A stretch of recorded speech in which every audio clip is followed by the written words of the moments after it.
Hello, good day. I hope everyone has got their art supplies. Hope you'll be drawing along. Just doing some double checks here. So last time I streamed, unfortunately, I was like 35 minutes in and it cut off and I didn't notice just because of the way they have things set up. There's really not like a blaring alarm for when that happens. I just gotta kind of notice it. And I was really into the painting. I ended up painting another hour and just totally to myself. Stream was off, so fortunately I couldn't salvage that video afterwards. Very unfortunate. Let's see here. That's not what I wanted to do. It's all there we go. So above me here, you can see the reference photo we're going to study today. We're going to do another photo study. And I'm going to kind of just say out loud my thought process as I go through it.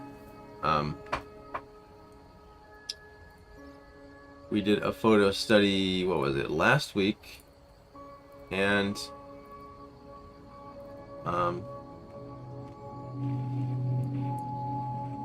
show you that here. Getting used to my stream hotkeys again. Oh, we got a crazy kitty. She's been nuts this morning. This is Dova, everybody. We named her after the dragon language in Skyrim. We're big Skyrim fans, but she's crazy. She's in a little mood. Anyway, this is the one we did last time, and it's of Burns Park. It's a disc golf course right next to my house. But I was driving the other day, doing some deliveries, and this sort of sunset started happening, and basically I'm working on a big painting behind me. It's like 3 by 4 feet, and when I'm doing a bigger like main project, I like to almost study during it things that relate to it, and so this is a kind of an idea of, it's not the exact idea, but it has elements of the idea that I'm going for in my big painting. And to me, I think it's a good habit to be doing studies throughout a longer painting, especially if you're not the kind of person that does a painting in 15 minutes. I mean, I know a guy, and he does 5 paintings in an hour, but it's a style and it's how he lays it out. But for me, sometimes it can be a little bit longer of a more drawn out process, and sometimes I'll pause to go find what I want to paint in real life to get it in my head, and then I can apply what I learned from that. So anyway, and then on top of that, I always recommend taking your own photos when you study. And don't get me wrong, I've studied countless photos off just going on Google and typing in some scene that I would want to paint. But I think it's best to take your own photograph, because what happens is it's your own vision, and you also get the extra added layer of being in person there. And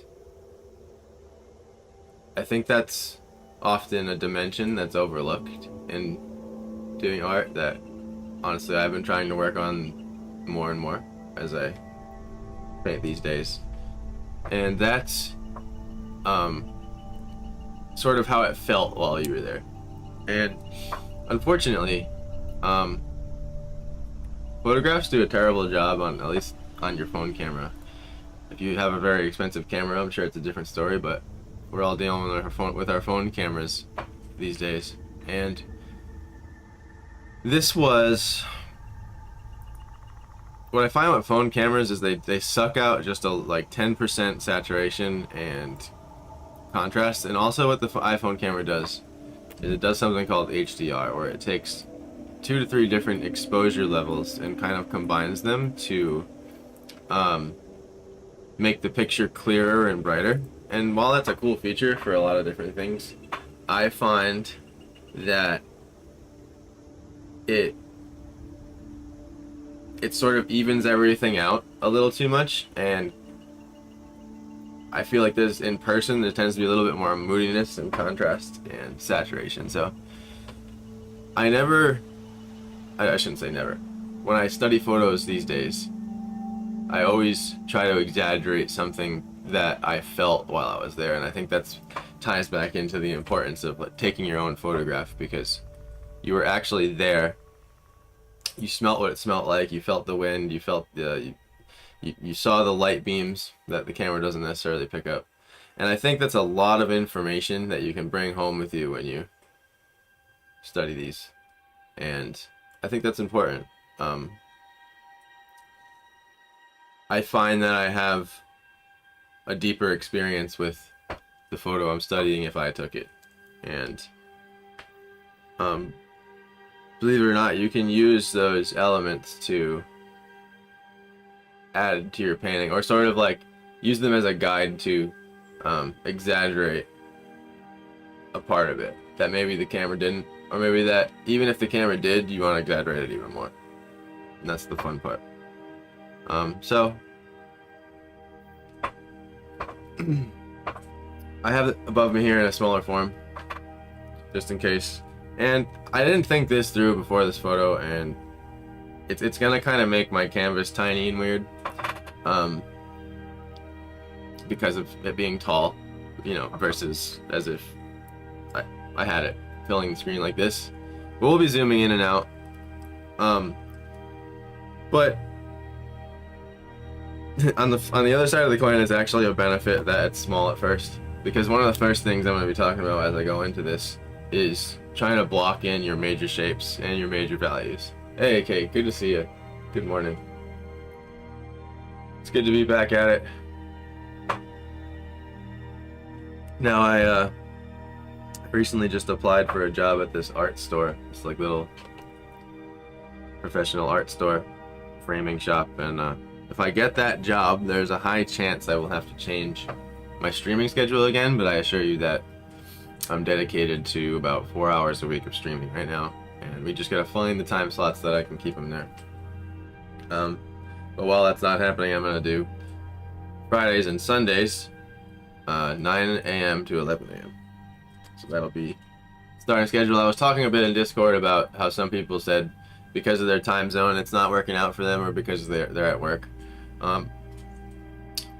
One, that's why I picked Sunday. Hopefully more people are off, but I understand the time, and I'm thinking to solve that problem, maybe the optimal version is one stream in the morning and one stream at night, and maybe that can capture both crowds. So I'm just gonna kind of look at it for a second,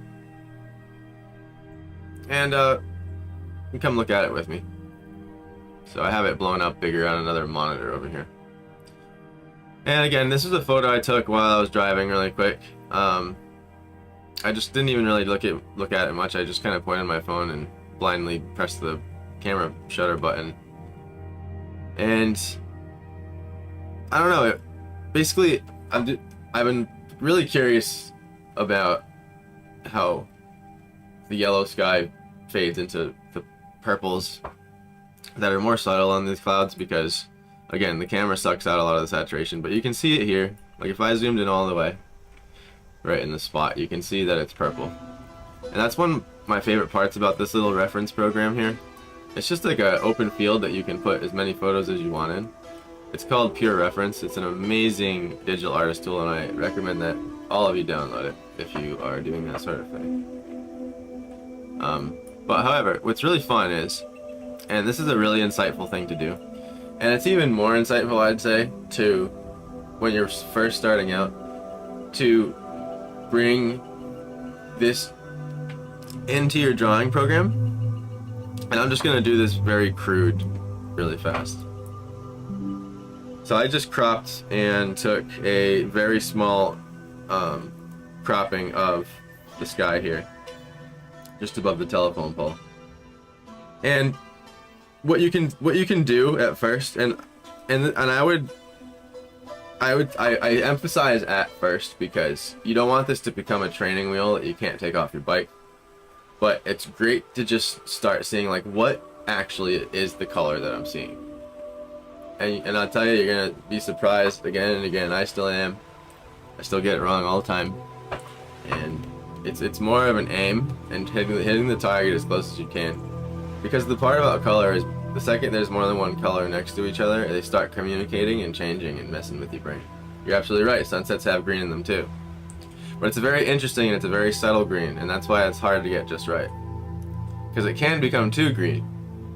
The next thing you're like, oh, why is my sky like, you know, have toxic green gas in it? What I find is that, and that's actually I'm glad you bring that one up, because we're gonna be, we might even be playing with a little bit of that green today. My guess is there's some of it right about here, behind these trees. Right about there, there's some of that green you're talking about. But what's funny about that green, Kate, is it's actually a cyan that just has a bit more white and a bit more yellow in it than a normal cyan. And when you have it out of context and you're looking at it, you're like, that's not green. It's kind of like whitish, bluish kind of, and it's kind of hard to name. But the second it's in between that sunset oranges and yellows and the cyan blue cascading out to ultramarine, it makes perfect sense. And then now it looks more green. And I tell you, it's the most magical thing. And it's almost like color. The best way to think about color, it's like this tower that holds itself up. So it's like one color holds up the other color within context. But that's a fun green. Anyway, back to my point. So what's fun is if you're digitally drawing, and I recommend, so each medium has its pros and cons, right? Digital drawing, I think, gives you too many tools, and it's hard. It's almost like giving someone a guitar with 25 strings on it and 97 frets, and you're like, you know, well, I have, you know, 19 octaves, and it's like, what do I play? And a lot of the times you're just trying to find 3 notes and make a little triad chord. And digital drawing can be the same way. And honestly, like, I like traditional mediums more for the experience of art, but when it comes to learning, my god, digital it's, you know, putting aside brush technique and mixing paint, if that's something you can't do, it's night and day, like the speed that you can do. I never saw the green until I read Emily Dixon poems. That's cool, because a lot of the times you don't see stuff until you know it's there. Isn't that funny? It's kind of a magical little feature.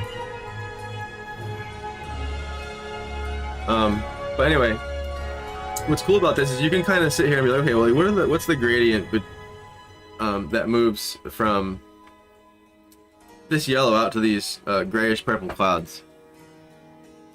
And by the way, when I paint in here, I do it on one layer, and I use this gouache brush that I've tweaked, and you can't see it's a little off to the side. I have the program a little bit cropped because I just think it's more important we focus on the painting and not the program. I only use a few buttons anyway, unless I'm doing something really complicated.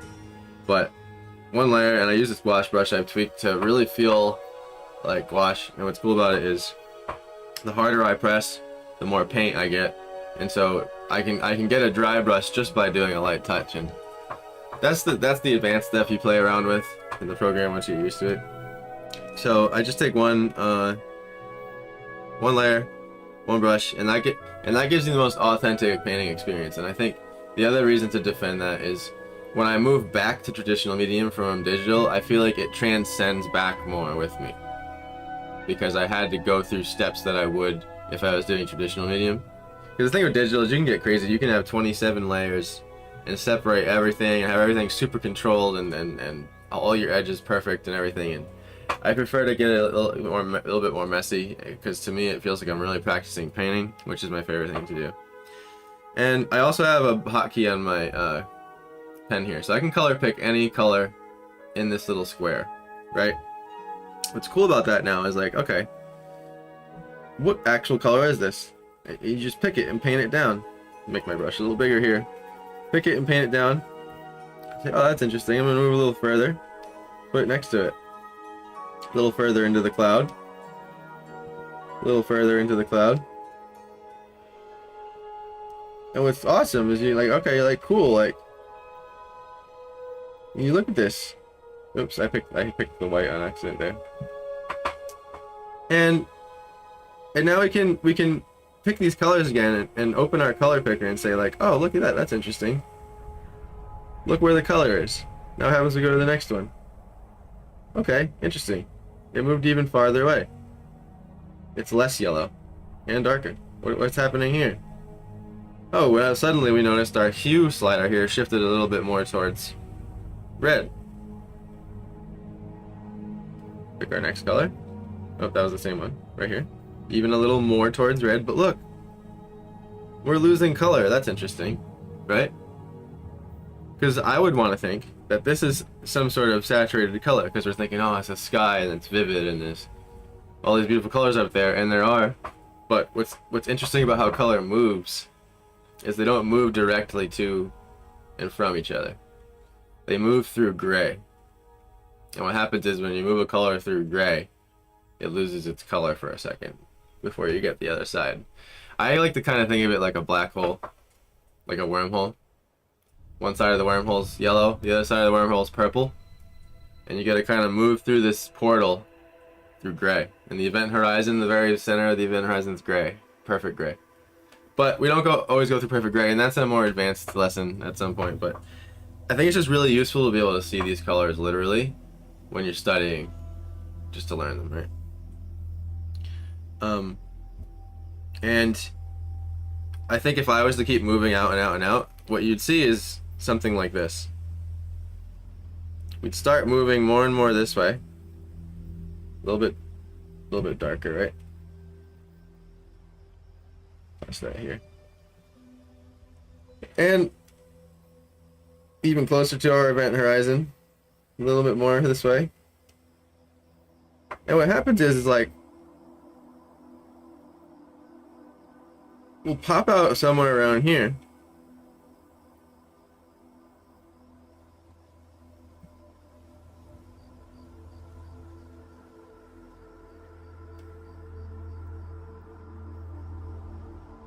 Until we're all the way over here, which is more the kind of purple you'll see in the cloud.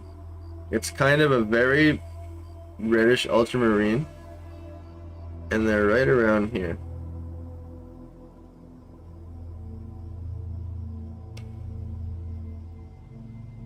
Did that a little too saturated, we'd still be right here. And you'll find that like colors don't get that saturated in nature, and that's up to you to decide how much you want to push that. And what's happening is it's grabbing a little bit of the white behind here on the program and mixing it in. That's just like a feature. We'll just do like one crazy last push that's like way too purple. But what's interesting is when we look at this really long gradient, right? The only colors that are saturated here, really, I would say, are like these and these, right? And what's cool about that is these are complementary colors on the color wheel. Basically, purple's pretty much opposite of yellow, right? That's not a perfect complementary. That would be. It's a little more deep ultramarine that's very complementary to yellow, which is purple. But you see, it plays with you. It's a funny blue. It's a blue you should play with more often. But so what's cool about that is it's pretty complementary, right? Which means that those colors are pretty opposite of each other, but they can really be harmonious in a situation like this when you move through the color properly. So I hope that made a bit of sense. And that takes a while of practicing and figuring out. But you can do that. What's fun about that is you can just kind of just sit there for a minute before you start painting, and just jump around your painting and be like, what's this? What's the telephone pole color, right? Look at that. It's a pretty saturated, rich brown. And what's neat about that is that telephone pole is pretty close to us in the foreground relative to the sky, which is going to bring the saturation up. As things are farther away from you, they're less saturated, and as they get closer, they are more saturated. And I think what's really confirming about doing these sort of little sidestep studies to yourself is that you'll see and prove those things to yourself, and it helps you like have that confidence of like knowing like, no, that is a rule, that is correct, that is a rule of nature and atmosphere and vision and light, is that as things get closer to you, you get more and more of their local color, and as they get farther away from you, the sky overrules that more and more. Okay. So anyway, I'm gonna erase this, get back to my first layer here. What can be fun sometimes is starting a little bit gray. Have your paper tone. There's a lot of different reasons for that, but honestly, the main one for me is I do it mostly with digital drawing is because the screen's just so bright when it's a pure white background that it gets to my eyes. So. All right, so let's dive in here. We got about an hour and 45 minutes. And a great step in the right direction is to block out the biggest shapes as possible. I wonder, does this program let me draw? No, it doesn't. I'm actually going to, for educational purposes,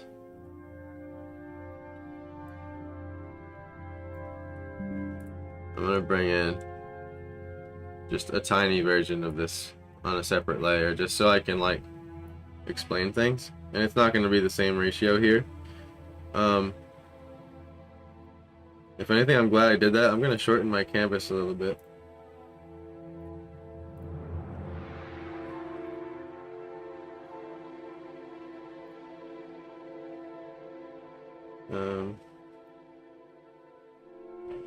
Don't need it to be that tall, and then I think it'll be a better viewer experience for you. What's fun about making something very tall, though, is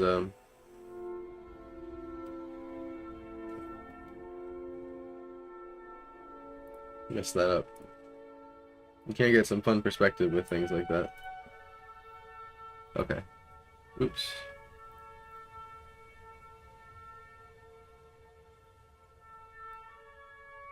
And rasterize this. I did already. Okay.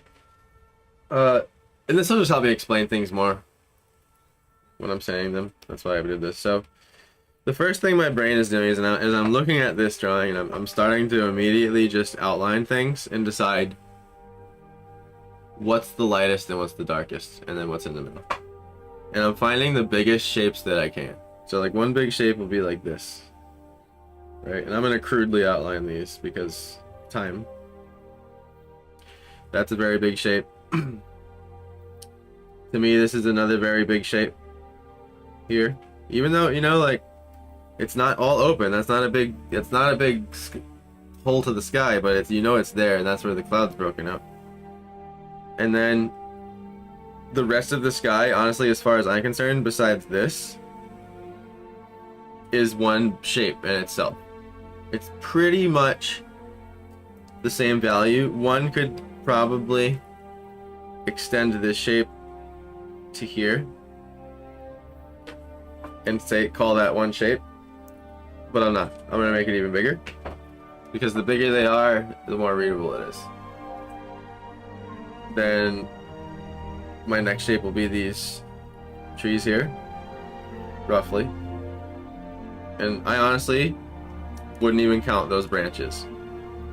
For the sake of readability, this is more the next big shape. And that includes the truck, by the way. And then our last shape here is our road, and it's already out. So what we see, we have one, and you know, you think of it like I was saying last stream, you think of it like a paint by number. Make it the biggest, easiest, simplest paint by number you possibly can, and that's where you start. So you think 1, and I'm going to count this as 1, 2, and then you have 2, which is all 2, 2, 2, 3, 4, 5. Now we've broken down this arguably complex painting into 5 major shapes. And now what you can do is just sort of fill those in. And this isn't how, you know, like if I was painting this, by the way, it's very fun in digital to paint over a photo, by the way, and just try to match it. I'm doing this very fast and crude. I think a good way to start this painting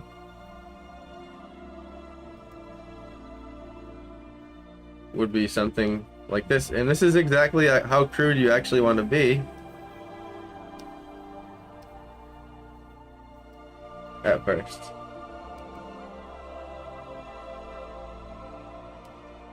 You don't want to be spending all this time on tiny details. And I like starting with color now. A lot of people will start with grays. I like starting with color. And it's because I'm more comfortable with it. And you just block in these major shapes, right?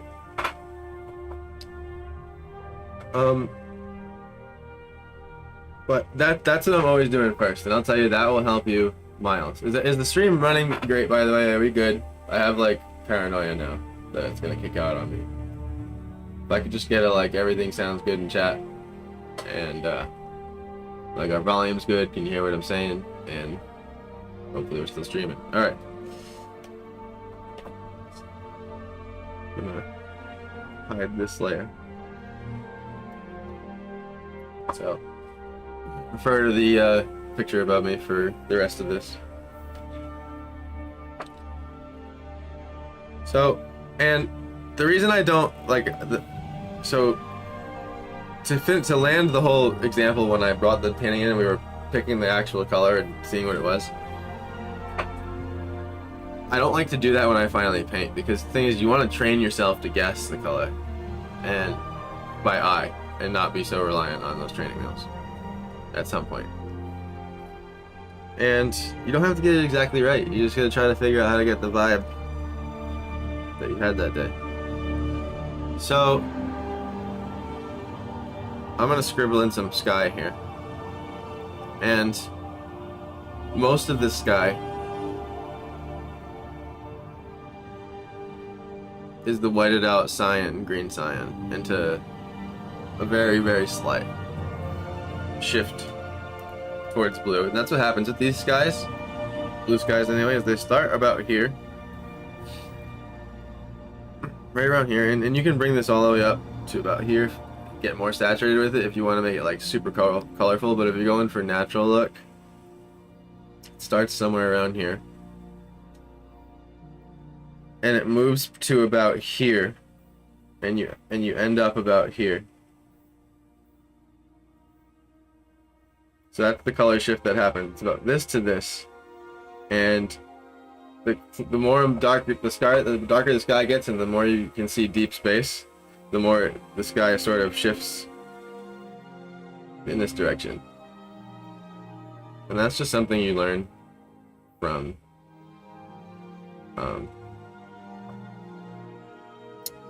looking at the sky all day, like I do, like a maniac. You can ask my girlfriend. I'm constantly nerding out about colors everywhere. I don't shut up.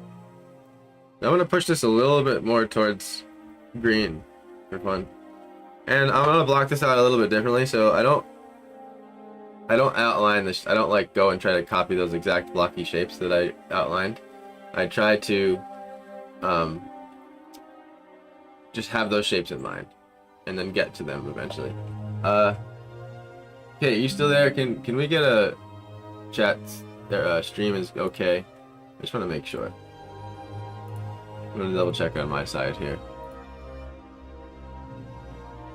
Okay, good. We still seem live on Twitch. Let's see.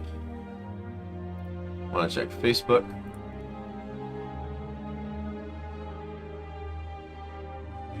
Just like a periodic 15-minute check. Okay, and Facebook seems to be good. Oh, cool! It has automatic subtitles. Okay. And the backmost layer is blue, so that's what I'm gonna start with. And I just kind of toss it on there.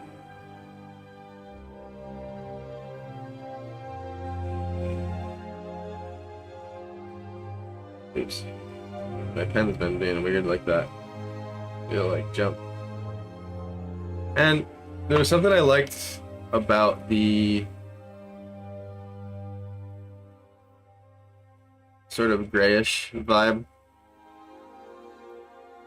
that this day had. So I'm gonna bring out the colors a little bit more, but particularly around the sunset yellow color, because that's really what was kind of captured my eye, and that's the whole point of the photograph and why I took it. A little bit more this way, a little bit up there, not quite enough. I wasn't pressing hard enough with my pen there, which means I just wasn't using enough paint, technically. This will all be covered, but I like to have that layer behind there initially.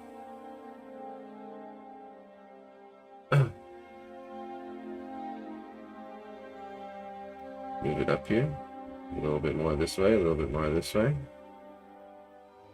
And it's a really perfect gradient, and that's a technique thing you'll have to figure out with whatever medium you're using, or how you like to do that.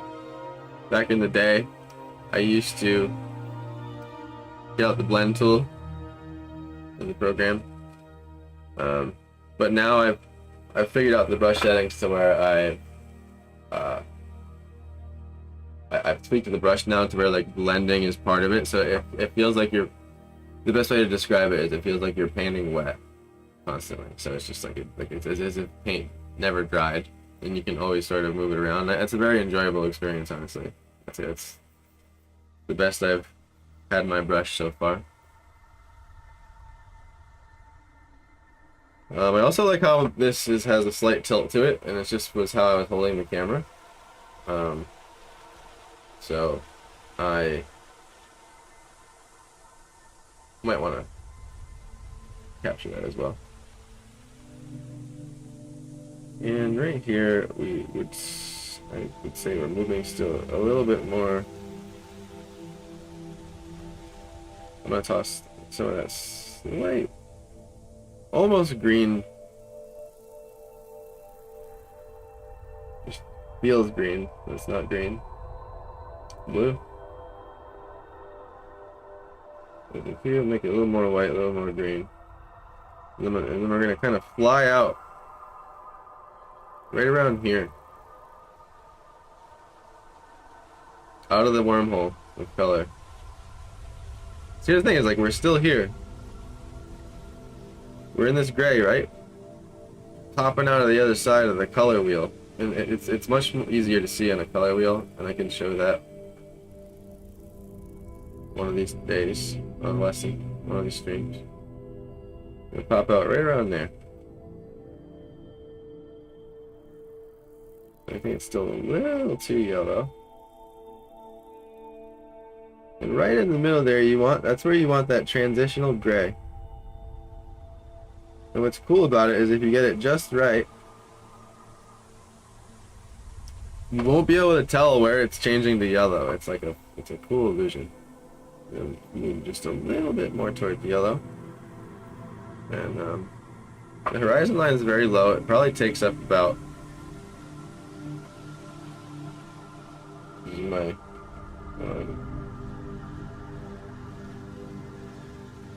So it's about a fifth of the entire composition is the yellow area, and it's about that high above, this high above the horizon. And so actually, I gotta kind of restart here. Move back towards my blues here. What's cool about wet painting is, like, if you were mixing this color on your palette, and this yellow I'd put down is still wet, you just like softly let the paints react, kind of like that, and that'll do a lot of the color mixing for you.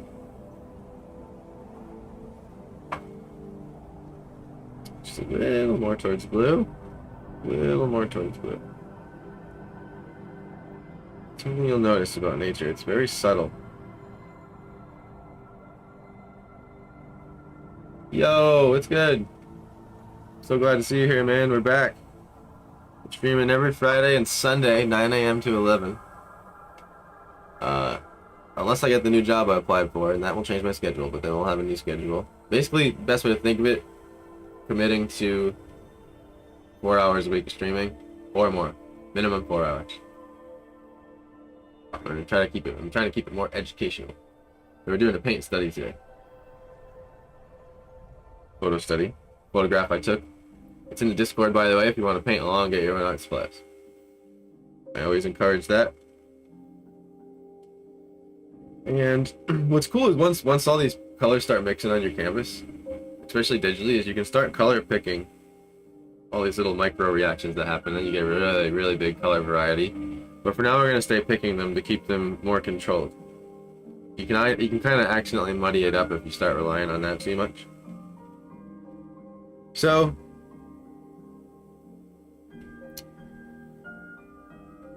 we're gonna bring this yellow up more again, and I was actually playing with this yellow the other day because, like I said, the painting behind me involves a very similar color palette, and that's the reason I'm studying this. Hence my whole spiel in the beginning. It has the hintiest, tiniest bit of red in it. It's almost like you're aiming for gold that has a little too much yellow in it. And it's like right about here. It's very bright, so it's as much white as you can get in it, which would be the top of this, the value square. And for those of you that don't understand, the farther we move down this way, darker it gets, obviously, visually you can notice that. And from right to left, we lose saturation. And there's a different version of this that I don't like as much, where it sort of takes away another axis, but I've always painted on the square. I like this more. And you can see just from this one single hue, the thousands of colors we have, tens of thousands of colors we have all in here. All these different types of colors. But this one has the maximum amount of white, and it's like right about here. And again, you don't have to get this perfect, you just have to get it how it was feeling that day. I'm going to push it even a little bit more towards lemon yellow by a hair. Just where it's really intense, and I'm going to bring the yellow out of it just a little bit more than I feel comfortable. Right about here. You're going to see, it's going to be almost too yellow at first, but we're going to work from that. Move it a little more towards white. Probably more dead center there is what I'm looking for. And here's where I'm going to start sculpting that shape a little bit, but nothing too detailed. I want to keep it very, very blocky still. And now I'm going to get some really whitened, or a whitened version of that, and just sort of mix it in there. Because I have decided that yellow actually, it got a little too dark. Now where the sun is in the sky here, it's sort of hidden to the left. Oops, my color picker went haywire again. It's a bit to the left behind over here, but it's kind of ambiguous, which I like. That's what I liked about this scene. It was how the clouds took up the whole sky, but we still had that sunlight punching through.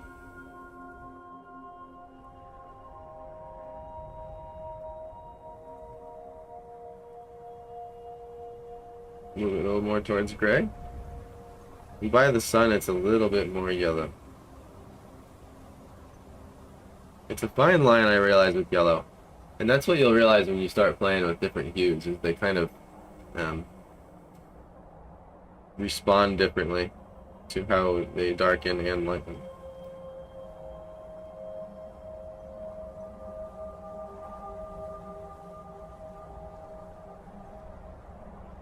Now, I've yet to use pure white once. We'll see how punchy that is, and I always don't even want to use that much of it yet. I want to stay over here.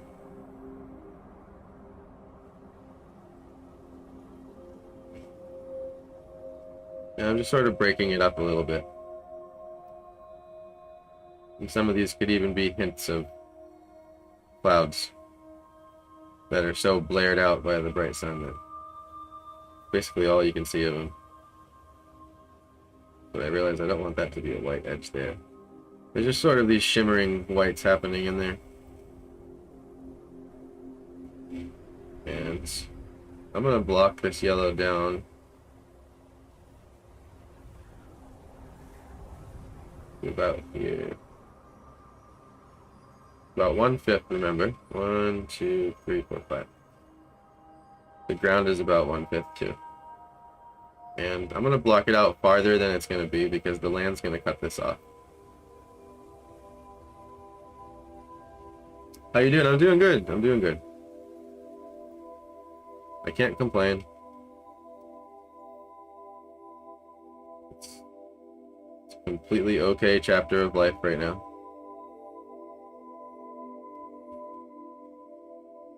Just trying to stay focused on my goals, not lose steam. I'm in my 30s now, and you know, but I guess a lot of new thoughts come. I feel like with every decade you transition into existential ones, you know. Well, I'm doing good. It's a good chapter. So let's finish out the blue sky here. We'll get back to this yellowness. And I'm going to help transition a little bit better back to the blue. And that's what's going to happen is we're going to just start tapping into green hue here. We're going to keep it really, really gray. Toss a little bit of that in there. We'll make the brush a little bigger.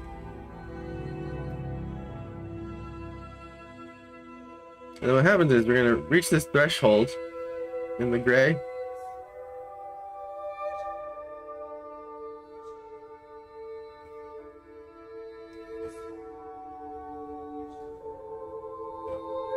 Where I'm realizing too, this is mixing in with the gray background. So it's even acting like this gray back here is like a white gesso or a gray gesso.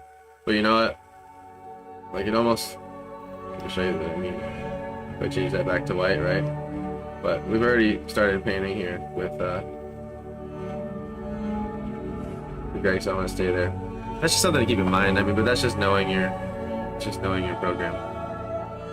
It's another reason why I stay on one layer and things can get weird. You're like, oh, why isn't that paint working there? So suddenly you realize you're on the wrong layer. But so as we transition from this yellow, we're going to start moving a little bit this way as it begins. Still very bright, so we want maximum value there. And I should say that the opposite way, at least amount of value, right? I think it's more or less. Yeah, more value is darker, so less value. But not too much of it. I think what happens is if there's too much of that transition gray, it looks too gray. And what happens is we reach a point where we sort of start popping out right over here. Right around here. I'll even just keep it there and move it literally a hair length. even still a little too blue. A little more towards green.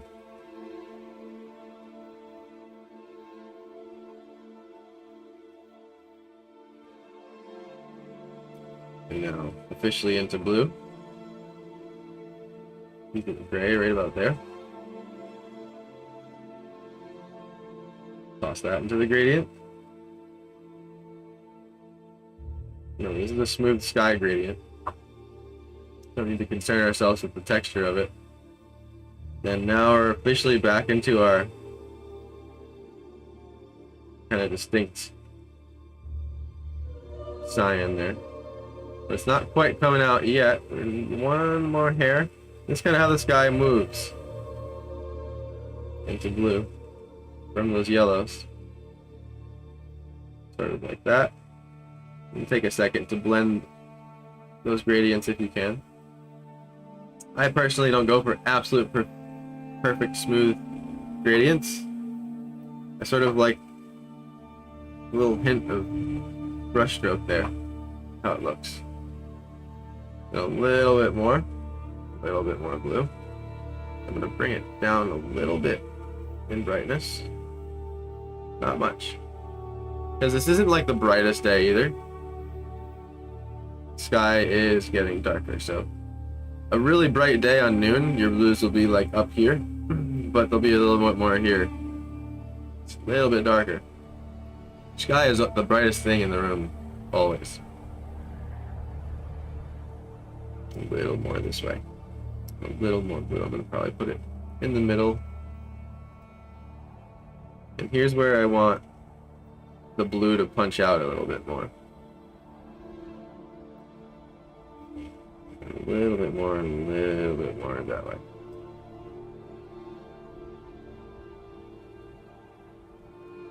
That's where I'll really put it on heavy for fun.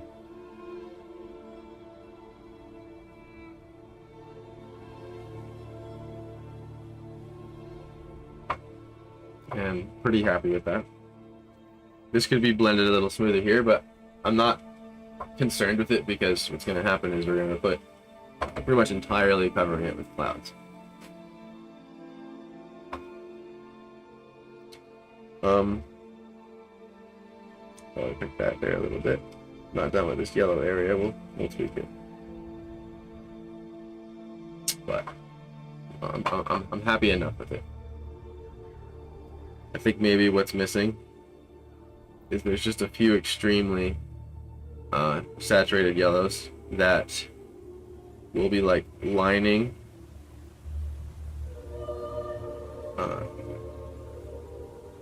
these clouds a little bit, but it's very subtle and it's far in between. But that's a detail step. So next big shape. So remember when we were looking at the photo earlier, and I'm gonna try to memorize and sort of also look at the reference. I like to sort of look away for long periods of time and look back up a bit. I guess the best way to say that is like, for your sake, remove the training wheels as often as possible to sort of test yourself. And I'm gonna save this project already. Okay. Everything's still running good, guys? Can everyone hear the stream okay? Volumes are good. Systems up. Systems good. Okay. Let me know in chat. So now, I think what I like to do with clouds is decide, and I feel like I'm still approaching clouds differently every time just for fun, to try to experiment, but I think a good rule of thumb for me has been to decide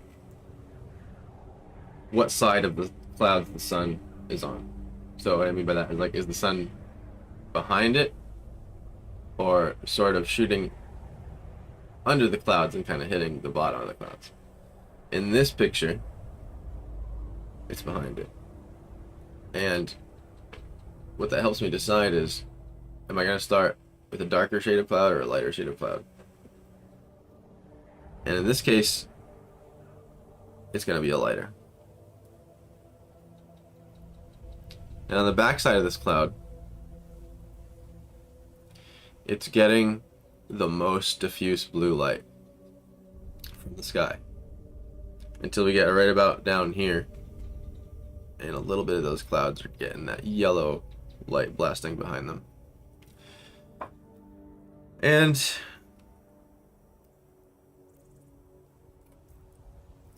you want to kind of just crudely block them out, almost too jaggedly, and then worried about softening the edges of them later. And that'll feel a bit different, I think, with traditional medium. You'll sort of, depending on what kind of paint you're using, you'll be working on timings that differ.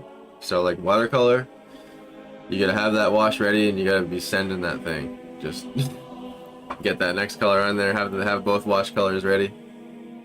And acrylic too, you gotta be moving fast. One cheat code I use with acrylic is I have a spray bottle and I just kind of spritz it as I work. Keeps the paint wet. Because if you let that dry, you'll have trouble feathering those clouds. So basically what I'd say is try to accomplish the feathered edges with traditional medium, but you don't have to do that with digital. But I would say maybe one medium that you could do it with is gouache, because you can reactivate it, which is fun. So I think the best way to get a good cloud color is to just pick the sky color, or if hypothetically if it was on your palette and this was wet paint, just pick the sky color you have already and get a variant from that. And what clouds tend to do, and I've learned this just from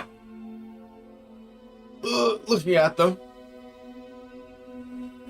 and that's something I encourage everyone to do, is just look at the world around you and sort of describe it to yourself. Everyone that's trying to be an artist, not everybody.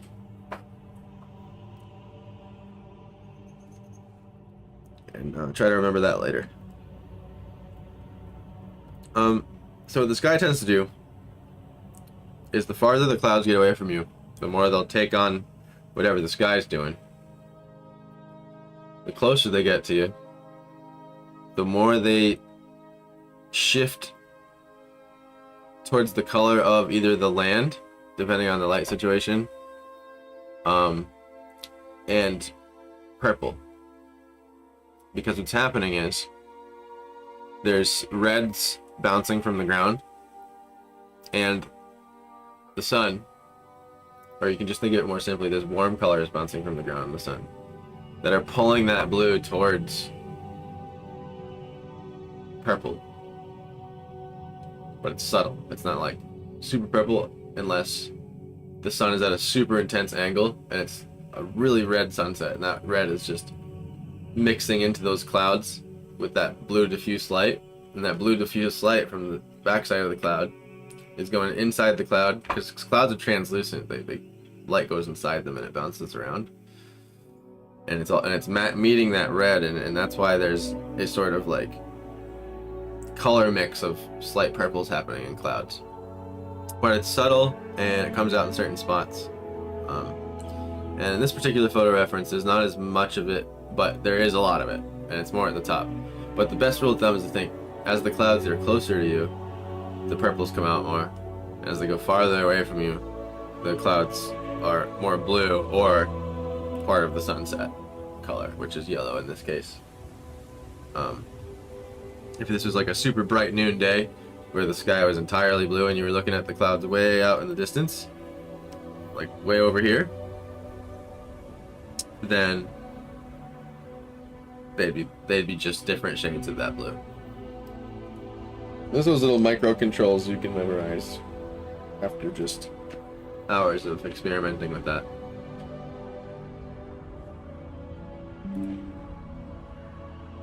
Everything's still going good. Alright. I apologize for the side spiels. Just trying to describe my thoughts as accurately as possible here. So, with that in mind, knowing that, I'm going to shift this a bit more towards purple. And something to keep in mind with color is like, this, from this move to this move, it's clearly still blue, right? It's not like, oh, you see the red happening already. But the thing to keep in mind is like what's actually happening is you are adding a bit of red to that blue for it to move this way. So like technically, in the most subtle level, your blue is getting warmer and warmer the farther it goes this way, until eventually we just cross over into pure fire. And so that slight warm influence, and you'll see what's interesting is, so look at the color, look at the middle of this here, right? Where it starts graying out, or gray. And remember, gray makes color start changing, starts communicating with other colors. Look where that dot is, right here. And as I start moving this, right, we're still very blue. We agree that most of this square is blue. Look what happens suddenly as I get more right here. Suddenly it starts looking a little purple, doesn't it? But look at right here. I wouldn't say that that's purple, right? But there's something about the nature of this blue that it's pretty much purple once we start graying it out, because it's so close to being true purple that gray blurs the edges. So that's what's happening in our clouds. It's moving this way.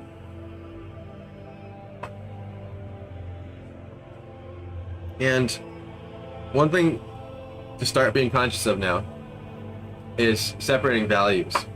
So the sky is always going to be brighter than the ground. And it's a great rule of thumb, and there are exceptions to everything when I say these things. You know, for example, there's certain storm scenes that are really intense, that the clouds are so thick that and the lighting is so low that like they can be as black as something on the ground. So there are things where that rule breaks, but as far as like someone reading, for the most part, most of the time sky colors, including the clouds, are brighter than like anything on the ground. Even mountains that are super far out, that are almost fading and you can barely see them anymore, they're still darker than the sky, and that's how you separate them. It's not about the right color. And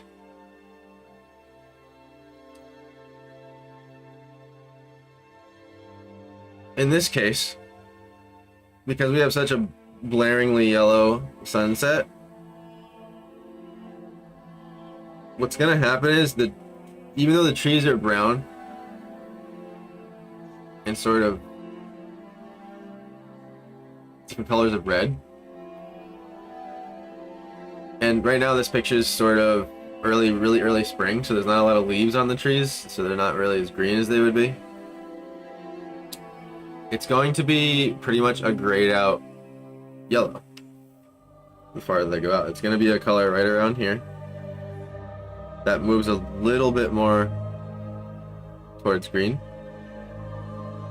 or you could even move it a little more towards red. And it's going to be darker than our sky color. So something that's happening here is I'm splitting this square in my mind into thirds. So you can imagine this third, this middle third, right? And then the bottom third.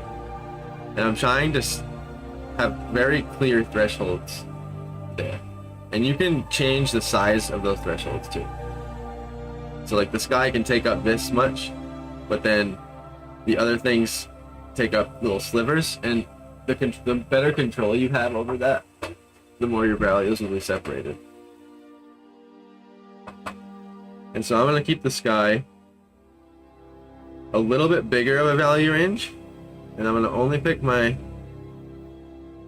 Almost think like if I split this into the golden ratio, it would be right about here. I'm gonna keep the sky colors about here. So right about here is where the tree color will start coming in, but I'm gonna split the difference between my darkest tree color and my brightest tree color, and sort of use it as a little mid-tone. And so our tree colors, right, are gonna be in this area here. Maybe a little bit bigger than that. And so right around here is where I'm gonna pick my tree color, just for now. Yeah.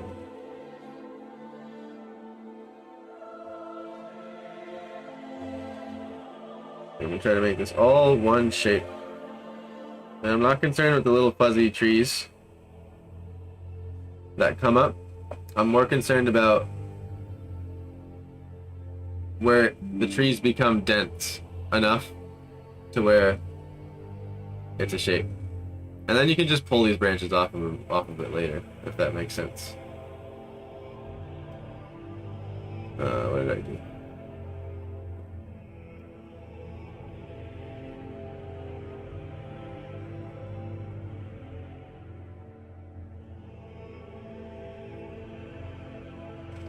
I'm also going more literal with the perspective here. I'm not stretching it like crazy. And look at this, I'm even going to include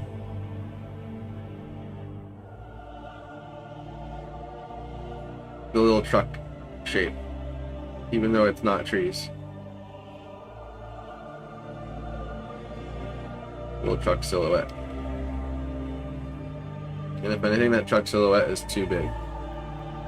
It's more off-centered here. Right smack dab on the golden. And it only comes about that high off the horizon. And I like this Mack truck in the picture here because I'm hoping it'll help provide a sense of scale. You know, nice tall tree way off in the distance here.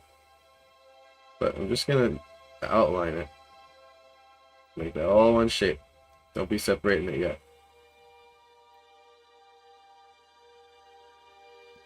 Sometimes I like little lines that happen on these. All one color.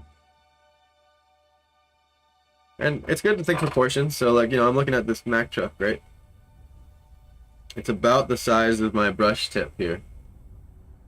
Maybe a little bigger. It's probably like this, because the wheels go a little bit below it there.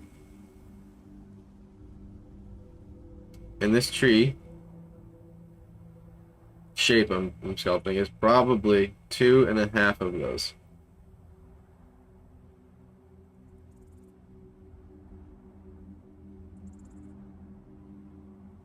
So that's about how high it goes at its highest point. So right about here.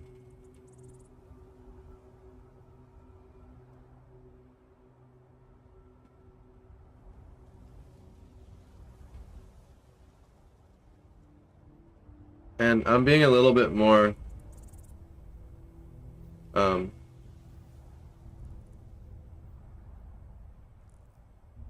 rigid about not changing colors much here just to make the point. But I would be already sort of wiggling color here. So just as an example, like how would this tree move towards me? So like this is the color of these trees would be if they were way far away, right? And that happens here, and we're gonna make that clear with the road edge. But it would probably the tree color here would move up a little bit. And darn color picker went again. The tree color here would probably move up a little bit to like here.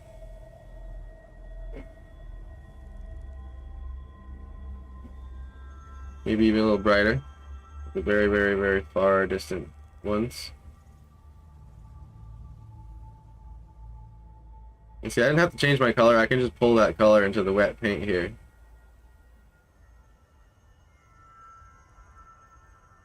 And it'll make that gradient for me as long as you have a little finesse with it. But again, we're not gonna, be doing that too much. We're still laying out our shapes, and like you'll see what I mean. Like once the shapes are laid out, the detailed part becomes so much more relaxing and less stressful. It just kind of feels like you're filling in you're kind of just following a map that you spent the time creating for yourself. Like I try to make a mental map of a few different aspects. And those aspects are the things I've talked about since the beginning of this stream, like the shapes and the color values and stuff like that. So again, I'm being careful not to cross into my sky threshold here on my brightness factor. So right here, what would probably start happening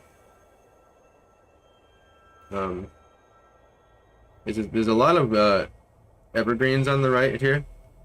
So I move a little bit more towards green and grab something kind of dull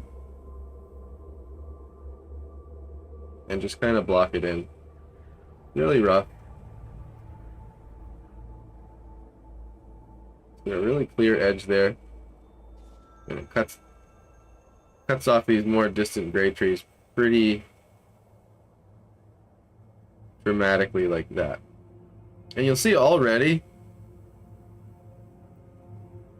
that gave a little depth, didn't it? Now suddenly this darker shape just feels a little bit closer. That's because we have these darker trees, or these farther trees, communicating with the sky color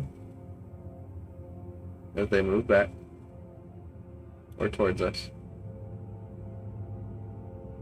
You can take throw a little couple branches out there and see how they feel, And that sort of thing is like I feel like when I'm trying to explain these things, you have to like break them down into really separate steps, but that's not really how it feels to paint with all these things in mind. The way it really feels is you're combining them all at the same time and doing multiple things at once. And so once you have like value, color shifting, and shapes all working in your mind together at the same time, you sort of do them all at the same time.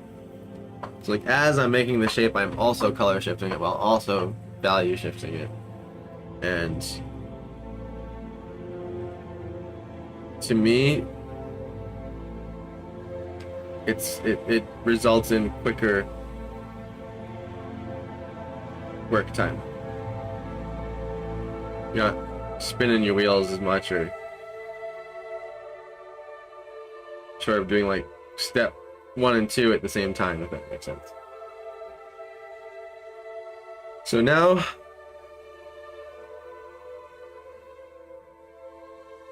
shift this one a little more towards green again. I'm going to keep this one shape here. I'm going to do a nice big quick line here. And I'm actually going to move that up more to that. So our road feels wider. A few trees standing here.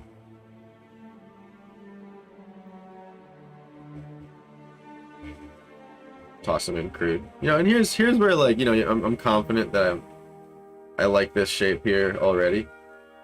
And again, doing multiple steps at once. Here's where you can start breaking into what I would call a little bit of your medium shapes.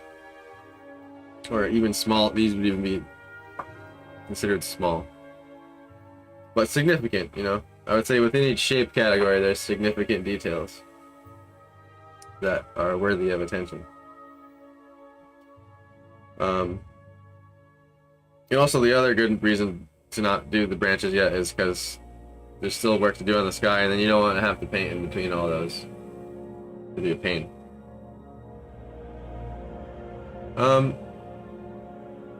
And I'm gonna toss a bit more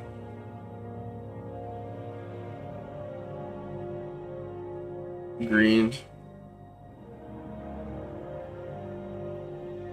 over here.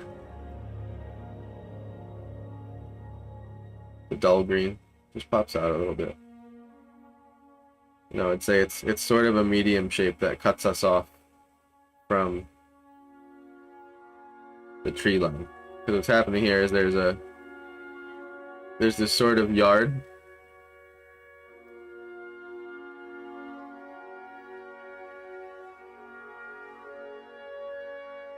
that's flat. I don't see any driveways, but it's sort of like this little field off to the left here, and then the tree line is here. And I can be a little bit better with this tree line, make it feel a little more tree. Add a little bit of shape detail to it, not much.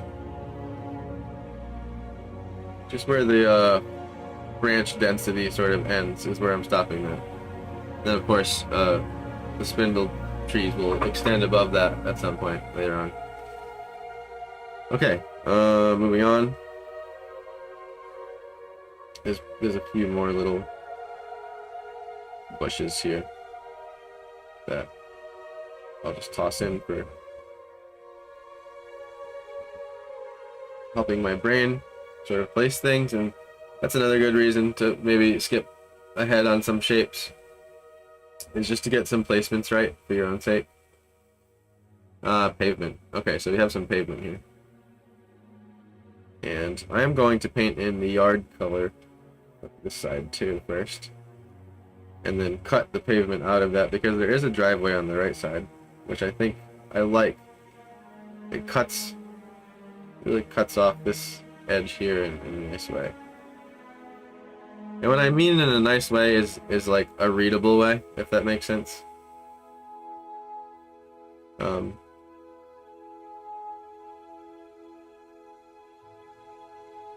guess I come from a past of busy, over-detailed artwork that isn't readable.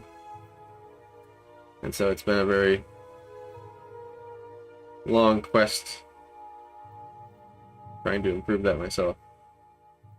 Now over here the grass gets much closer, and we're starting to see some almost like the crabgrass yellow ochre. But what's cool is it's a darker theme here, and that's something else I'm sort of low-key practicing with this study, is keeping everything a little bit lower light but readable. And I think that's where that's where like the focus on the discipline of like staying in certain thresholds here. Like, I am not going to cross this line with my ground. And if anything, my sky might not cross above this unless it's literally right here. Like right here is the only tiny spot I think is going to be bright enough to be in that part.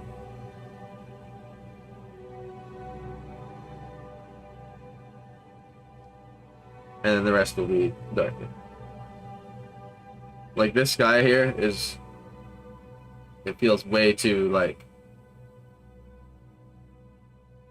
2:30 in the afternoon to, I'm gonna bring it more to like 4:35 in the afternoon. And then this is met with a bit greener of a patch here. It's subtle though, and it's even darker. Something like that.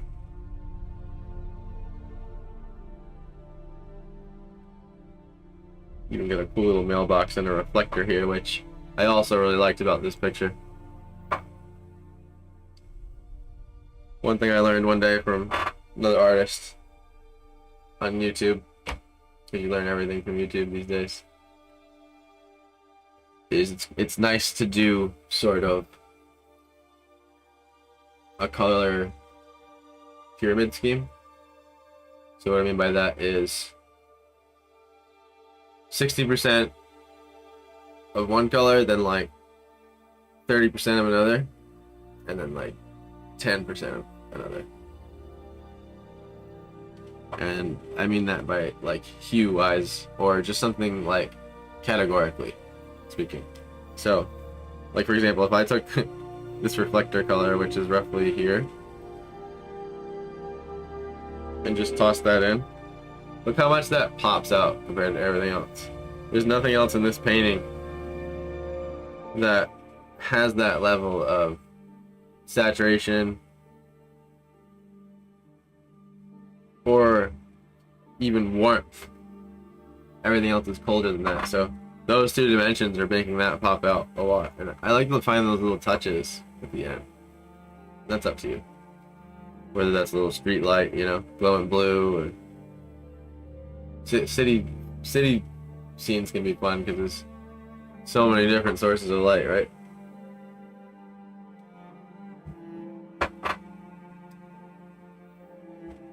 Alright. So paint this out a little bit more here.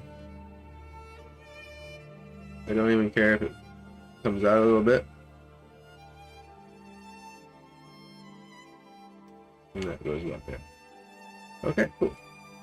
Next big giant shape. Gonna be our pavement here. Pavement's an interesting one. I remember having to think about that. I remember being stumped on it, like, what color is that? And obviously, there's different colored pavement. I think pavement is, it's already gray. Let's just singling out gray pavement. It's already gray. So what happens with that is it's going to take on the colors around it. So it's not like the road's blue and then there's a gray sky making it gray. It's gray and there's a blue sky making it blue. And if we were able to see this road in front of this truck, it would do the same color shift I demonstrated earlier and shift towards gray. I mean, look at that color. The single pixel picked out from right there. It's like a grayish green. And the closer it gets to us, the more it will take on the colors of blue and green and the sky and the things around it. But because it's very overcast and we're not getting a lot of bounce light going on, very diffuse right now, we're getting a lot more of the natural local color of the pavement, which if you look, I zoom into, it's pretty just gray. And especially on a phone camera photo where it sucks the life out of it, it's gonna push that even farther. But as an artist, what we can do is we can know what's happening and pull out color just a hair more. Gives it that like vibrancy that you see like in paintings that make you like oh, such a good painting. At least that's what I understand that's happening. And you also have wear and tear on this pavement. You know, maybe a car 5 years ago spilled some oil here or something, you know, and it's just ever since then been a little bit different of a shift of color. And believe it or not, you're actually getting a lot of influence from all the green on each side, even though it's so subtle, it's there. So there's all things to keep in mind.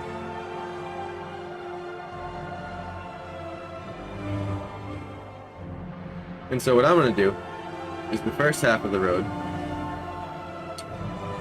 I'm going to move it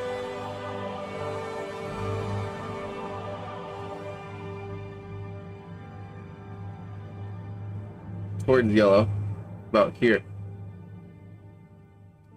and be very gray with it. And an observation I'm making is, and the thing is, I picked a mid-tone for the trees, but the pavement is lighter than a lot of the trees, and roughly the same color as others. But it's not quite as dark as this right here. So I'm gonna go a little towards green. And go for something like this. If anything, it actually won't be the farthest one. If anything, it actually will be this green.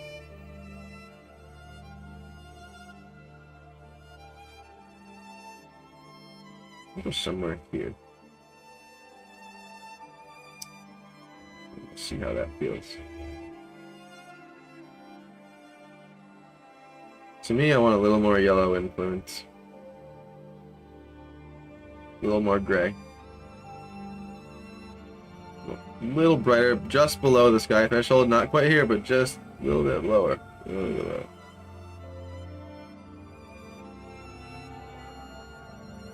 And here's actually where I'm going to make... Oh, I didn't mean to color pick that.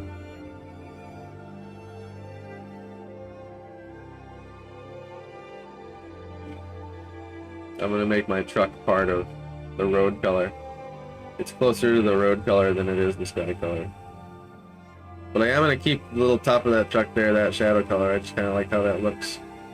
Sort of blends it with being a little farther away. But the truck is not as far as away as those trees, for the record. And,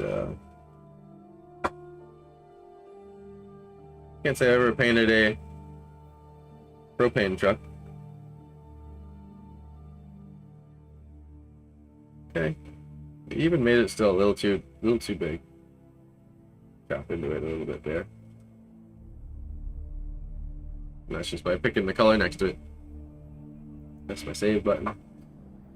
Hopefully this has been on the time-lapse mode. Thank goodness.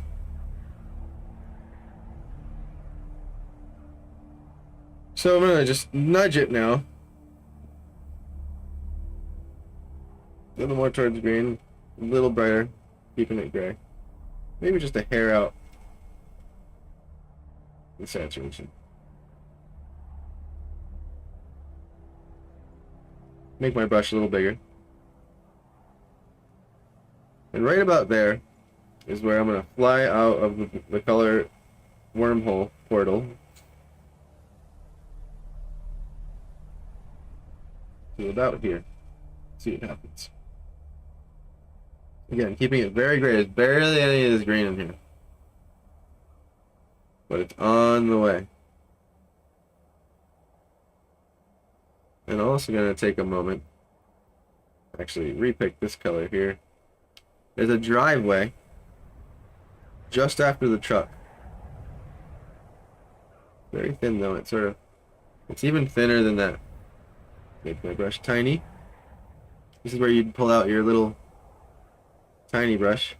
And yes, this is a very small detail. If anything, it's higher. Let me see. There's the horizon.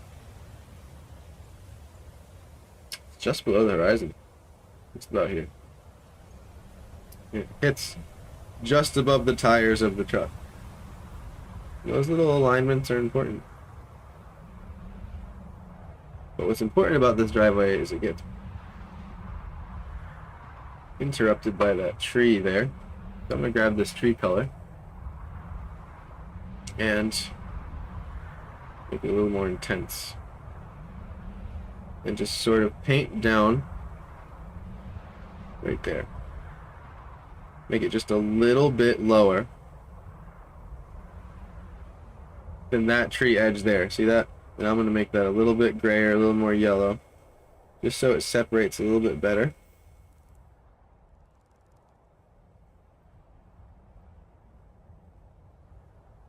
And that was a bit too yellow. I'm bring it back green slightly. A little bit brighter. Something like that. Maybe toss a little lighting edge on these. Just for fun.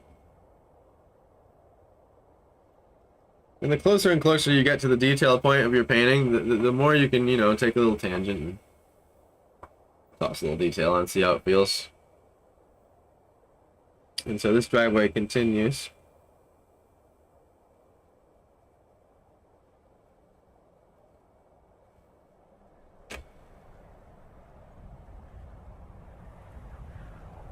In front of that tree, but disappears behind that tree. And reconnects with our road. even thinner, believe it or not. It's very subtle. It's more of that kind of thing. Yeah, cool. And it connects with our road here, our road color.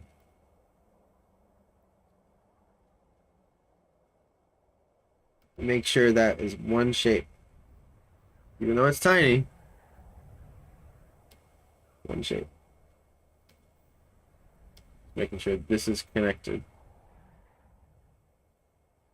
I never recommend zooming in this much, only just to tie loose ends that are clear. Or on things that like really need to be sharp. Okay, let's continue our sort of pavement gradient here. And remember, pavement has scars and marks and cracks and different car stains on it and blah blah. So we want to color wiggle, as Marco Bucci would say. Have different variations. And when I get to up close here, I want to be sort of in this area, but still very gray. And still roughly just as gray.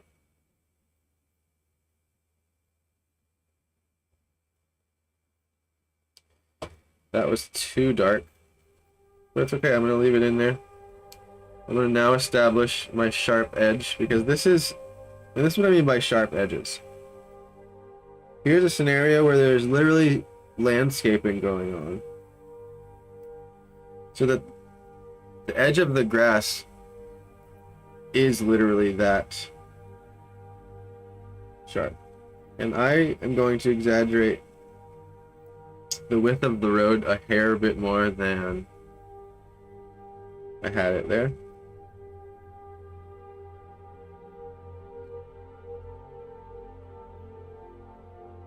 And you'll see when you start like having more fun with mixing colors and just kind of putting them next to each other, it's not as scary as you think, and you start realizing like there's so many different colors next to each other, like everywhere.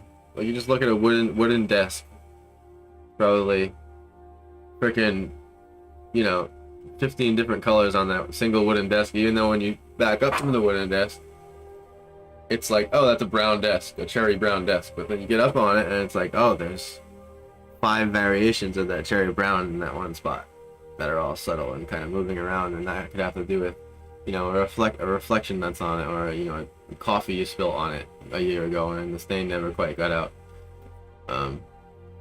But the higher variation count you have in your colors, the more natural it'll look, I think. And then the more you reduce that, the more graphic it looks, and the more stylistic it looks. Yo, Oz, what's good, brother? Good to see you here, man. What's up, Val? Yeah. I know I call you Oz. That's only right, you call me Val. Those are our World of Warcraft character names. Yes, I still play WoW. I know it's 20 years old, but come at me when you make just as good of PvP. I don't need to go on that spiel. So, just after the truck, hell for fun, let's throw in some tires. Just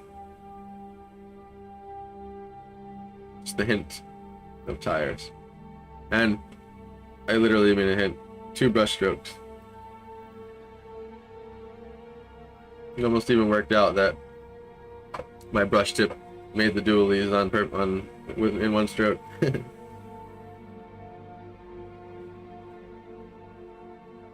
And the tires are actually connected in one shape with the underbelly of this thing. Look at that color, there we go. And that's what I mean by one shape with things, is like, yeah, it's 2 separate tires, that's the bumper, that's not part of the tire, but like the shadow of the bumper connects to the tires and then makes one shape. And I'm really now realizing now as I look at this propane truck. Oh no, never mind. The sides aren't like that. I thought they were see-through for a second, but they're not.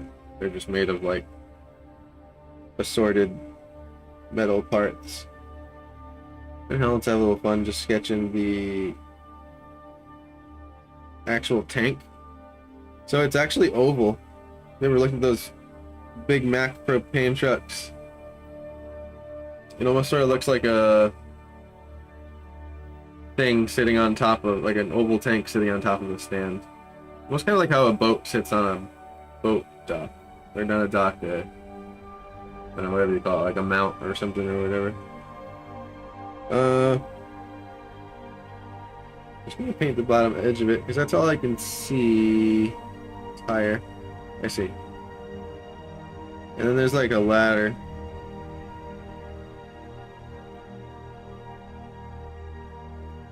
But actually you can only see the ladder because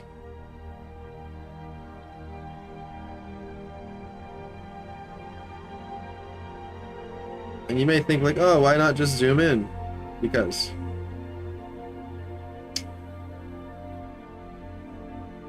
what happens is you don't see the shit you worked on. It's too small. If you can't work on the truck from where you're going to be viewing the painting, you're already putting too much detail into it. And the other thing that happens is, because I've done this 100 times over again, 1,000, is if you detail something like small too much, it gets this weird sort of like, I don't know how to say it, like sticker effect to it. It's almost like you just sort of like took it from a different universe and plopped it on. Kind of doesn't make it sit in the world. Now, another thing we can do, just to help the trucks look a little bit, is just get the pavement color and just sort of chop off the bottom of the tires a little bit.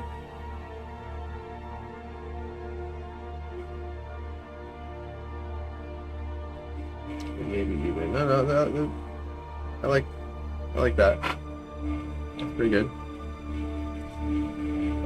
And the other detail I want to make sure of is the road extends over the edge of the truck here in front of it. And you think this is vanishing? We have this vanishing about like that. So there's our vanishing point. So we bring that from our vanishing point.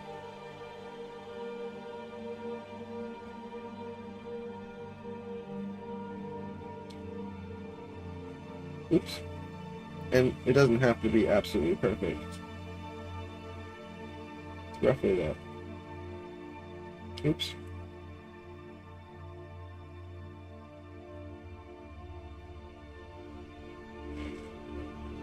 Okay.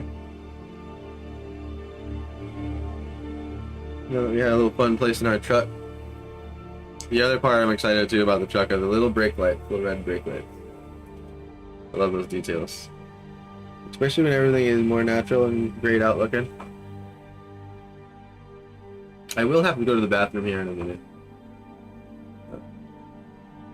Give you a little time-lapse video to watch while I'm gone.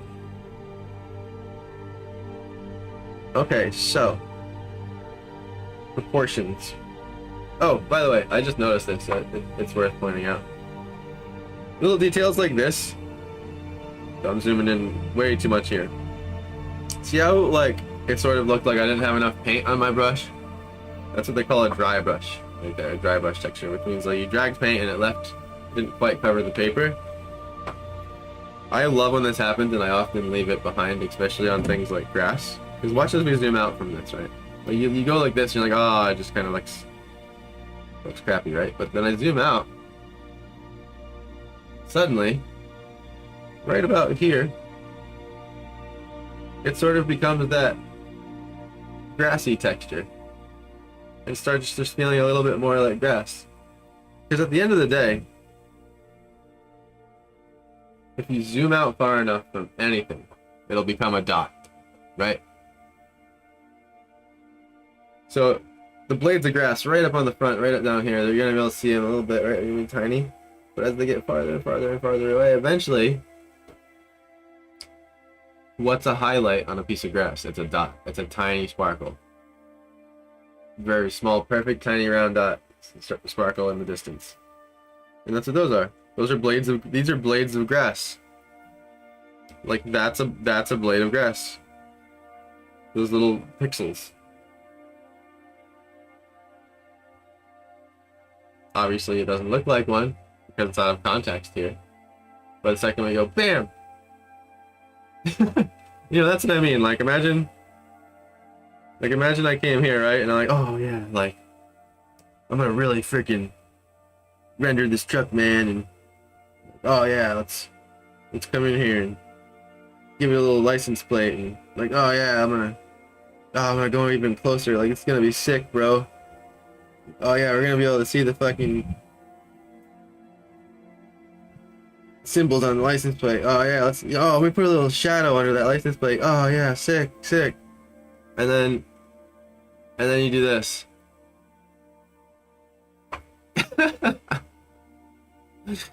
You see what I'm saying?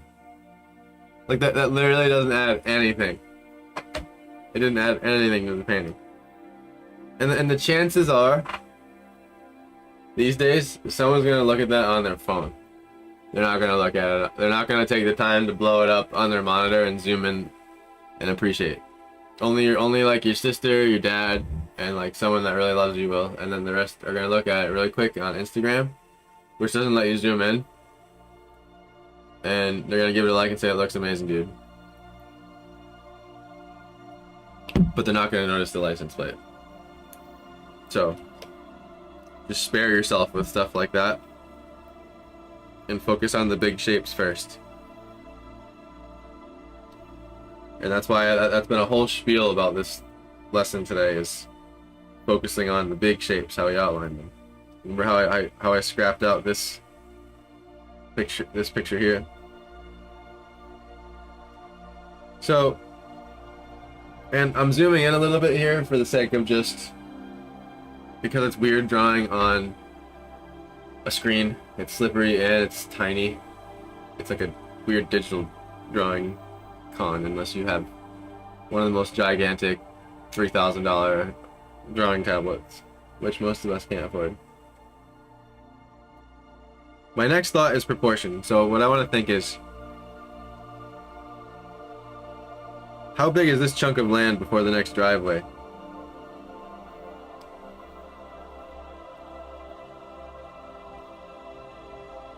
And what I like to do is pick something that I already have done the work for in the painting to make sure it's accurate enough. And you can base everything off that, or something next to that you get right again, and then base anything off next to that. Because at the end of the day, perspective feels right when everything's related to everything. Because everything is related to everything. So like what I'm saying is, like, mathematically, if you get one object very correct, you can base every other object off of that. But I would just suggest doing it with an object that has like clear edges or just something readable. Because if you're using like a blob, say, you know, it's harder to see a blob in perspective than it is to see like straight lines or edges, or like the edge of a table or a road, or a big shape like a big tree chunk, you know. Like for example, like I know this tree chunk is roughly like 2.5 to 3 trucks high, and that's how I think. Like, I'll invent my own units of measurement within the painting that relate to each other, and just try to stay true to that. Like I know that this yellow sunset area is about 1/5, right? So if I took oops, I turned my screen off there on accident. Yeah. So like if I roughly took 1/5, very crude 1/5, right? Oh, sorry.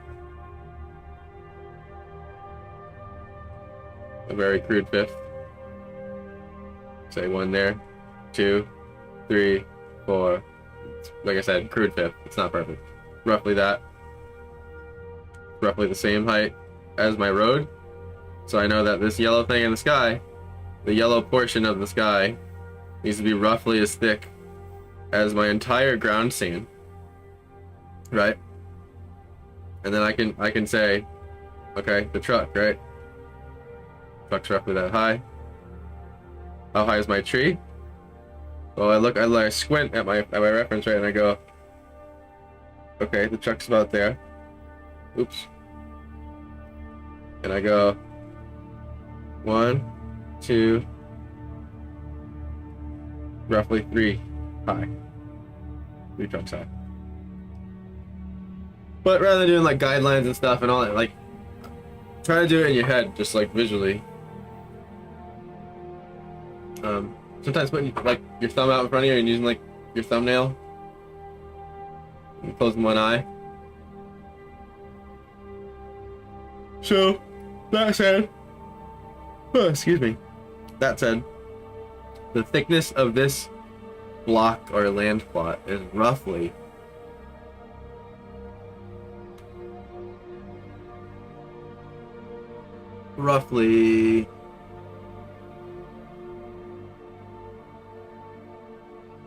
it's pretty much exactly a truck width.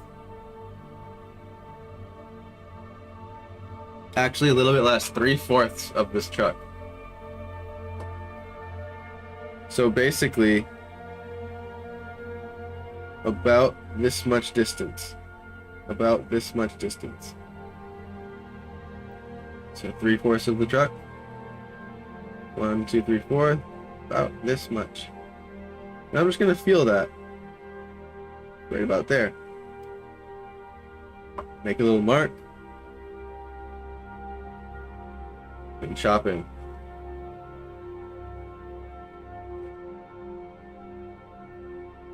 And I'm picking the yellowish version of the pavement gradient there. And we think, like, what's the thickness of this driveway? It's very thin. It's thinner than this land patch. If I was to get accurate with it, I would say it's about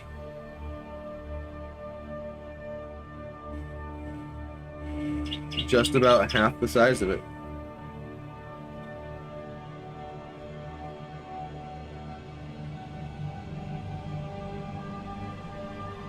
And the driveway goes up a hill a little bit, roughly. It's a very, very slight hill, so just tilt it up there.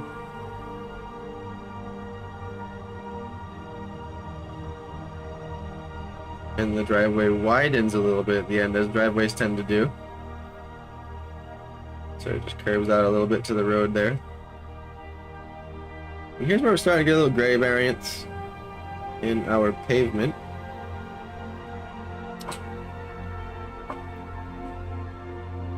And we're on an overcast day, so we're not going to be having any truck shadows or any different shadows blasting off, or lighter versions of the pavement blasting from the sides of the truck.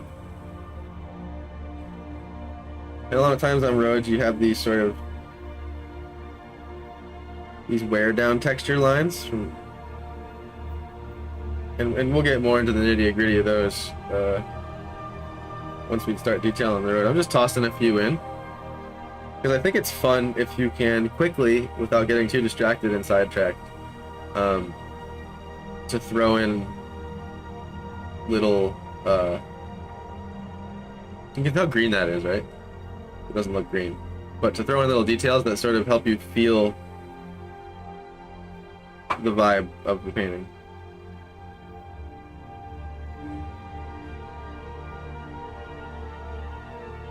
Paint this in. And here's where I want to pick my new color. It comes down to about here, and I'm going to gray it and make it right about there.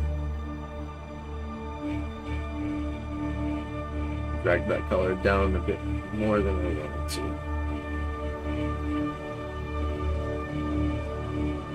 I would also suggest, if you're a beginner,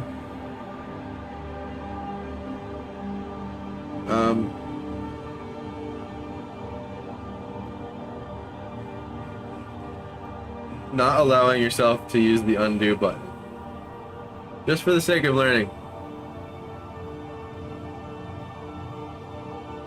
I've earned my rights to the undo button. But I think it's valuable if you go through the experience of putting the wrong color somewhere and having to repick the right color manually, by the way, not with the color picker, and paint it back correctly, because that happens literally the entire time you're painting. Unless you're color mixer master 3000. You are gonna mix slightly wrong colors of paint, you're gonna put them on your canvas, and you're not gonna be able to take it off. And you're gonna have to remix the old color and put it back. And that's a good thing to go through.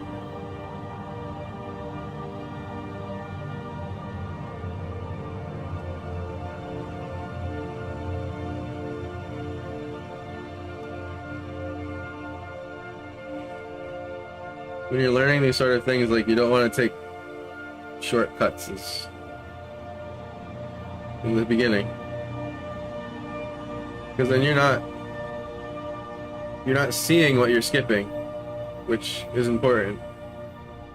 And then you'll sort of arrive then at like points of your painting where you're not really sure why things ended up looking the way they did. And then it's harder to problem solve that way.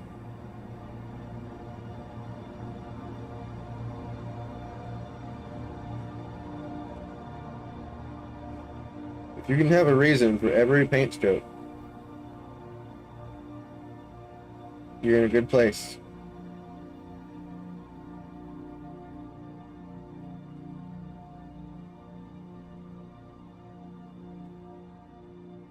There is an element of just tossing it up there. However, it's still not without intention. You sort of need to like come in with a structure there, you know what I mean?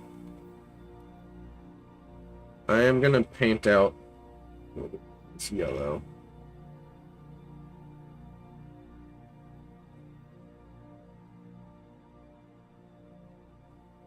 I just accidentally didn't fill this part of the sky.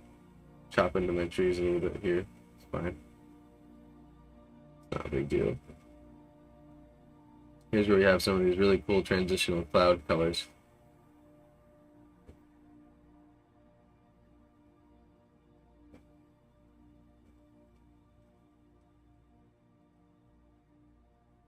Get these almost warmish, moving towards red. Gray clouds in these big yellow bursts. I spend a lot of time driving and looking at the sky too. Honestly, the sky is going to take the longest in this painting. Just because it's the part of the reference photo, or the moment that I enjoyed, so that's where I want to put the most effort. And what's cool about this situation is that everything, lighting's very behind everything, so you're not going to be having a lot of translucent moments happening here. Everything can be very silhouette-y. These kind of paintings are fun. Like each layer of each mountain and each tree line can be like very, like, distinct. There's not so much bleed through of sunlight on the edges and stuff. Just tossing in this gray color here.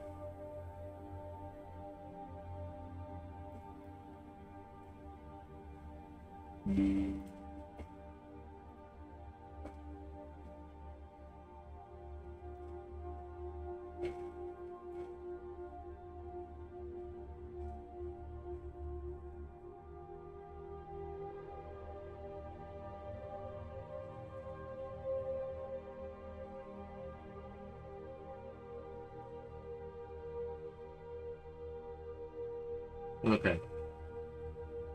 Actually, one little detail I like that I'll keep. Also, I'm making up pretty much 100% of these clouds. Like, I'm not copying them exactly. I'm just using them as a guide. but there's a little bit of yellow. And what you'll find sometimes is you'll like specific moments of the sky and keep them. Okay.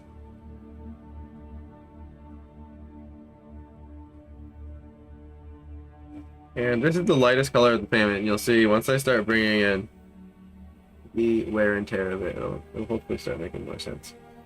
Okay, another thing that's worth mentioning, that I did on purpose, a stylistic choice, is I pulled out the 2-point perspective that's happening here just a little bit more.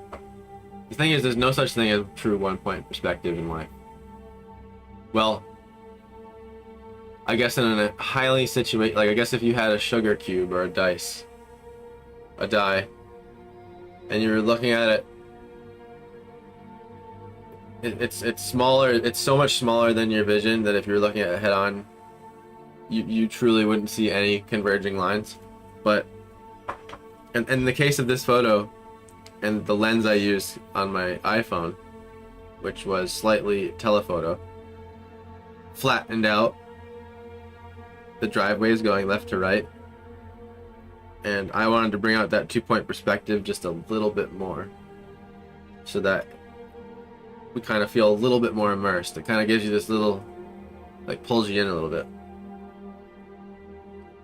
but not so much wide angle, and it's not that 3-point because we don't have any skyscraper. I mean, it is 3-point because we're looking up a lot. Like, the horizon's almost off paper here, and it's a tall image.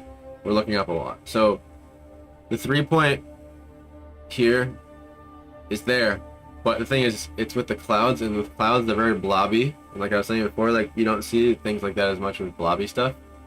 Like, you can't really see like the solid edge of a cloud vanishing off to a vanishing point on a straight line going into the sky.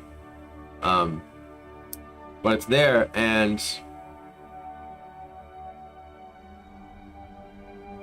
you won't really see it on much on the ground. Like, maybe, debatably, the telephone poles are pointing ever so slightly towards that third vanishing point, but it could even just be that the telephone poles are tilted in real life, and they're not.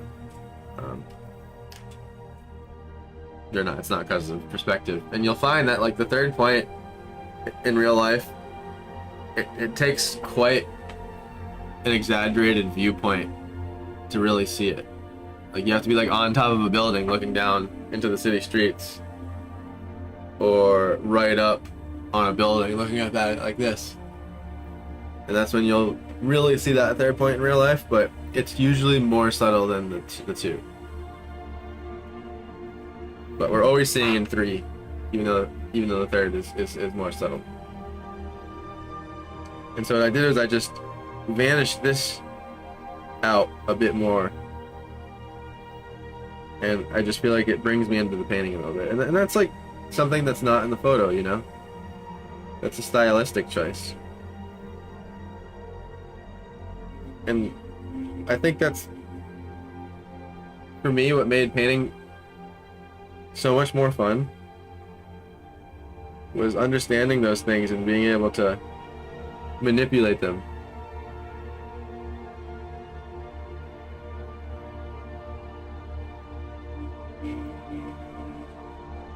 There's a little edge here on the driveway that I just want to bring out, because the driveway is indeed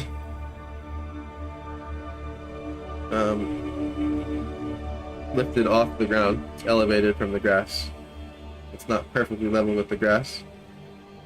And in this case, the grass isn't even tall enough to bypass the shadow edge of the pavement. But where I want to be careful, where it cuts off, and here's the part that might be worth zooming in for fun, even though it's still overkill, is right here. We want that driveway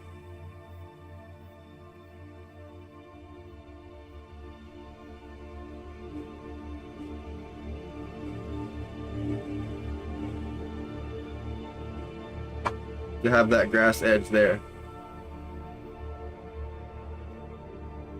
But not so much here.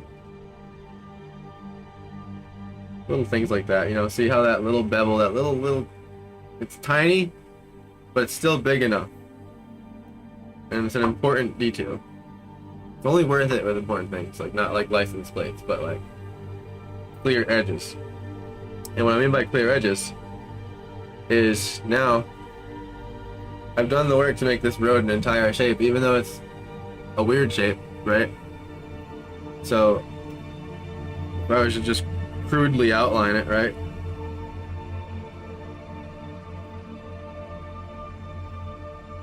That's our shape.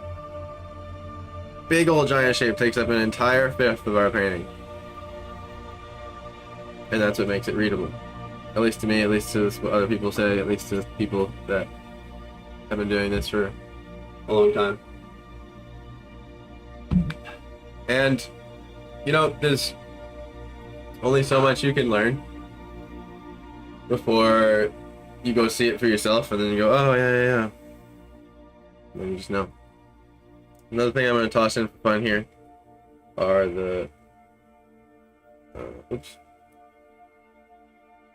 the lines on the street.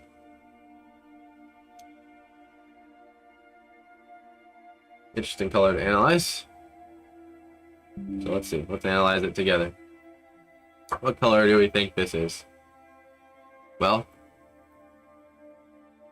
the way we learn that is we start asking ourselves questions. We go, what's its local color? Well, in this case, it has a very potent local color, right? This isn't just some white surface. This isn't some white surface that's just picking up the yellow of the sky. That's not how this happened, right? How did this happen? Well, it's already yellow paint. So it's already really yellow. So like, if anything, what's happening here is it's starting yellow, right? And then everything else around it is destroying that yellow in one way or another, color-wise. And we can watch the slow destruction of this yellow as it gets overtaken by the influence of the atmosphere and the lighting. It's like we were discussing earlier with the pavement color. As we get closer, it's greener and bluer and grayer. And as we move out here, it's whiter and yellower. So what happens to this yellow? Right up close, as we know, in the foreground, things hold their saturation better, right? So we know we already need to start more yellow than normal because it's already yellow. But look what happens as we move out. Look at this. Look what's happening. Look at that. What color is that? What's that? Would you call that yellow? How about this? Would you call this yellow? You know what I'm saying? See that? But look, as I zoom out and I put it back in context, like magic, your brain literally makes that yellow. But that's not yellow. Look, I'll show you again. We'll do the illusion again. Not yellow, right? Yellow. And that's the funny thing about color. And it's just understanding that. And we'll demonstrate that shift right now. I'll pick those colors. And again, I'm going to stay zoomed out because this is a very small detail, but an important small detail. They do exist. And it's still, you know, it's not this yellow, right? We're not doing this. It's still starting. Not as bright as our sky, right? So we gotta stay below our sky color. As we said, our sky threshold, which is roughly here. It's already yellow, so I would push it maybe somewhere to like here. Believe it or not. That still might be too yellow.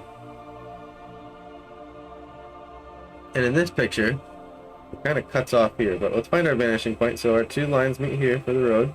just about right here, the middle of our truck, the top. And this is a 2-lane road, but the lane that we're in is going to appear wider.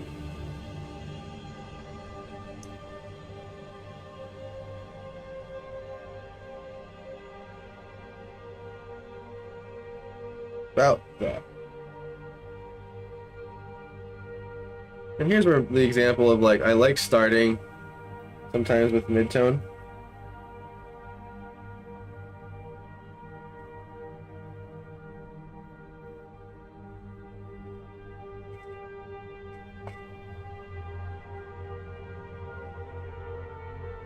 And I'm also putting the slightest, ever so slight, purposeful curve on the line. Because I just like, it has that bit of just hint of a fisheye sort of. It almost kind of makes the land you're standing on feel like you're on a round globe, like a sphere. Gives it like planet Earth feeling. These are little things I would never think to do without just doing 100 paintings. And I'm zooming in a little bit here for just my tiny drawing screen reasons. Not because we should be detailing it, but because I just like literally can't see it. Okay.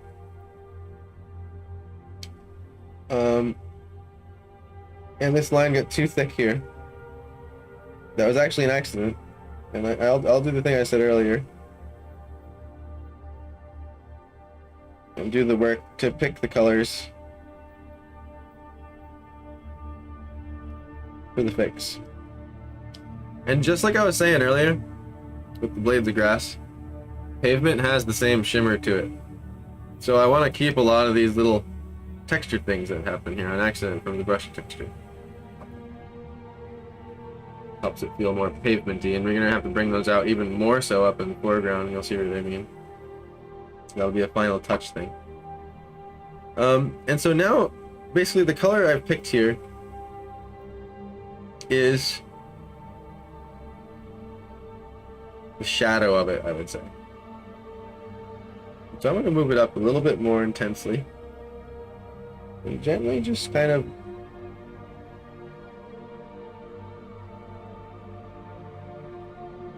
put that yellow in there. And I would say it's a little bit more macaroni and cheese than that. Yeah, there we go. Now right here is where I want to stop with that level of saturation and now start really drawing it this way. It happens quicker than you'd think. Oh. Let me color pick that quick. It happens quicker than you think, especially particularly in the mid-ground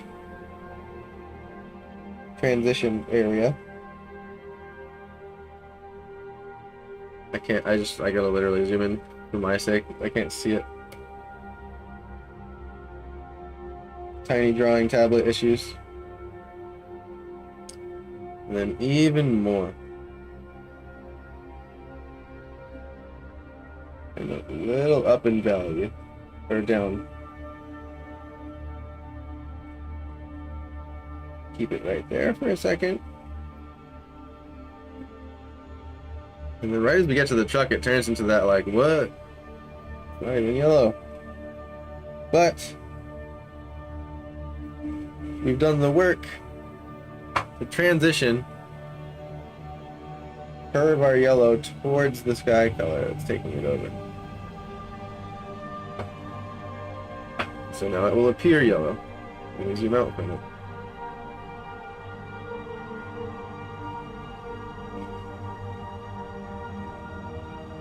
Because it'll be in context.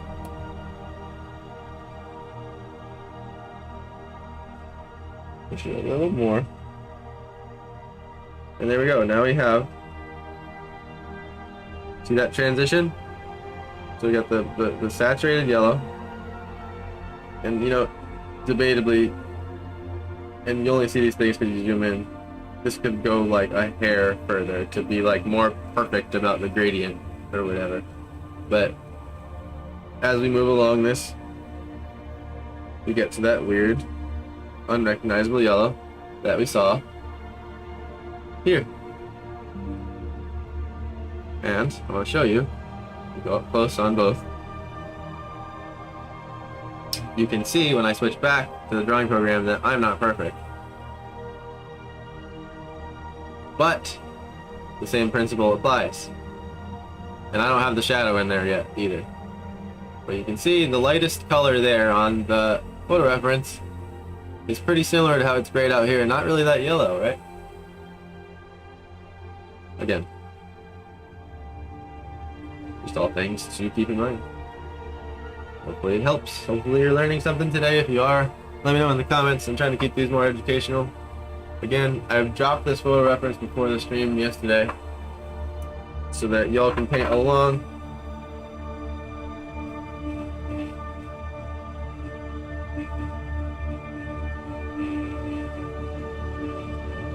Okay. And it's the dotted lines on the other side, so we're gonna have those.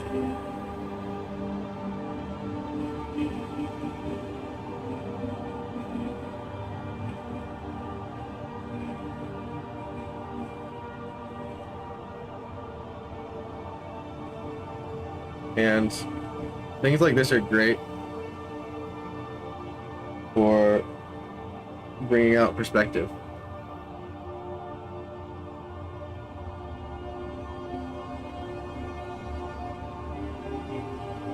You'll see I even made an error there when I'm looking at it. The next dash is not even half the size of this one.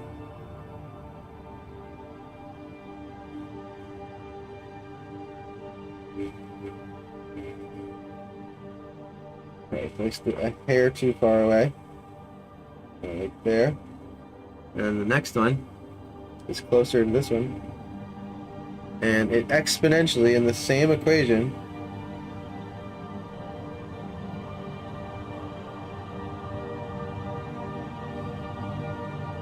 disappears.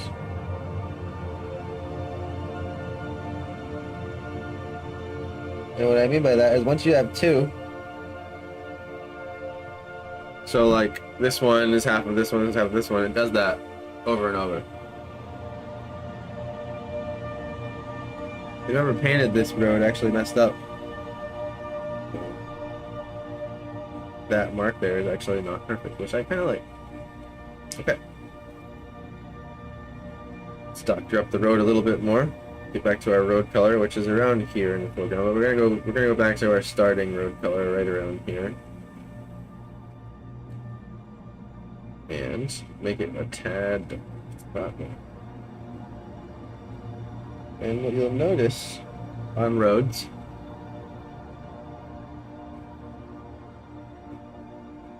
is they often enough have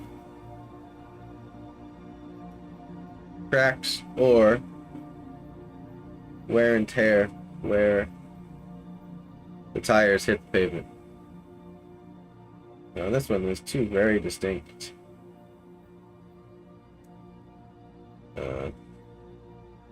wear and tear lines here. And these are great things to bring out. For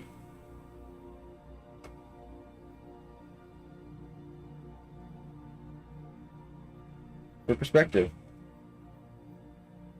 When most of the things in your drawing are blobby, it's good to have a few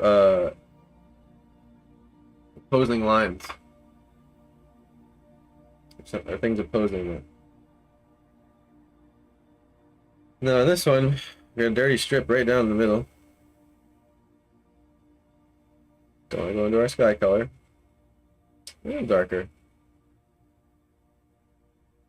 And we do have a shadow under the truck. We'll deal with that more accurately later.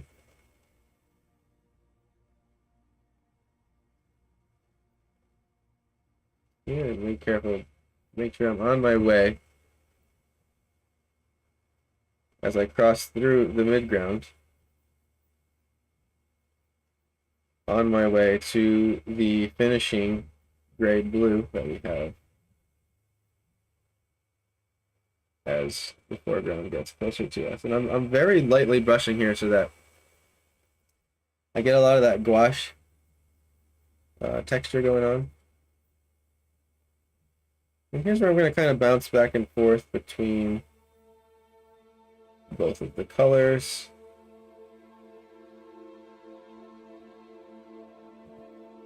And sculpt this wear and tear in such a way where it's not such a straight line, right? It's just sort of a part of the road that's weathered in a certain way. And I need to make the shadow under the truck darker now because it's starting to look too much like the wear and tear and not the shadow. Shadow is nearly as dark as the tires. It goes to about there. You can still see through the whole truck. And then whatever that thing is on the back of trucks, it's not like a hitch, but it's a thing.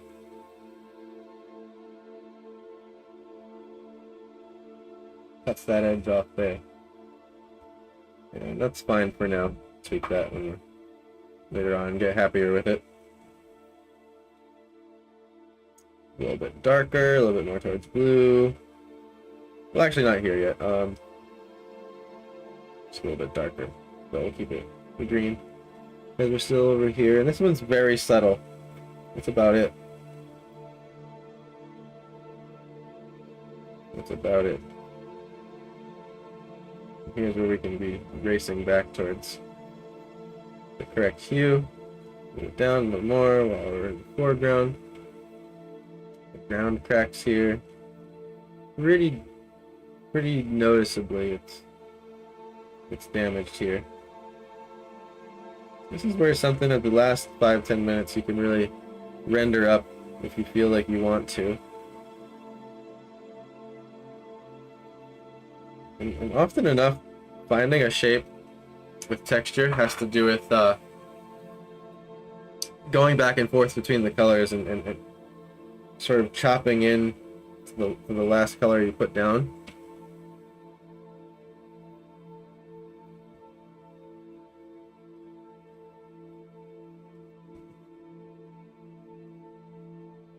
Also keep in mind a lot of these road cracks and wear and tear marks are obeying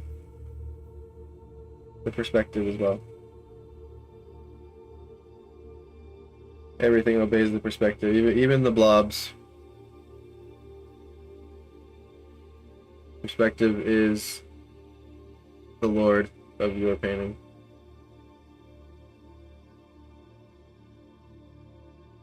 I'd like to say this one gets a tad darker as it gets closer, but it's thinner because it's over to the left.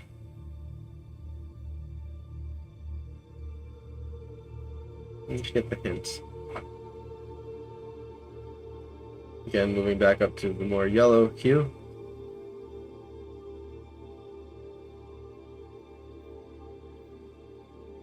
And these are more scrape lines. And they come from like a truck dragging something off the back, or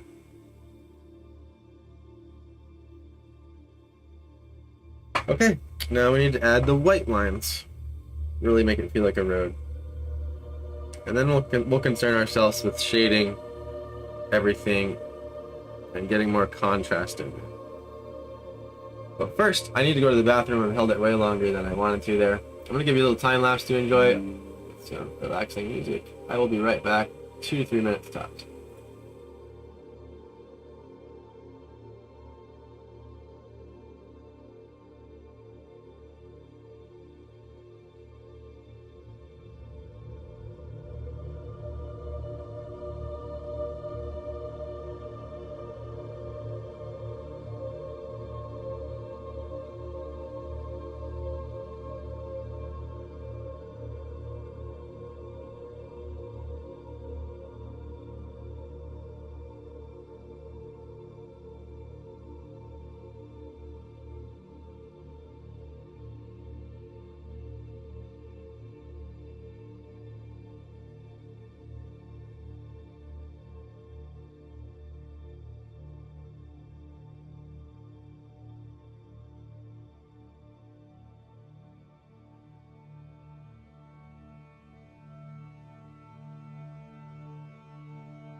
Thank you for being patient. Hey, yo, Sam, what's good, brother? So glad to see you here, man.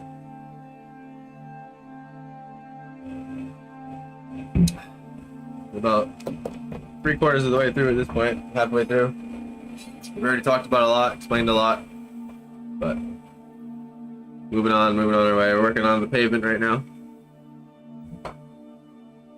Just have to take a little pee. Hope you're having a great day. We're doing a photo study. Photo is in the Discord that I put up yesterday. And when we do these photo studies, I always encourage everyone to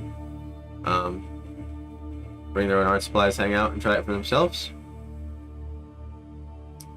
And which key is it? There we go. Here is the Discord. We have it in the announcements tab, and if I am a good streamer, hopefully, I type this command in, exclamation mark Discord, and you can type it in on your end. It should work on YouTube and Twitch. Facebook's a bit funny with the cloud bots. It should give you an invite link. There's the one on Twitch. Yep, there's the one on YouTube, I think. Yep, there we go. Sweet.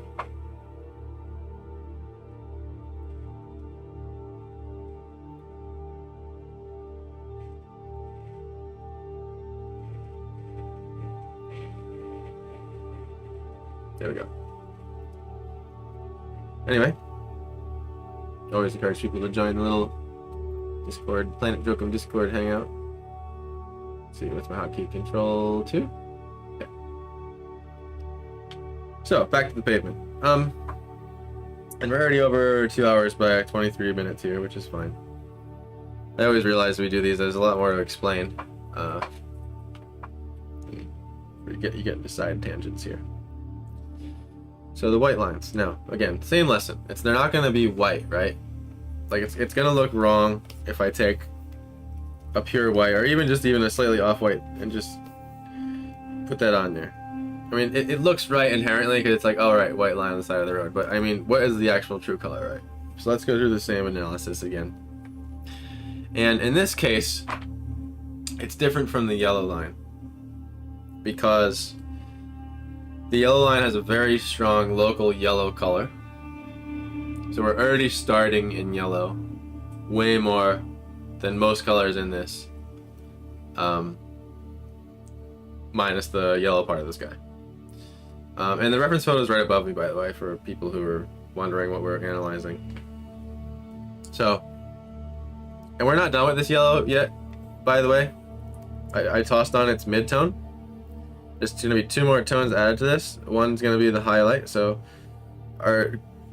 it's probably going to pull to somewhere around here. Like that.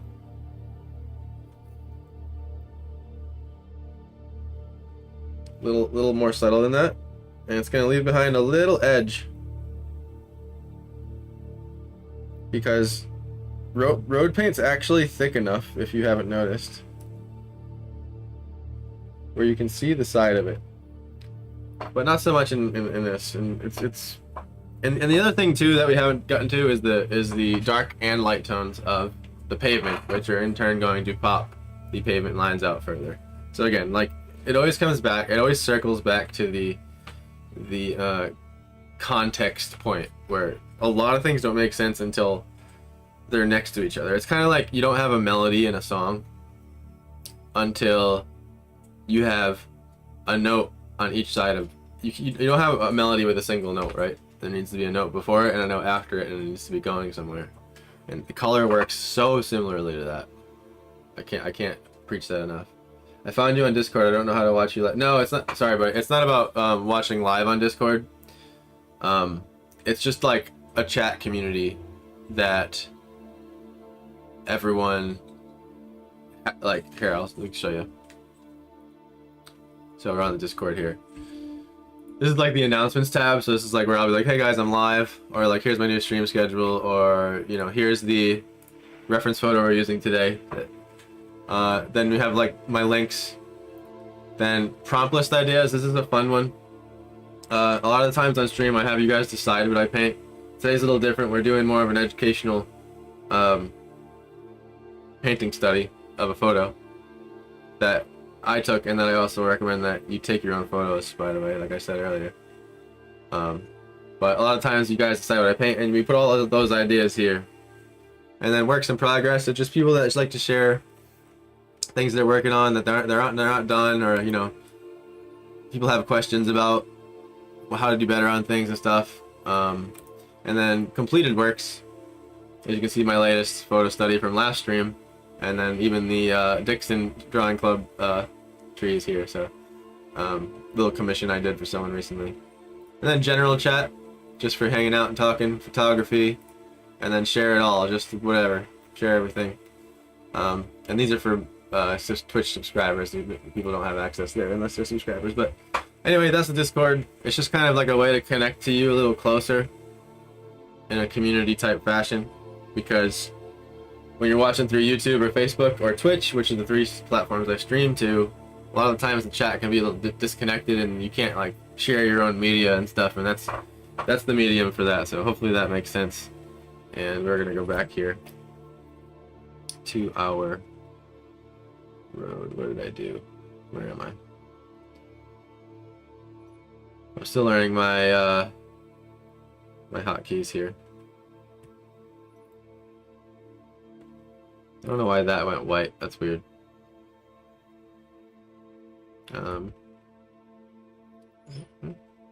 Oh, I see. There we go. I still had Discord open.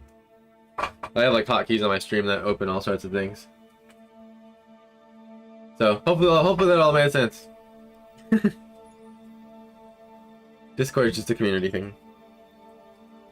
Okay, back to the white line point. So, it's white. Unlike the yellow, which has strong local yellow color. That's where we left off. So what's going to happen is, things like white and gray, they invite in other colors and they go and kind of suck them in and take on their properties. So, because this is an overcast day, as you can see above me, not a lot of that blue, not as much of that blue is getting through. It still is in large amounts, but not as much. So that white line wouldn't be as blue as it would be on like another kind of day, or if the clouds weren't in the way. But it's still going to take on the sky color because it's white, it's reflective. And so I'd imagine it's going to start somewhere around the same color as the pavement, the grenishy blue, but it's going to be pretty dull, like about here.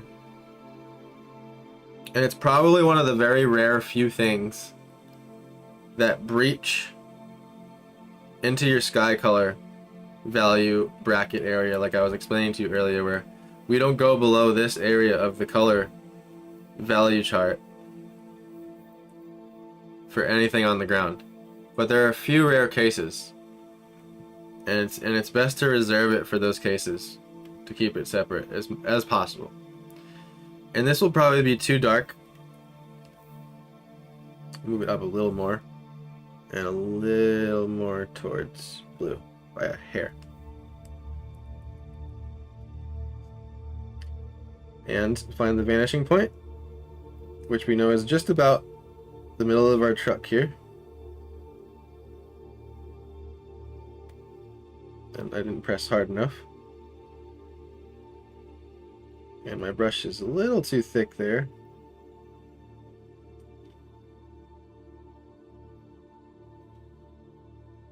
I'm just going to get the position of it. It definitely feels way more like a road immediately. And it's one of those, I'm gonna move it up a little bit brighter. And it's not actually that bright coming off the brush, because I'm not pressing hard enough. But this line is actually, it's one of those noise strips that you hit on the side of the road, so it's not a perfect white line. We're gonna have to break it up with a little darker color here. I'm gonna get the other one And the nice thing about white is we don't have to be as concerned as I was with the yellow color as changing the color, because it's one of the most neutral colors in existence. And so therefore it's going to color mix for you a lot.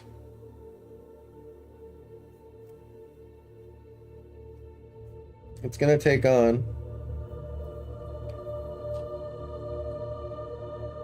a lot. And another thing we have to be cautious of here, I'm going to back my line up.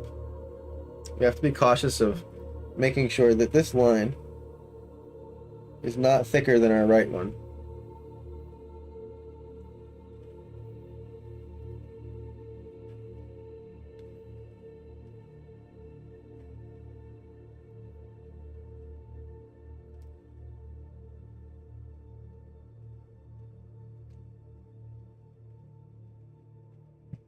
Because it gets squashed as it moves away from us in a 2-point perspective.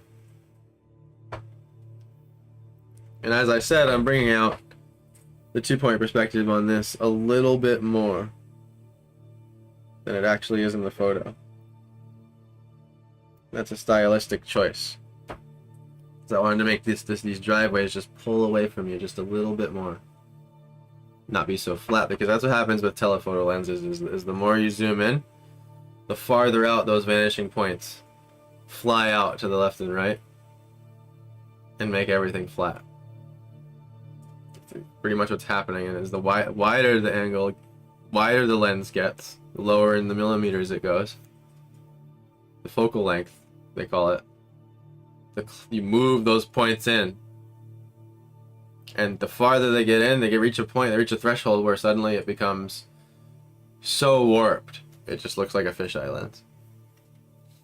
And that's where you get into curving and like the 5-point perspective, because it's the only way to solve the problem of straight edges, is when they get that warped, they have to curve, because or you'll just have a jagged V basically once you cross over the horizon.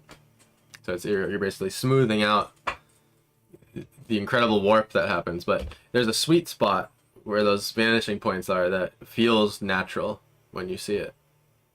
And that's when you get into the cone of vision. The cone of vision is roughly 60 degrees. So if you'd imagine an eye in the center of your eyes, there's a 60-degree cone going out in front of you like this. This is more acute than it really is because I'm on camera, but it's going out like this. And that's roughly where your vision starts getting blurry. And then you have your peripherals, right, where your vision cuts off entirely. And I would argue that when you move your hands, if you had your pointer fingers like this and you move them out and just keep looking forward, and you move them right to the edge of your vision, right? And so you just barely can't see them. That's a good natural looking spot for the vanishing points, if that makes sense. So after you do that, if you look over to where your fingers are pointing, that's a good spot to imagine in your picture frame of your drawing where the vanishing points are going to be relative to your picture frame.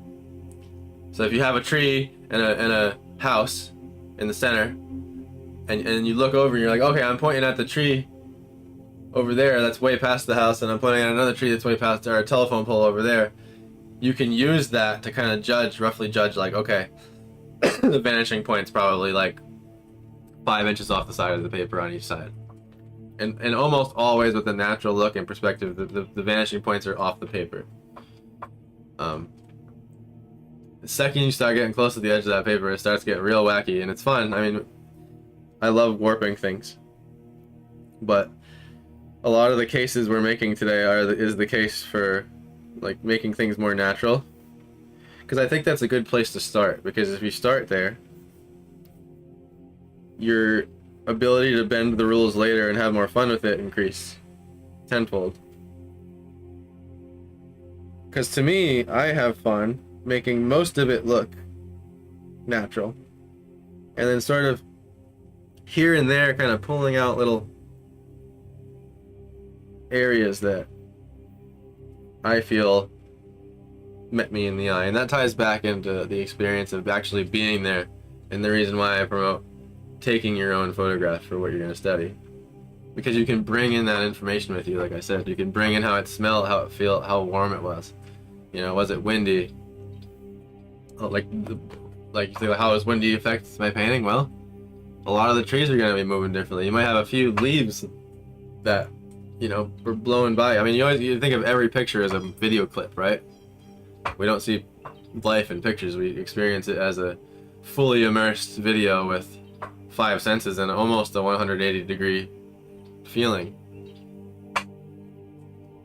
So as much as you can grab of that to bring in your painting is going to help like make your painting feel more alive, because you can't literally like Blue's Clues the viewer into your painting and like bring them there, right?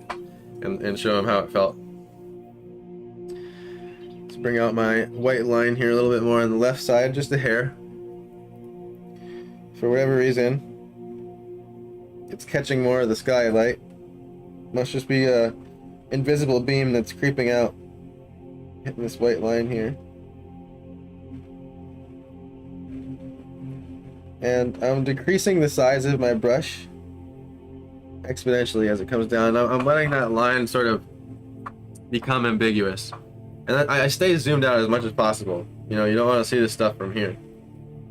And if anything, I have to come back and fix the same thing. And it would have been solved in the beginning by just not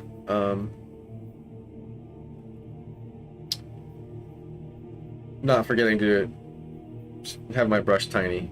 So basically, it was just a initial error. But basically, you're not gonna see it. You know, like it's not even worth working out that. It's again like the license plate thing I showed you earlier on the truck. And how little it mattered, you know? It's more about nailing the points in which those transitions happen, to where it's recognizable that it's fading off into the distance. It's worth rendering that up a bit, so that the viewer's brain ends up being, you're cueing the viewer's brain to go, oh okay, like that's the physics, and then it just everything else makes sense. So now it's really starting to feel like a road with those lines, for sure. And I'm just going to keep having fun here, adding some darks and lights to the pavement. And then we're going to move on to the sky, because there's a lot of work to do there. But I can show you how clouds can become simple with the shape concept. And you can use how we've broken down this whole painting from the beginning in sort of little microcosms around the painting, you know?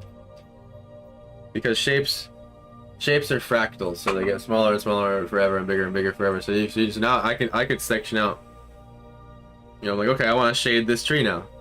And I squint my eyes, I look closely, I say, okay, what are the main shapes that this tree is now broken down into?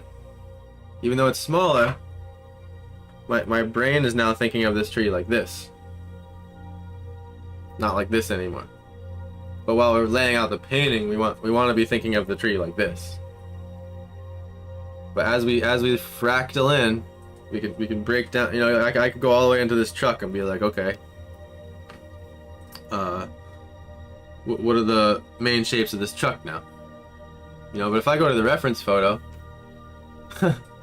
you know, what main shapes of that truck can you see from this distance beyond the 2 square tires and pretty much the oval? You can like barely make out the ladder on the back, maybe a little bit of lettering, that little logo, you know. But until I go like this,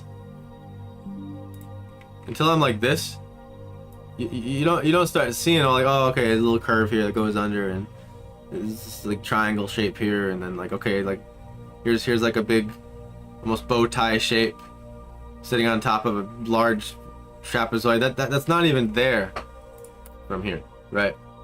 At the very most, we got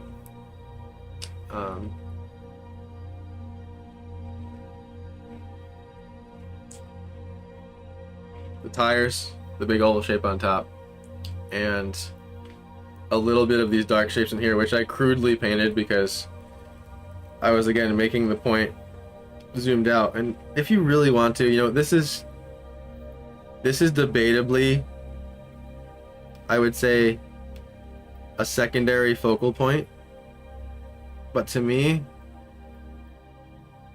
the truck is more about scale than it is about subject. So like if I zoom out, the goal of leaving this truck here is making the sky feel big. I put the horizon low, which means we're looking up at the sky, and I'm making the sky dramatic as possible because that's what when I was driving this that day, that's what I was like, whoa, that's beautiful. It was like how the yellow was just bursting out of the sky, and the photo does not justify it at all. So everything is aiming you towards the sky. The road is aiming you towards the yellow part, which then hopefully pushes you up into the clouds, which we'll get into next. And we're going to do some tricks with the clouds with perspective to make sure the clouds feel big. And even the marks, everything of the pavement, all leading you there. Because what happens is, I used to detail my stuff too much, every little inch. And there's no rules in art, don't get me wrong. What I'm trying to teach you is, like, how do you get a good average? And then detail what you want from there. But what happens is, like I was saying, if you detail something really small, really like crazy, if I put like the license plate and the blinkers and the ladder and the labeling on it and everything, it gives it this weird like it was a sticker put on it, and it sort of takes it out of the universe. So, continuing on the road.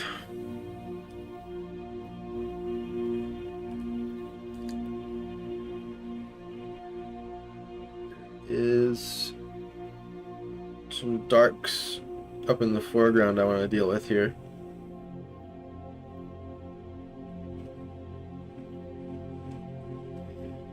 And they're right around, I want to be too blue, a hint of blue because we're going for natural. I'll bring it even more into blue here.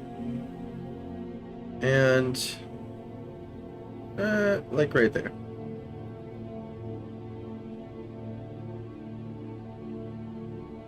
And it's very granulated. It's not a spot that's purely dark. It's a rough patch. It's almost like the ground started cracking and sinking. It's almost like what would happen to pavement if underneath it sunk like 6 inches and then got pressed down. But it's not quite a bowl either, or a dip. It just kind of appears that way. Nice dark spot there. And again, remember, jump back and forth between the colors. It's why when I'm mixing in real life on a palette, this applies to that. I like having a mud pile of all my colors I've mixed, because you can do that dance just as easily with traditional. Familiar objects are great for giving context and scale. Absolutely, man. Absolutely.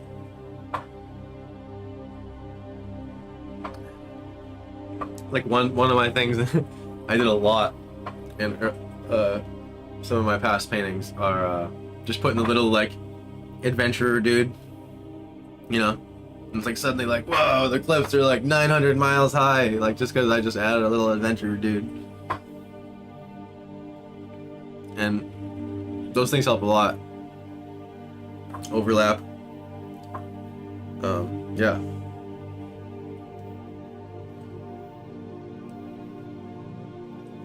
And they help a lot, especially if one is painting something and they're not nailing other things that help with perspective, if that makes sense. So.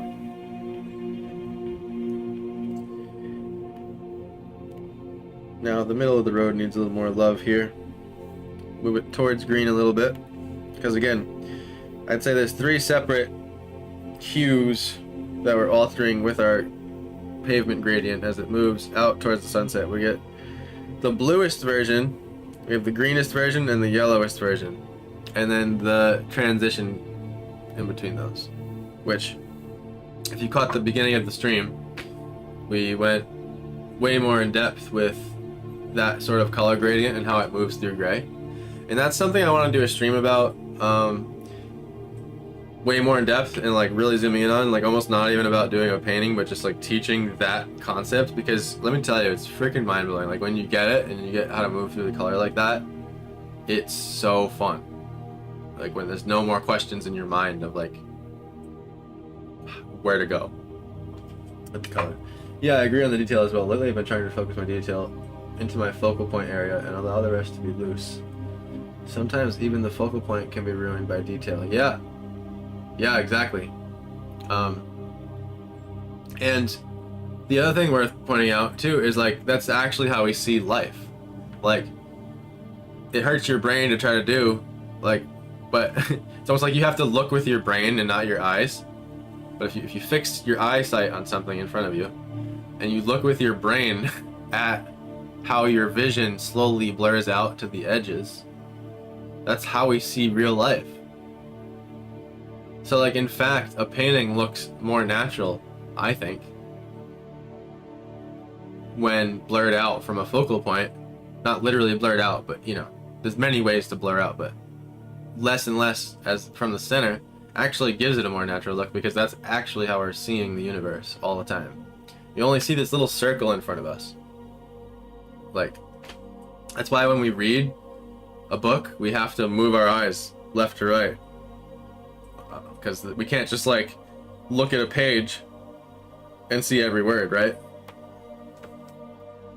And so like, it's kind of cool though. Like, I'm glad I started the opposite way, because when I first started, it was like way too detailed, way too detailed, constant.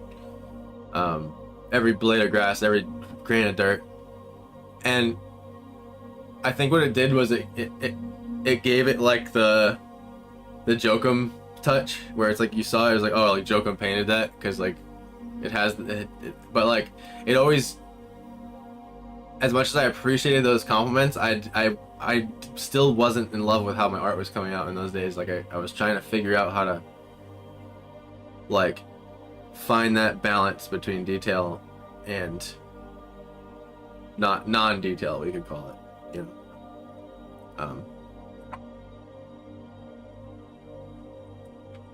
And I would say I'm in the most impressionistic phase ever. And you know, not to mention you'll get paintings done faster if you're not working on every blade of grass. There is a painter though worth checking out. His name's Michael James Smith. And I would say Michael James Smith pushes that the farthest I've seen, to where like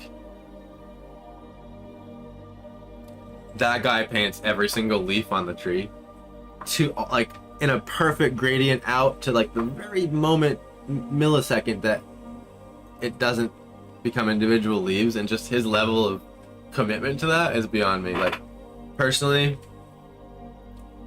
in my paintings, I'm going for like the vibe check. Excuse me, like I'm trying to get the viewer to see the beauty I saw, and like not so much be obsessed with every tiny branch and stick. But this guy, man, he draws every branch on the tree. And it has a certain look to it. It's very photographic, but it almost looks kind of surreal at the same time, because we don't actually see like that, is my point.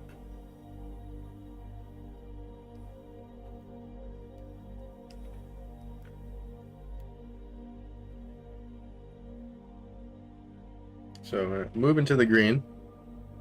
And again, the pavement's already gray, like we were saying earlier. And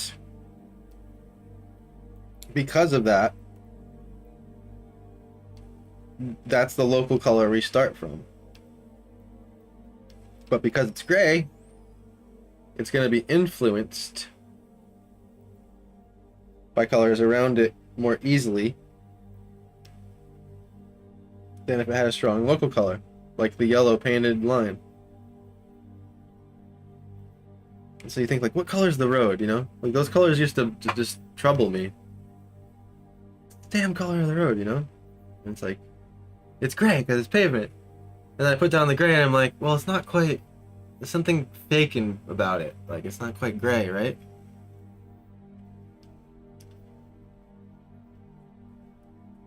So the best way to think about it, I think, is like, okay, it starts gray. Think of like order of hierarchy. If I had to like make that up on the spot, like I'm just spitballing here. Like, I would say, if you're like, what color is that thing over there? You go, what's the local color? Okay, green ball. Okay, it's green ball. Then you go, what's the diffuse light color? And what I mean by that is what light is bouncing around. And then you go, what's the direct light source color? Like those three things come together to give you what color it actually is. But it's good to start from local color because it's a good foundation to move through color, because that's what we're always doing. That's what color does. It just moves through the hues in different ways, and that's how our brain interprets it too. It's not like this color, then that color, and then that color. It's like this color, then like a slightly more influenced version of that color, then a slightly more influenced version of that color, until you get to the next color. And I think that's one of the most interesting. That's why I think these yellow skies with the purple clouds are some of my favorites, because purple and yellow are really far apart, right? You mix purple and yellow together, you get a horrible gray-greenish mess. And you're like, well, wow, how do those transition so nicely between each other? It's because there's this nice kind of like parabola arc that moves through the color wheel through the grays from yellow to purple, back and forth in a certain way. And like you can lessen or intensify the degree of the way that parabola curves through the grays. And again, that's something, like I said earlier, like is way easier to visualize. Like it sounds more complicated until you see it on a color wheel and like the path it takes, and then it's like, oh.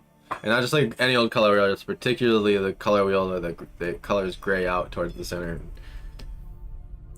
That's something I'm gonna definitely do a lesson about, because it's one of those things that I realize it's easy to side tangent about, because there's a lot to talk about it, and it's easier to talk about while I'm like painting examples of it and like showing examples of it, and like unlike in a painting study like this, like there's a lot of elements we gotta get through, so I can't like chill on that for too long. Okay.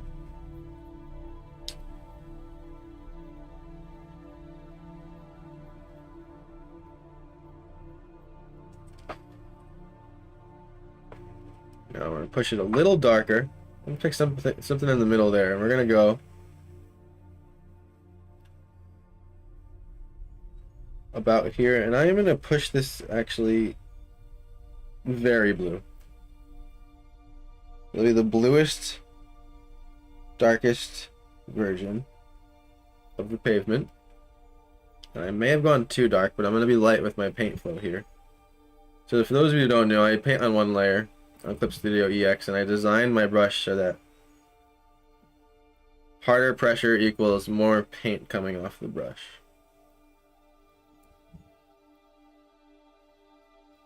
So the way to think of it, it would be like dry brush versus wet brush. So if you translated that to like a traditional setting, it'd just be like the amount of paint you're dipping on it.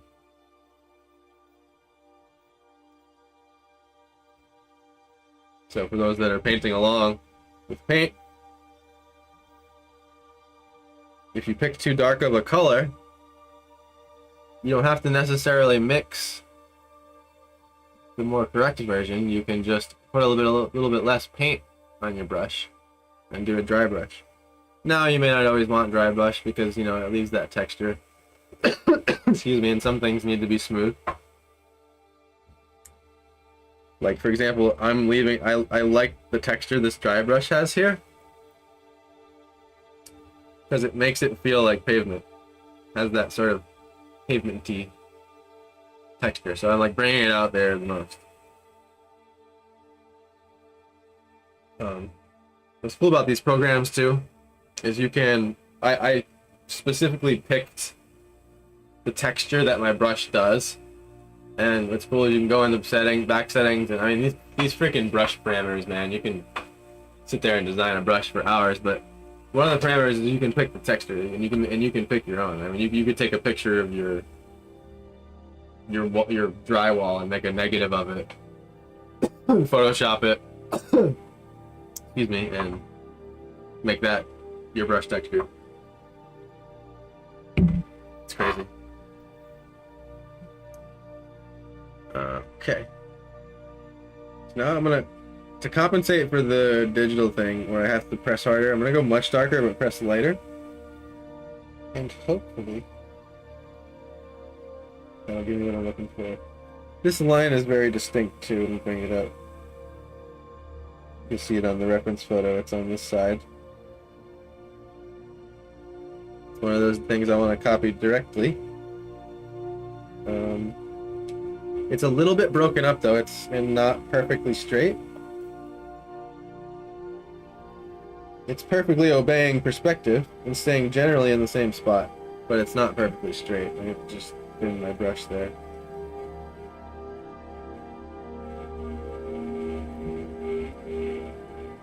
I liked how that looked mostly. What I shouldn't have done is undo there. I should have just color picked and painted over it.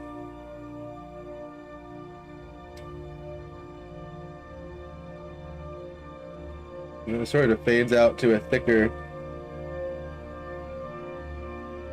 thing. Sort of like that. And then I'll refine it a little bit here. Excuse me, I'm sorry, I got like a tickle in my throat right now.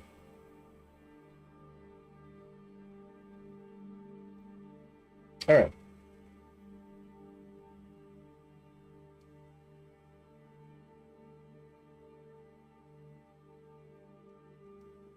It's a little overall darker here.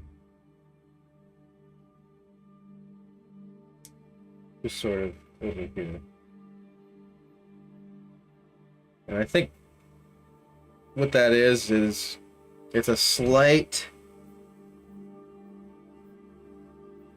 glow coming from the sky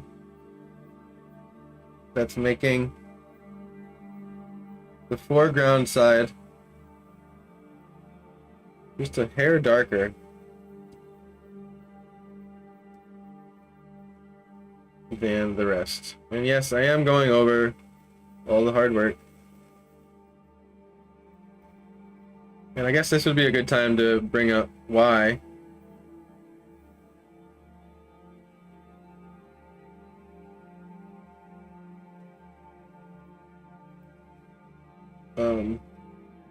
people don't paint on one layer visually, because like what I could have done, which would be faster, is change my brush so that it has a overlay effect, which basically is like a cheat code for turning your opaque paint transparent temporarily, so you don't have to worry about darkening it or finding those colors again. But, like I said, the reason I like to do this on one layer is to have it feel as authentic as possible, and I like making those mistakes and having to fix my way through them through manually picking colors. And I wouldn't have said that, you know, probably 5-6 years ago.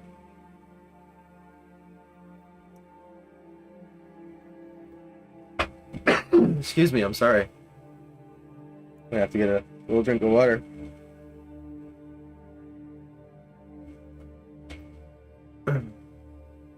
But I've gotten in the habit of putting myself through boot camp, certain things on purpose. Okay. Alright, now it's time to finish up the sky. And we'll have a little bit left to touch up on the truck and the trees and a little thing here and there. I'm pretty happy with the road overall. It needs some value adjustments, light and dark wise.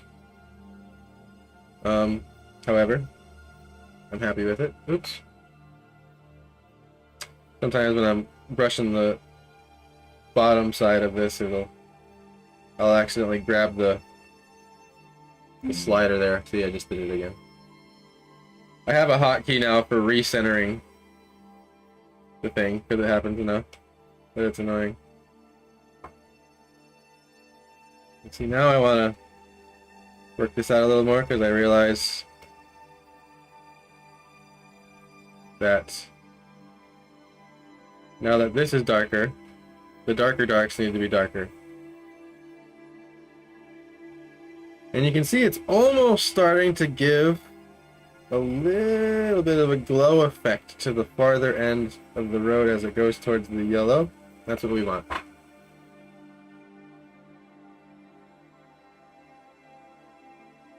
And I'm going to even get a little more aggressive with that. I'm going to move my painting up here so I stop dragging it. Because I want that color to run off the edge.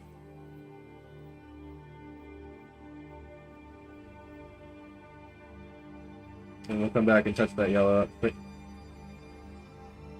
I'm also making sure all my brush strokes are in perspective. Another great thing to get disciplined about.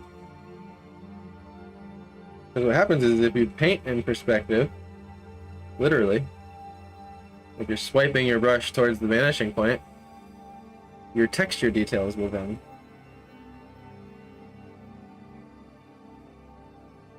also be in perspective.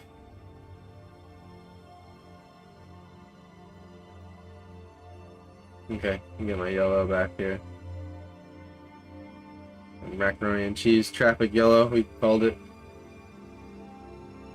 Makes me want macaroni and cheese.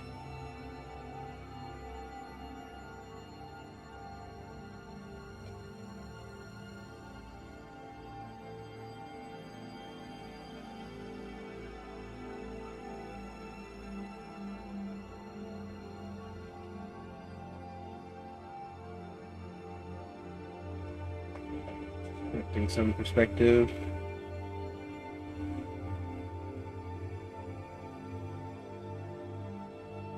This should be a tad more visible, just by a hair, and this one just a hair more yellow.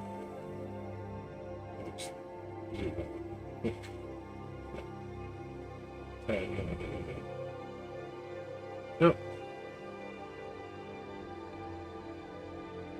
There we go.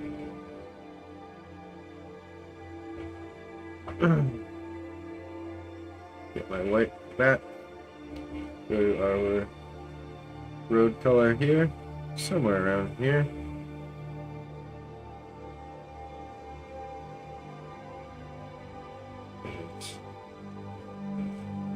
Actually, now that it's broken up a little bit, I'm not gonna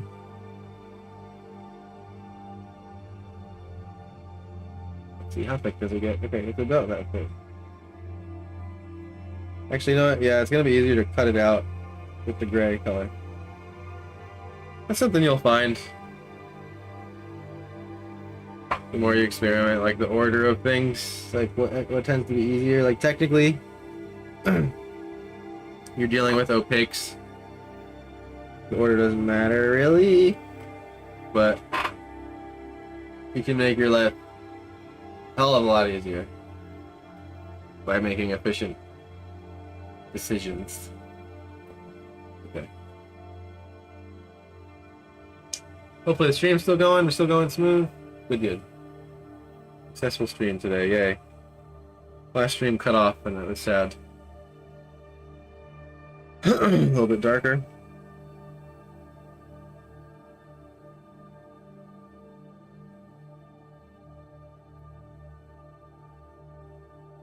And they're not perfect by any means. Sort of broken up. And not very clear. But it kind of gives the hint that it's like, oh, that's the noisy drive strip thing. Sort of break up the line a bit like that. And then we could even just get like grab like here this would be like a final touch thing, but we'll do it right now. Let's grab like a much whiter version of that, grab the blue. And just like give it a little bit of a sparkle here and there. And these are like, this is where you're going into the category of like paint what you know and not what you see. And that's where like you can get that little touch that makes things shimmer sometimes when you experiment with it. So like, for example, the photo may not be showing me that traffic paint is high gloss reflective paint with particles in it that are designed to reflect light. But we know that, right? So it's like you can use that in conjunction with, there's a white line in the reference photo, and sort of bring out that sparkle. I think it's very easy to get caught up on like, well, that's not in the picture, man.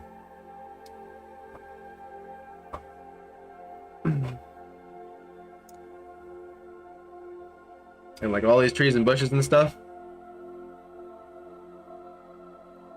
Besides, really clearly shaped ones are gonna be all made up.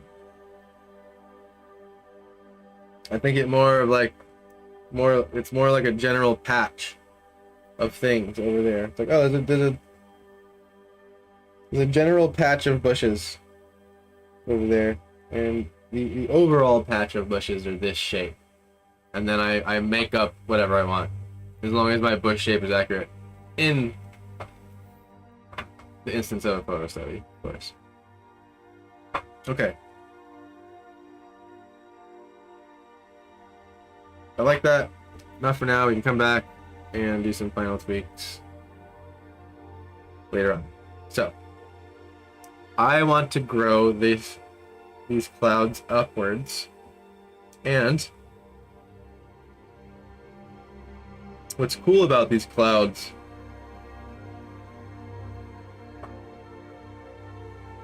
is actually most of them are close. So it'll be a little bit more difficult to pull out the principle I was going to talk about, but it's there regardless. And so what I mean by that is you can kind of see that there's like some really bright sun back here somewhere, and it's sort of taking on the whole sky over here, right? But the clouds don't continue out and out and out.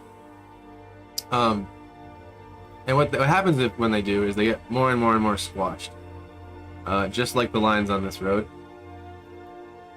But what happens here is we have these really big chunky ones that are just kind of coming in over our heads, which I loved.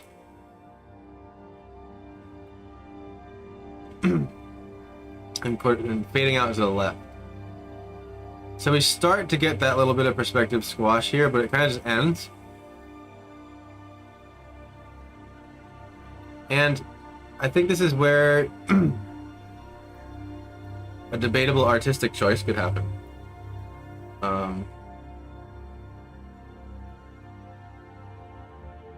Where we maybe add a few slivers just to show like, hey, you know, the clouds are squashing, but we don't always have to do that. It could come out all right.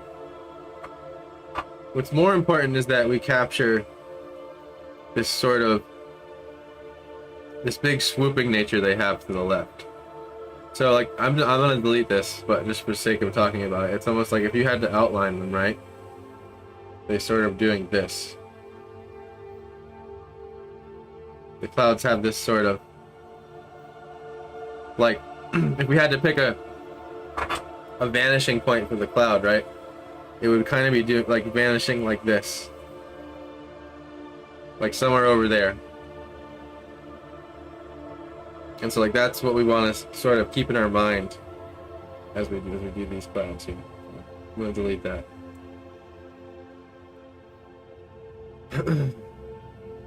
And I think I'm going to build it out from the yellow. I started to here earlier. So it almost starts cresting into a little bit of amber, but not quite. In this case it stays yellow, mostly. But we get this sort of these reddish clouds. And I'm going to pick the mid-tone of that here.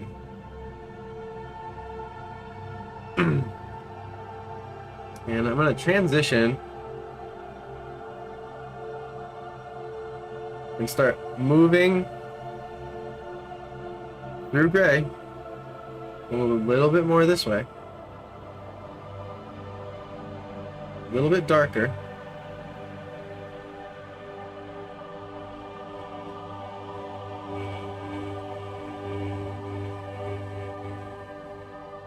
And outline that little dip there. And that's not quite the dip. It's one thing I'll copy about it for fun. Take it upon yourself to copy when you want to like learn that thing, you know what I mean?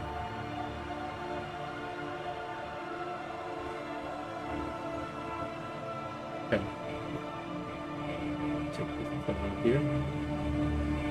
This is a very sun-soaked cloud still.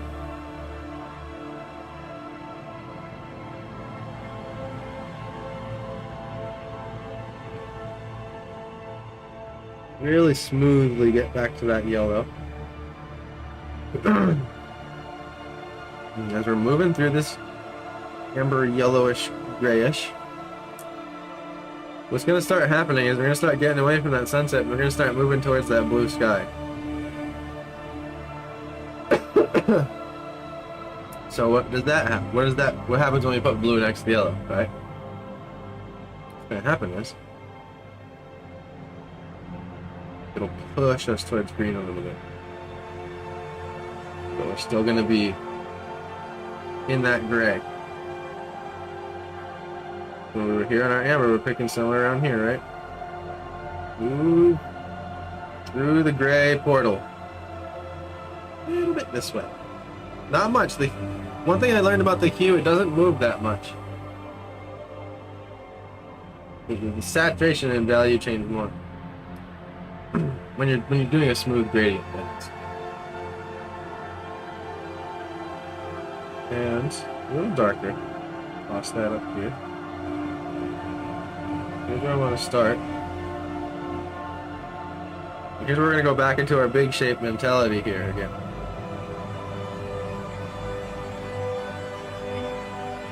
Okay? And all these clouds here roughly have this moving out amber red, grayish, tannish, brownish, reddish, whatever you want to call it. It's a communicating gray. It's a very in between. That's why it's hard to name. That's why you have these big color libraries with all these fancy names, because they have to have every color has to have its own unique name because there's millions of them.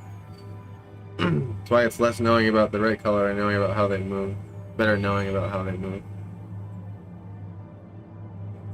And so what we really want to get right here is this yellow pocket shape first. And then we can just move on quickly with... And I'm going to we'll move on quickly with the rest of the cloud. And I'm going to color wiggle a bit here.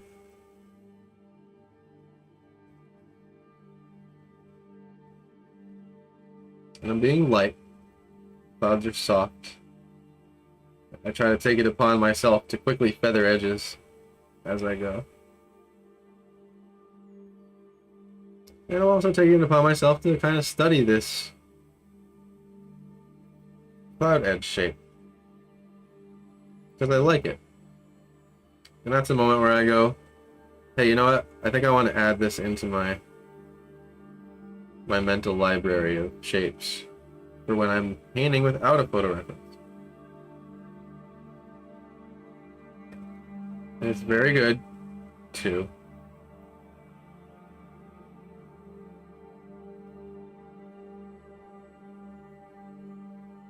Go back and forth between those two worlds. What I'm doing today, and drawing something out of your mind, particularly related to what you just studied, because then it really cements it in there. I find it does. And if it works for me, chances are it could work for someone else.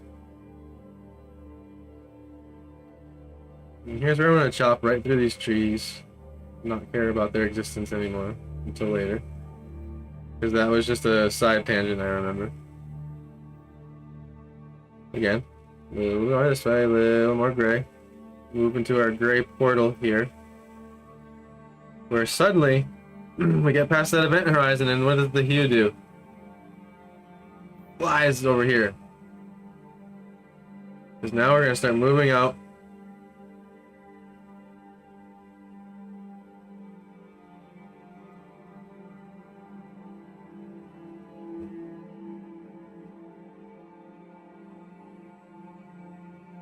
Back towards blue. And this is where you get all these really cool, interesting colors that are hard to describe, like those weird little greens you see in clouds, but they're so subtle. You're almost questioning if you see a green, you know?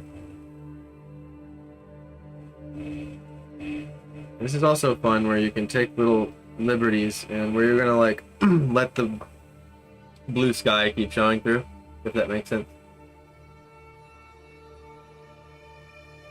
Alright, now in the reference photo it's pretty gray. For whatever reason, mixture of the camera and the day and the lighting, it is not as purple as it would go, but up towards the top it does because the blue sky starts taking over more. So it's going to be fun to try to get that right. And I think what's happening is because, like when I think about it, like why is that happening? Because the yellow theme is so strong here. It's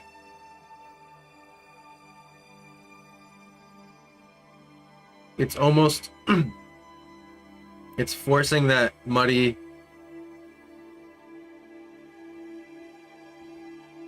reaction that purple has with yellow to, I think, maybe last a bit farther into the gradient.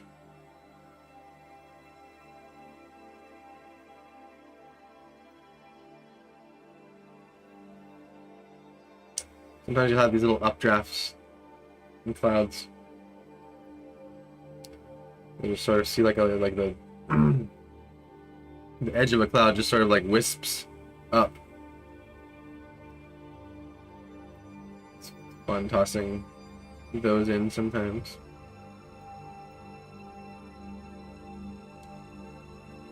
I think the most difficult part about clouds maybe is how subtle they are in value, and then like feathering those edges. But once you get it, you get it. I remember for the longest time my clouds looked like, I don't even know how to say it, they looked like solid, almost like solid ice or something, like dirty frozen ice. I don't know how to explain it.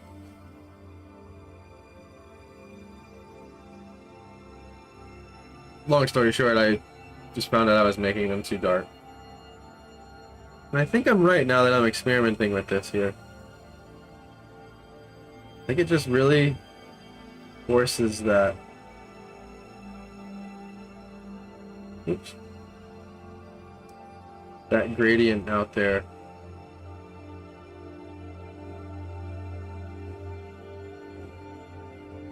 A bit longer before it can get back. Okay, so there is a cool thing happening here too in this picture that I always love that I see when I see it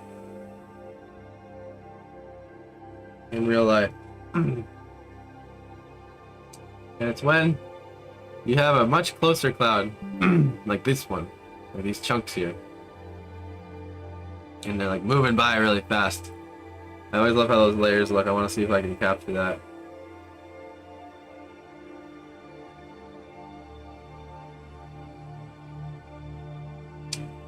Just checking quick, making sure we're still alive.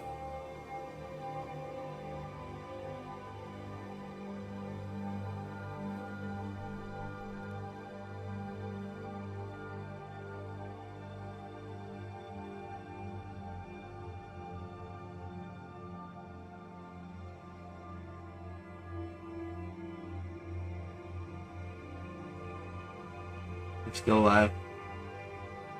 Okay.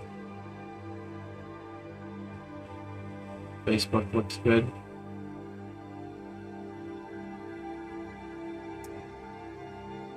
Double check YouTube. I'll tell you, this screwed me over last time. Quick music effects there. Oh, we've since transitioned.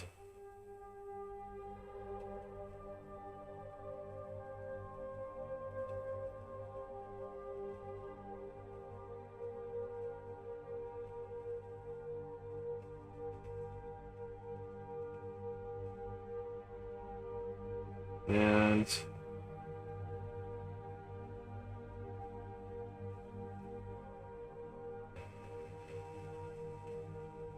okay, good. 3 hours long. Yay.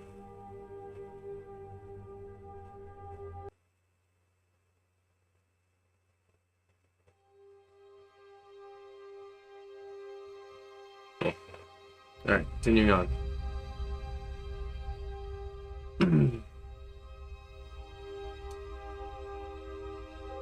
And I'm seeing a lot of green happening, which is fun.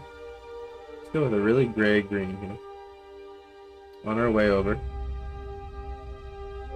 I'm gonna push it into the green just. I'm gonna make this lighter. It's like right there.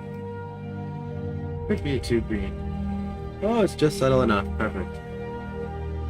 I don't want that to be too much of it. I also want to toss a little bit of it here. I think you go a hair layer like diagonally up towards green, one hair. And it's sort of, I find these greens show up when you really look. It's sort of, they show up in like these, the translucent part of a cloud where the light's filling up the inside of a cloud, and then you see these little sort of peaks of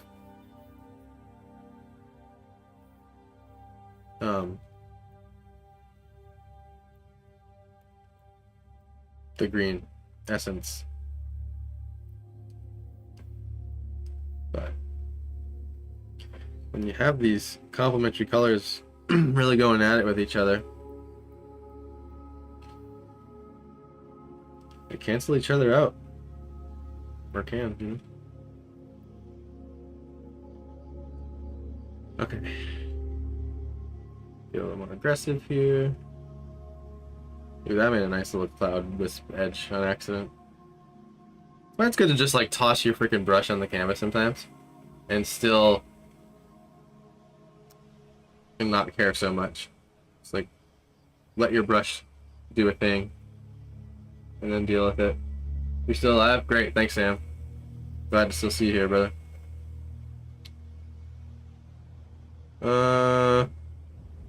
Alright.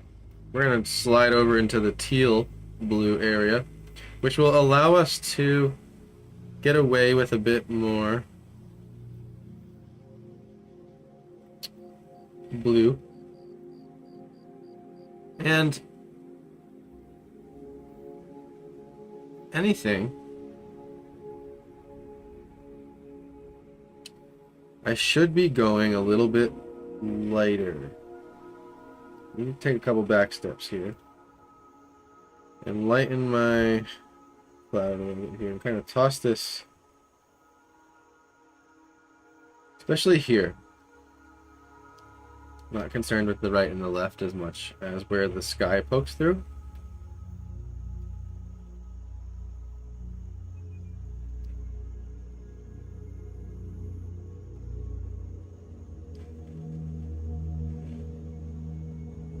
This will help in the long run with a little bit of realism. Basically, there's a lighter version of this cloud behind because we have the skyline doing its thing.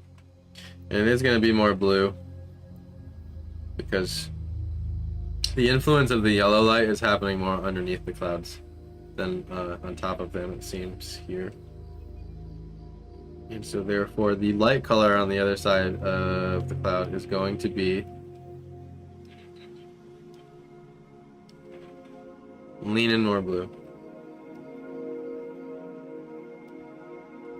And you can see how, like, the way I think about it, it's like all of these light situations are very solvable via understanding what's going on, rather than like, what am I seeing exactly? Or literally, I should say. So now I want to punch back with this gray again and sort of go in front of that.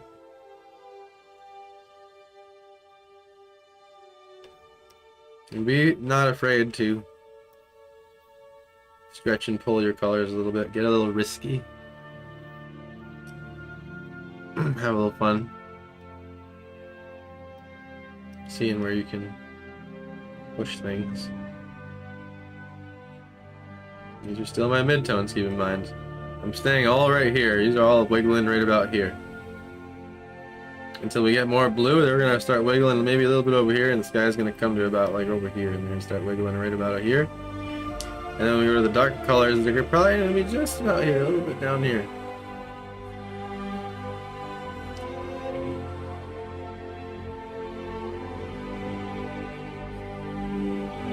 Because these clouds are layered, light to dark here. I like that little bit of green in there. I'm gonna keep it. Here's where a big sky shape pokes through, and I'm just gonna go ahead and sort of outline it. And it actually goes up to the corner. More like, even more to the corner, like there. Okay. And our clouds get the darkest when they're the thickest, and then also the farthest away from the sun. The cloud's the thickest here. That's the most under layer to it, where it's probably still somewhere around here. And gray. Gray AF.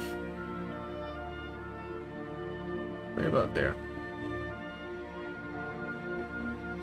But actually that color is only here. Yeah.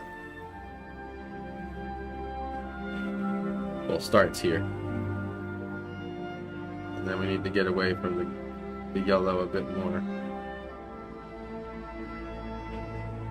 A pretty clear edge here. You'll find that clouds, they like have the, you know, they have unsoft moments. Not every cloud has a soft, or not every part of a cloud has a soft edge. In fact, they can be pretty sharp depending on the type of cloud and how the light's bouncing off of them.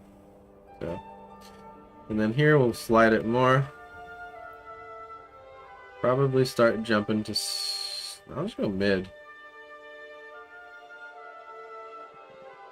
Really pretty desaturated. And this one's not a lot. This is like a touch here. And I like. So. Wisp. This is a connector color. We've already gone and used too much, and it probably needs to start popping out here.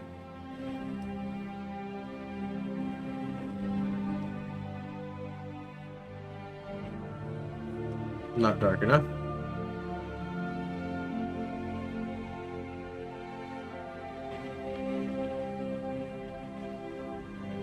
Still not dark enough. Still staying in my sky range here. Remember, the threshold for the sky, it cuts off right about here, but I'm still just above it. And that'll keep it a cloud. Believe me. And here's where, when you get the darkest layer, you kind of want to pay a little attention to the things you've made along the way. So like I see this little shape that came out here. And I don't want to tarnish the fact that it's layered, right? So I kind of want to approach the edge.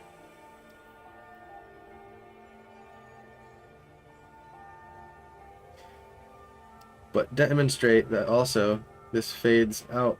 Like the cloud's rounded, right? It's not a box.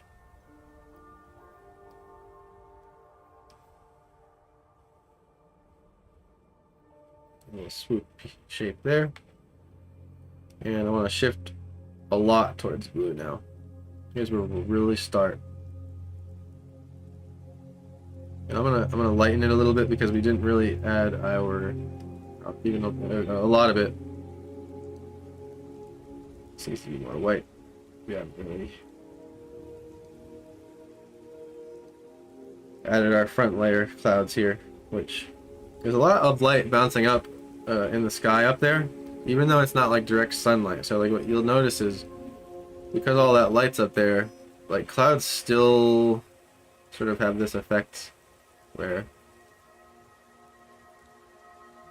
it looks like there's light on top of them, but it's just overall lighter up there, and it's not necessarily where the light source is. Like this little plume that rises up here. Okay.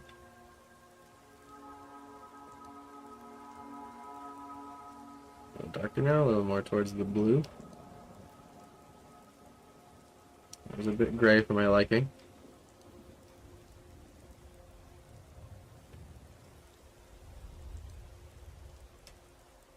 You'll notice that you gotta push the blue a little bit more in the clouds, because I don't know, I guess it just makes more sense to your brain, so you can like get away with more of it or something.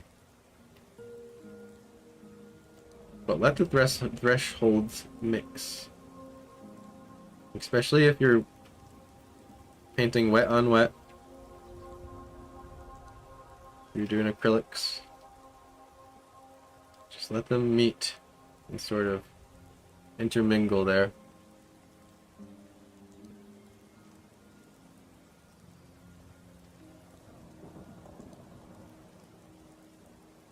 And I'm gonna go towards blue a little more and get a lighter color somewhere around here. Oh, color picker glitch. It's just like it'll jump to a dark color. I don't know why it does that. Something like that.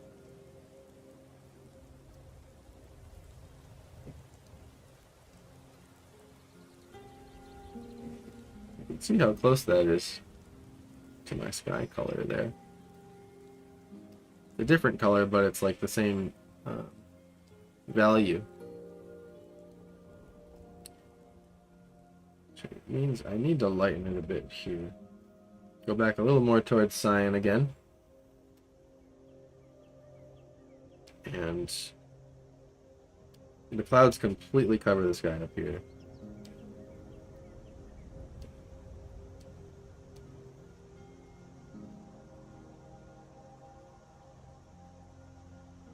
Clouds take a lot of tweaking and feathering, especially if you're going for more realistic looking ones.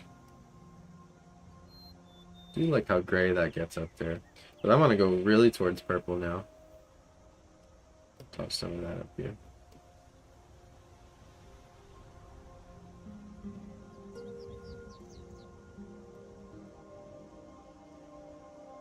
Keeping it subtle though.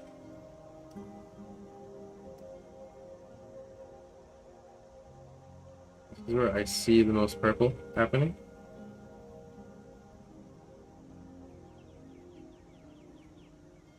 And remember, it's more that type of purple that ultramarine blue produces.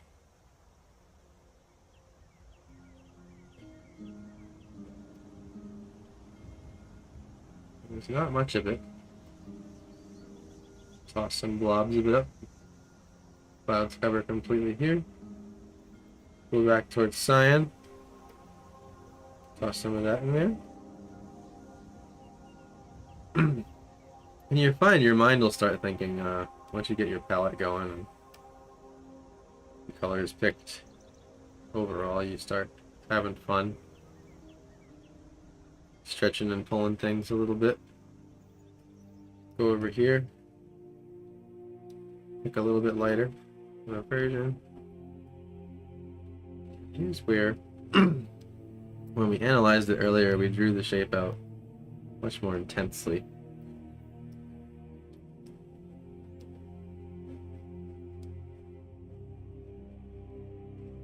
But the sky isn't actually showing that much.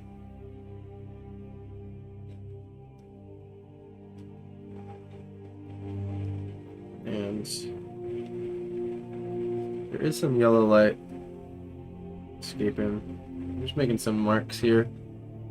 Another mark here. And pretty blue and randomly here. I like how that's a bit green. It's fun. Keep that there. Have it peeking through. Sort of that moment where you're deciding, like, is that a green thing?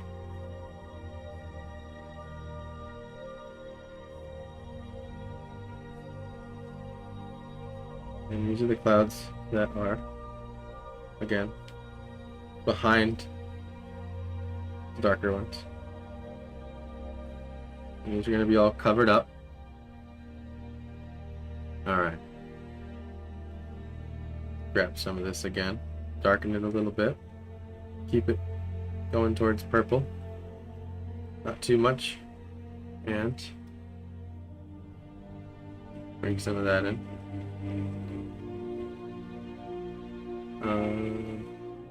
Needed to be darker, that's what it was.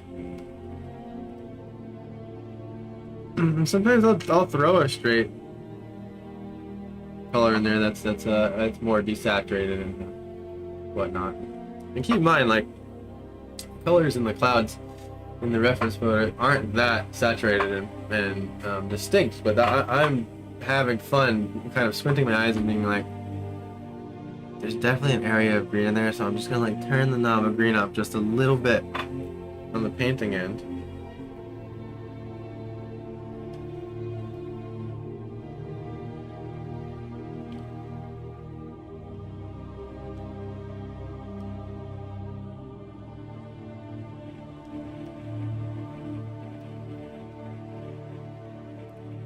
We can have fun throwing in the darkest of the dark moments of our clouds. Keep in mind not to tarnish past edges. Some may poke over. And I don't want to bring too much purple over here. I want to go kind of come back to these in-betweens.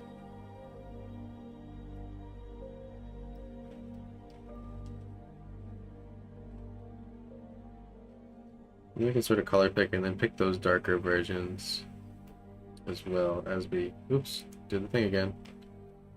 Color pick and then get the darker version. Yeah. And you can do this on your traditional palette as well.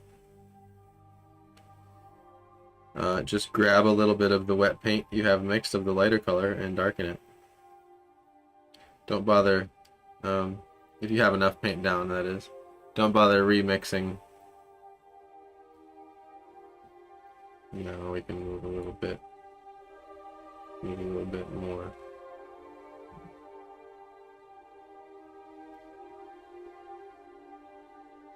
I want to connect these. You know, where I really see a purple punch is right over here. The dark, anyway. Paint that off the edge. Let me just try to get some improvised cloud shapes going here. Here's where the tweaking comes in, you know, because clouds can be really detailed. This could be more perp. Or starting to make you think it is.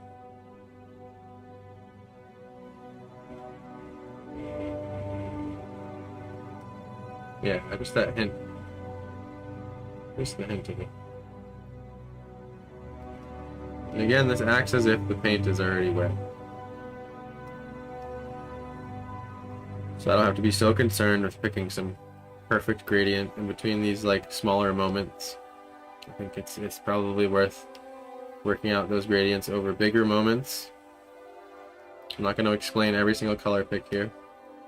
We've been here the whole time. I'm hoping you're getting a better idea of how I'm picking them and why. And this is all dark. Not wiggling enough here with the color variety, but that's okay.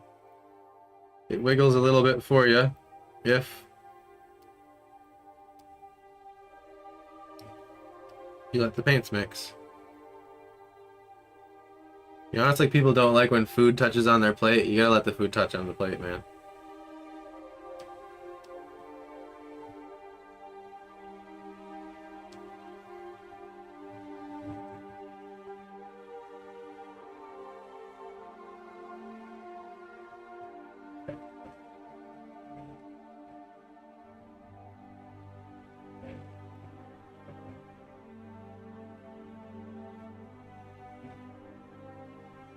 Here we get it.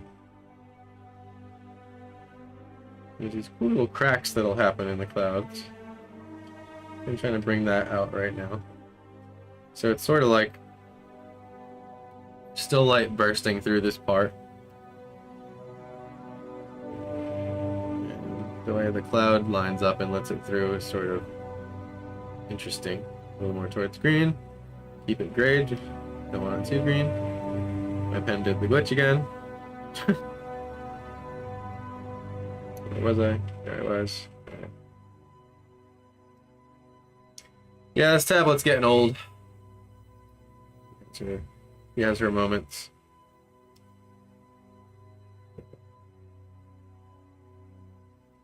And we can concern ourselves with the dark colors last.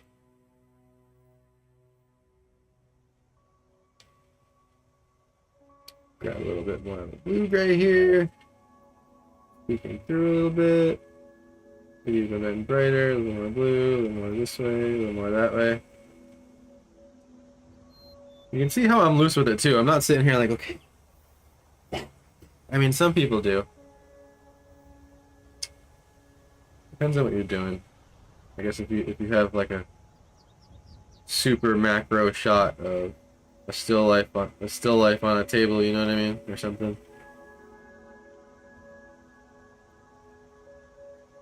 But I'm trying to pay attention to what's connected, what's not, shape-wise.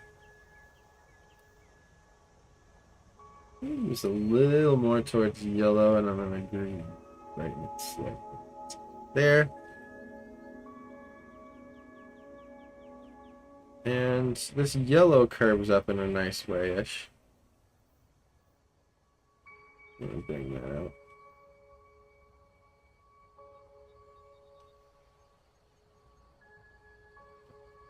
Time to come back to some of these pretty yellow colors here. Kind of work them up. Oh, I did it again.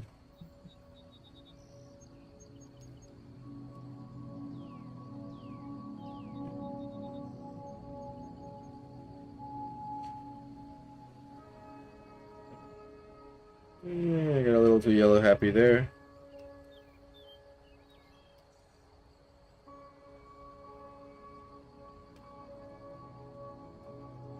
These little moments, though. little cloud bits sort of become yellow enough. You can almost see it. They also become these little highlights. Okay. This is all filmed.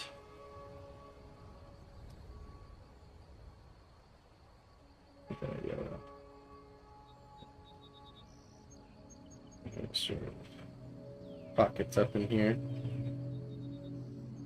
before it gets taken over by this color. Just love how it like light almost like fills things up like liquid. Here. I don't like that move that much. I'm gonna kind of cut that off. I kind of like how it's down slanting like this.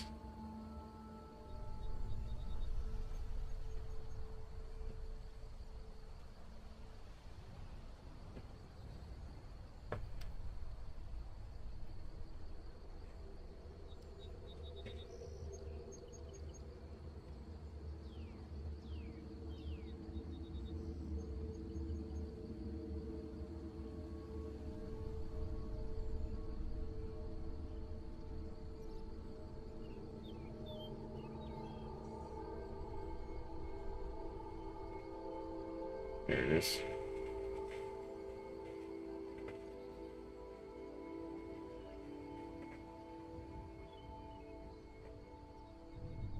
You can see why I painted the whole sky now. Because I can have fun just letting things peek through, or letting the sky peek through.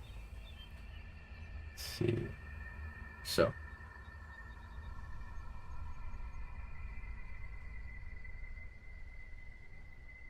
Like this color roughly somewhere here. Just want to bring this shape together and connect it almost to this one. And that could have gotten a bit more blue for me.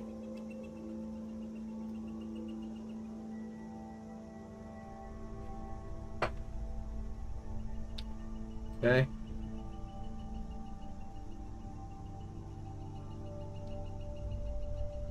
And let's do the same thing on this side with sort of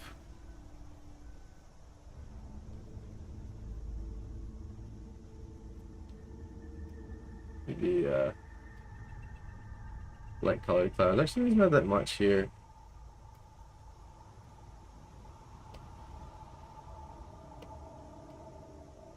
And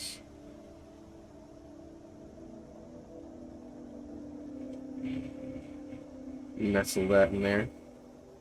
That's why I left these marks. They were kind of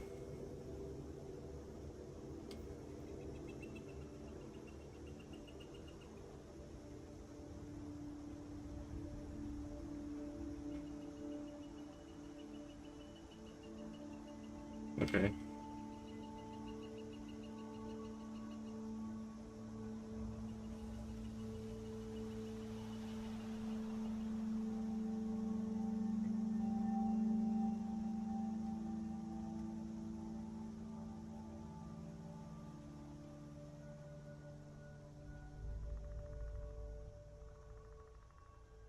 And yeah, I pretty much have all my cloud colors figured out.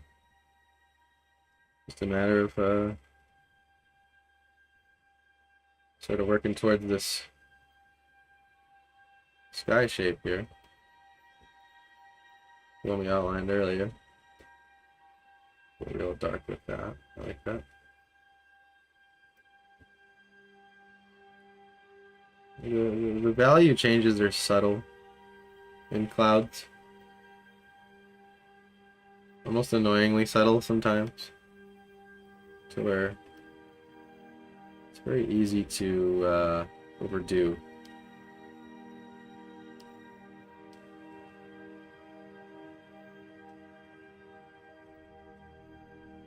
Just experimenting with like what I would do if I wanted to make those clouds look in front just really quick. Moving on from it already. Okay. I want to keep that nice crack of light happening there, and it moves up like that. And it is more yellow than not, so I'll just add that in there. It's not though, right? Yeah, it's a little more white. Yeah, there we go.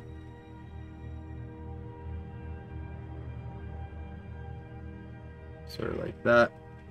You know, here's something I'm taking the time to copy a little bit closer, just to learn it.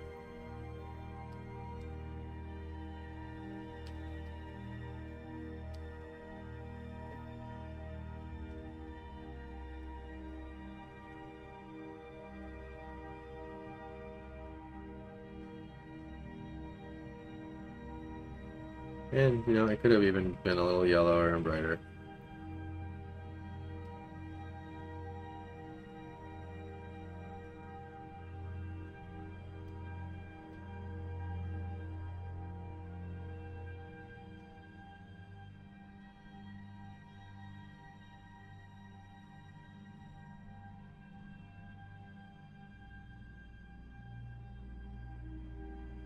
Just trying to get that effect like it's bursting through, you know? I'm gonna go a little wider. Feel like a little accent. And again, the clouds aren't at their full dark yet, so.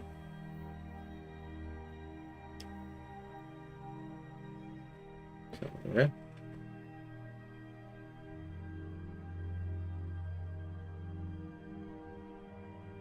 And here and there, we sort of touch and go over that a little bit, but mostly it's a line that's pretty distinct.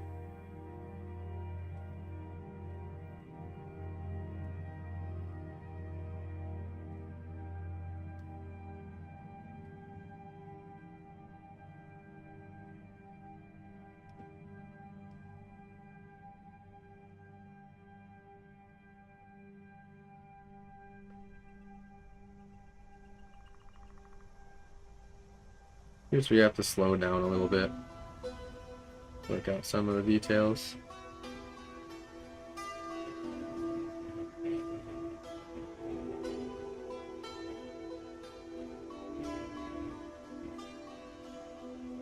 Here's where you almost start working with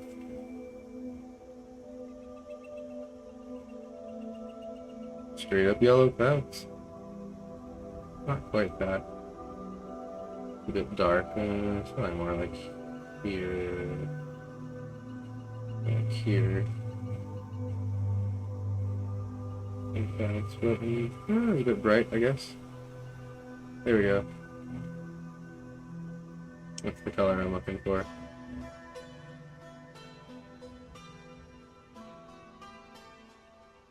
Press the little save button. Oh, man, almost gone on 4 hours. Well, I tried to do it in 2 hours.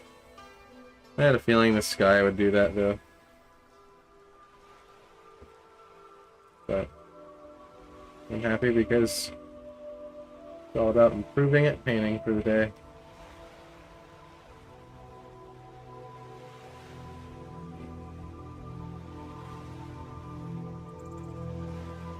Interesting colors right in here.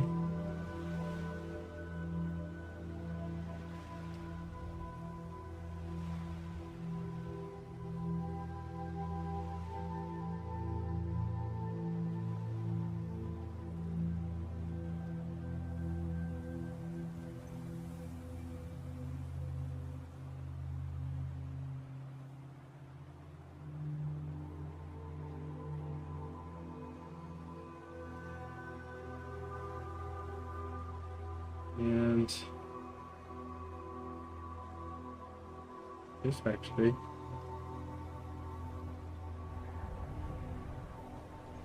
does meld into this, so I can color pick that and drag it back a little bit more and slowly make our cutoff here for the yellow. And this actually really fills in with yellow tremendously.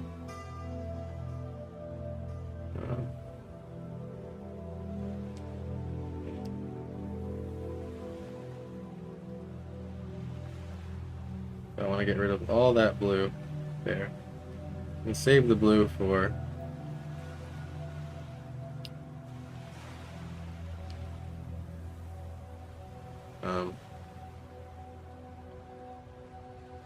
the upper part. But I'm being careful to keep the variance of yellow because that looks nice. It almost adds a interesting hint of clouds in the distance. It's starting to feel like we're getting there. And here's something else I want to kind of point out to you, because it's subtle. So, if I zoom into the edge of this tree here, you see how I dry brushed that? That was on purpose. Those are very, very distant, far trees. And when you zoom out, it gives that like fuzzy tree hillside effect. That's just my quick way of doing that right now for a paint study.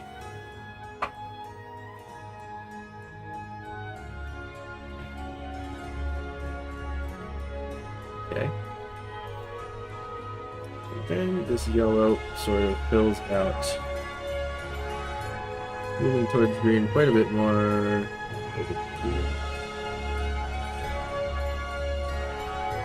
It's pretty darn bright. Right about over here. It definitely punches over that hill a bit. We can chop back into that with the tree color. Here I'm gonna go a little more white, a little more towards the blue right there. Put that color in there.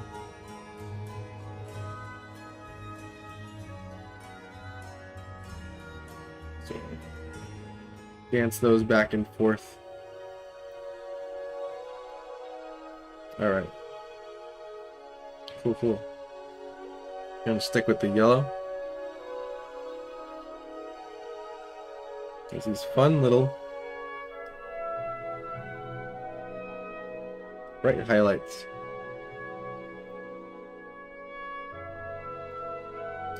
Pen did the thing again. And it really help.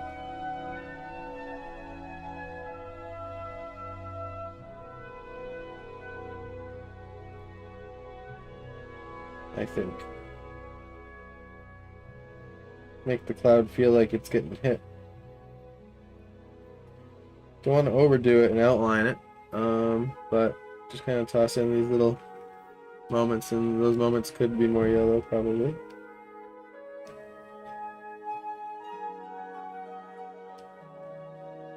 Especially on the bottom side of them.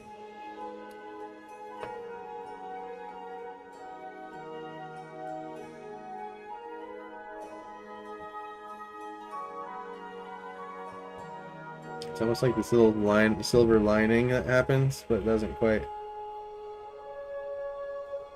outline it perfectly. It's just like in these little pockets. And I think when placed just so, it, I think, intensifies the feeling of brightness by the sun.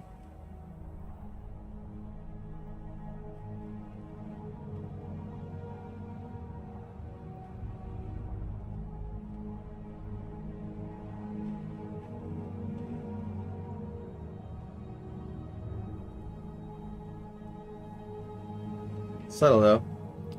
One of those details that are easy to overdo.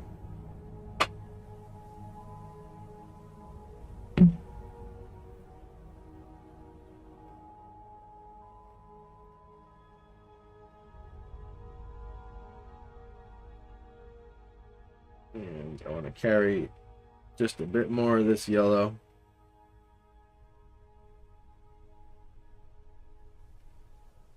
Over here.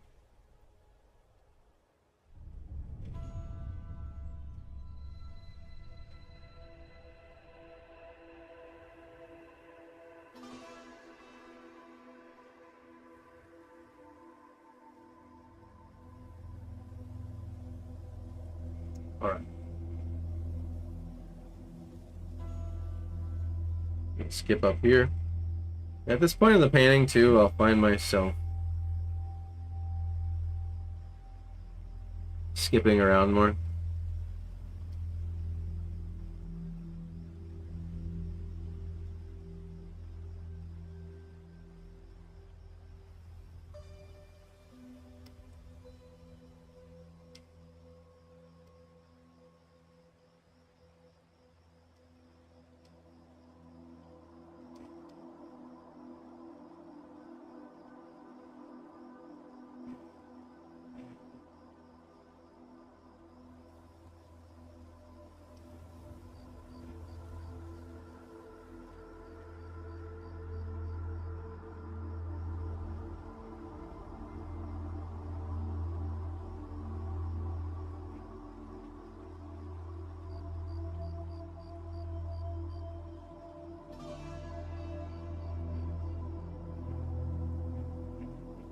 It's almost worth it to go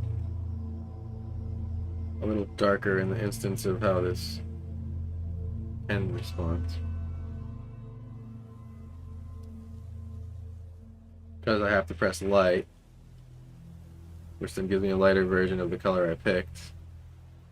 But I'm just sort of accounting for that because I'm used to it.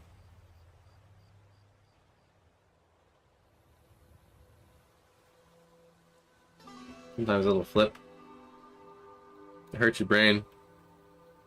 But another great digital drawing technique is to just mirror it. And it'll kind of show you what your bias is and kind of how you lean. But again, I purposely leaned the horizon a bit on this because I like how it's a little bit of an action shot.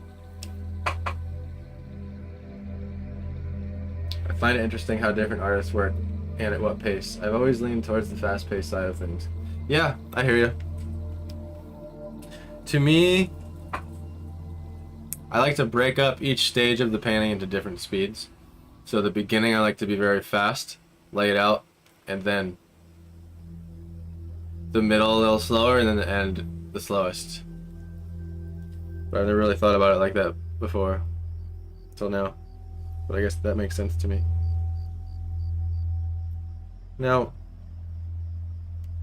I think a little bit of this brighter cyan punches through just a little bit more than I gave it. So I'm going to toss that right here. It's just above,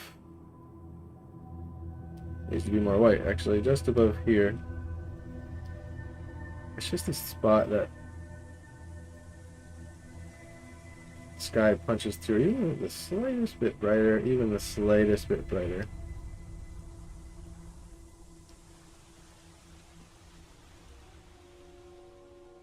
It's almost not even, it needs to be like,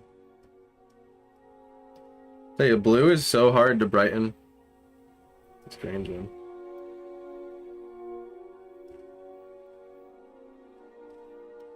Nope, it just needs to be more towards green. I think that was the problem.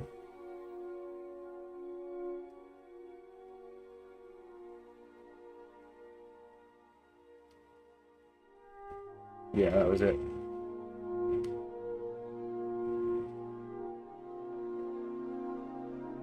And of course,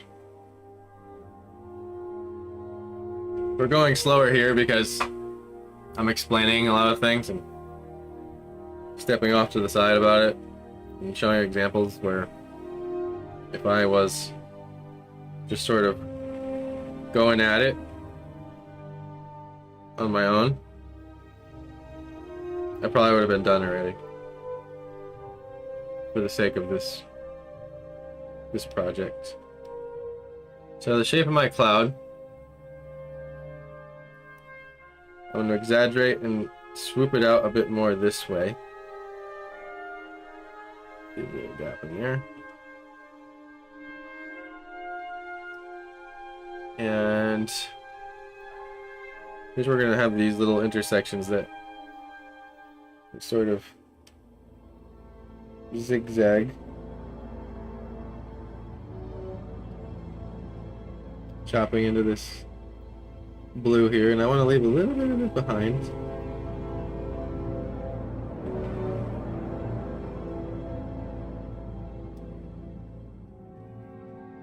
There we go. Starting to take shape now.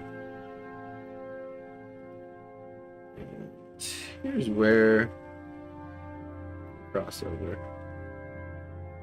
connect. And leave a little more of that white in there. Grab a little more of this blue, a little more of that.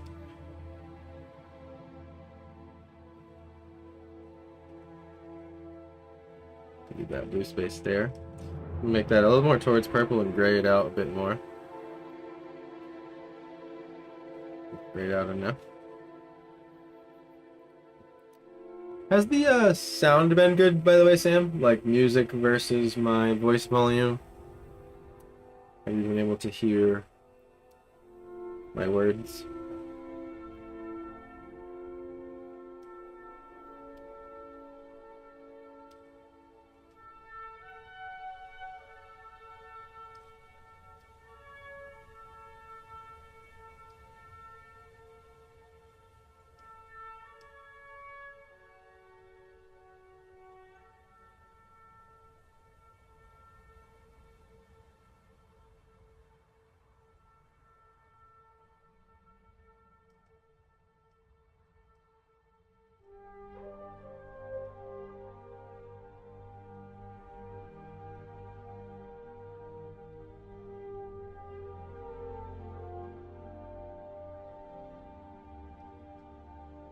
Went over my little highlight.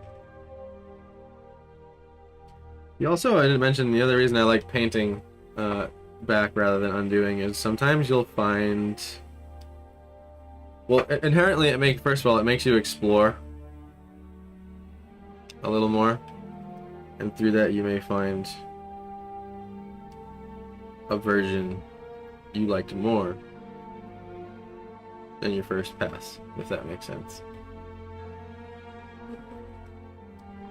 It's almost like some of these clouds are catching light just enough behind everything to where it's lighter than the sky itself, but just in little areas.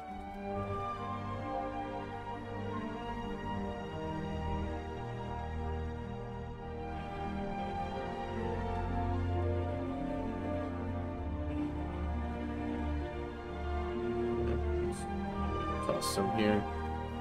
Cover it too. It's all covered up.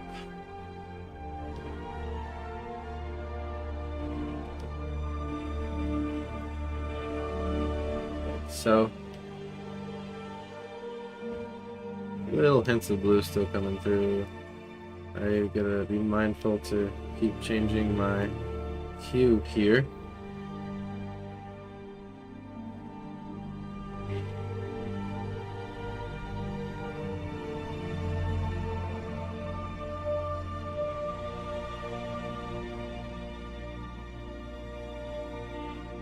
And it's funny because now that I have these colors on here, even though I keep graying it out to hopefully get a more gray color of the cloud, it keeps messing with my eyes,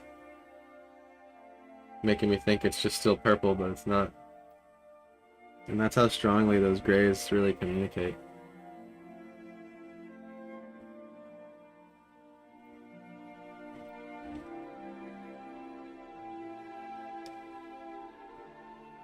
Also, there's properties to hue that certain colors are darker than they are when they are grayscaled. And that's a whole other thing we can show another time. I'm trying to just finish up my midtones here, and we're going to come in with that last pass. do like that purple and bring that out. And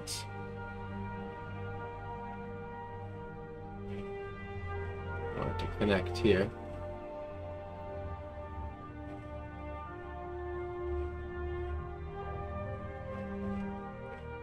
And hopefully you're seeing a little perspective in the clouds.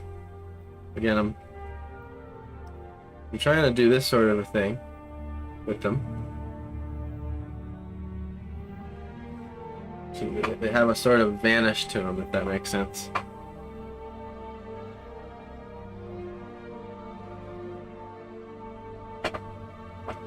Yeah, sound is great. Hell yeah, dude.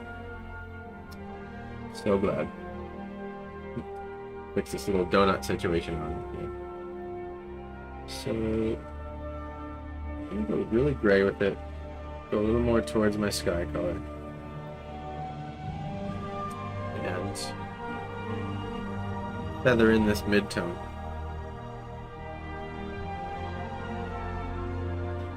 And here's what we're gonna do what we did with the yellow, where there's like kind of these little peaky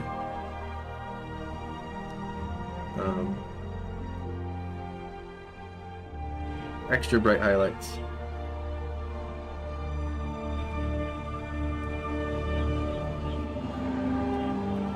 And it's almost like you have kind of thought, it's like you have multiple different types of light sources, right? And they're all in different proximity of all the different objects in the scene. It's almost like as you move towards different proximities of light, it changes what you pick through colors. It's like if you're getting more affected by diffuse light, you go that direction. If you're more affected by the sunlight, you go that direction. In a gradient.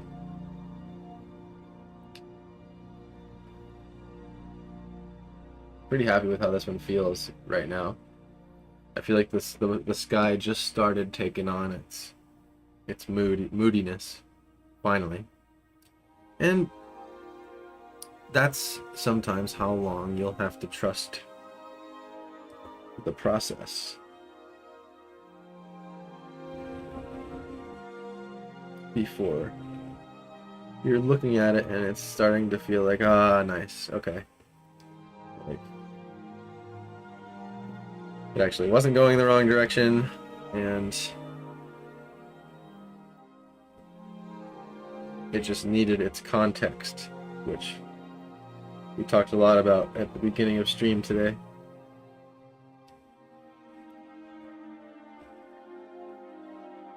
Like I said, the sun, I'm not even exactly sure where it is, but I want to say it's like in here somewhere. But it's like still high enough in the sky to where it's creeping over the top of the clouds and creating these little like moments. Like right here, there'll be like a thing like this. And it sort of like just peeks through.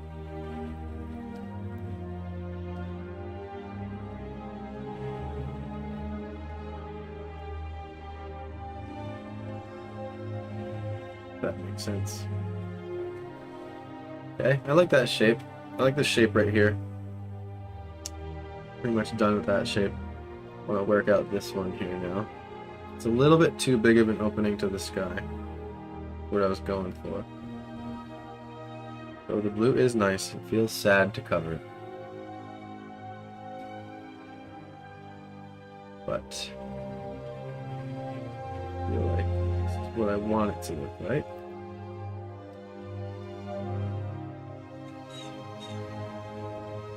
A bit of that blue there. What I'm finding is the more I look at this, the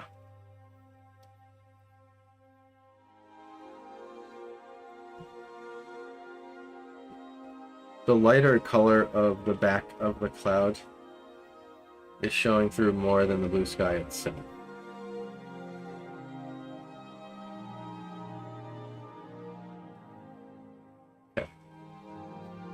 And over here needs to take on a much more dark, menacing, cloudy look. somewhere here.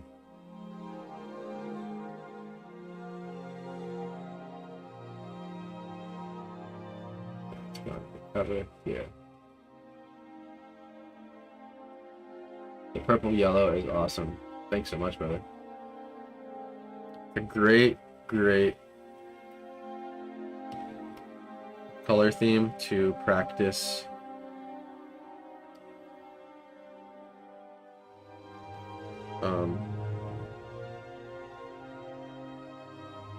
the gradient from purple to yellow.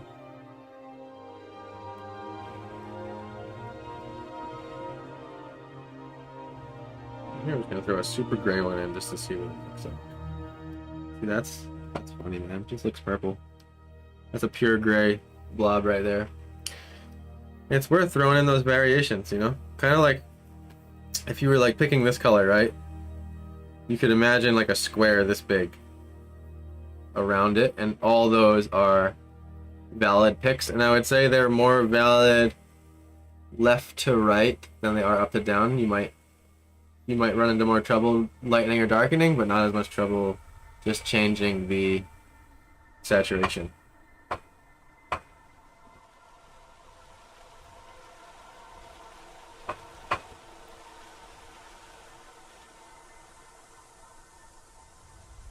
Okay.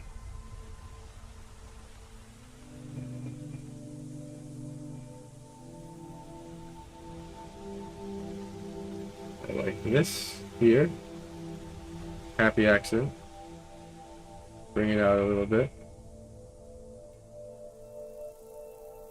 That little peak. And here's where we're going to come in and do the little highlight thing I was talking about again. So like right here, there's some clouds getting hit real bright light.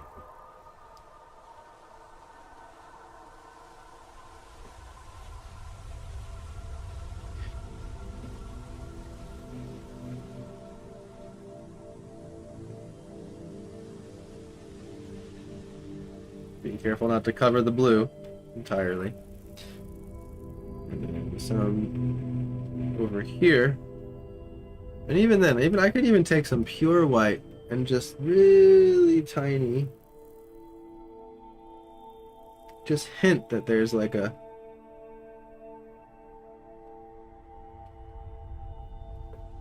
shimmering sparkle there, you know what I mean? Just have that nice little touch. Little shimmer. Little shimmer. Pure white is an amazing tool, but it's, you know it can be very easily overdone. And there must be some beams shooting even stronger here. Like there is a super bright one ripping through right here. And it's even a little more yellow over here for some reason, so I'll just grab my yellow. And keep in mind, if you pick lemon yellow, you can get much brighter with that yellow. For some reason, it just allows it, while like still seeing yellow, if that makes sense. Hey, it's Doreen. I finally got Twitch. Let's go! Welcome! Good to see you here. We're already far into this paint stream today. But if you look in Discord, you can have the photo reference available to you to download if you want to try this again later on your own time. And then feel free, you know, if you wanted to watch the stream back after it's over to see how I did it and paint along with me, you can. Which I did mumble and paint now for about 4.5 hours, which is good. This happens every time I stream. I go, I'm gonna only stream for 2 hours. I swear. It's only, and then I start having too much fun. I get into the painting. I want to go on tangents and explain things. And then I look up and I'm like, oh shit. Like what? It's already 1:16. Oh well. Got better art today. Got another painting. I'm happy. Didn't bring any money in yet. I'll be night shift delivering tonight. So here's where I'm gonna shift it over here, make it really gray. Because I'm closer to the yellow. So that's why I'm making it more green. And here's where we're getting a bit fussy. Now, a little more loving is required. Here.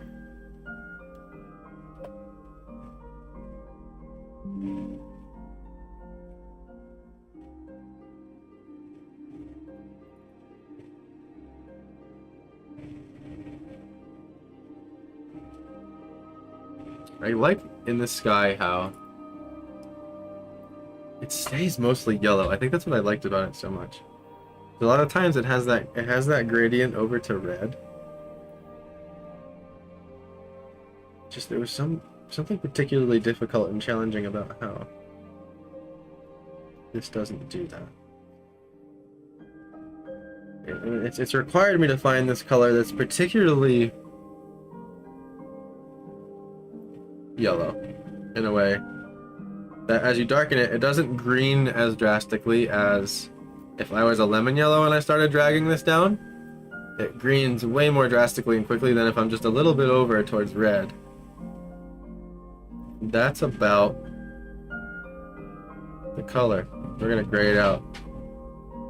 There's a lawnmower going outside my window right now, so I apologize if that's obnoxious.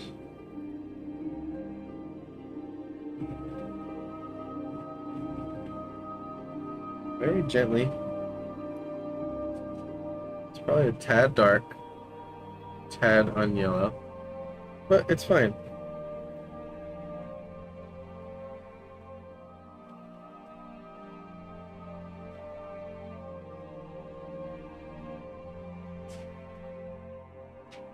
We can consider it a color wiggle.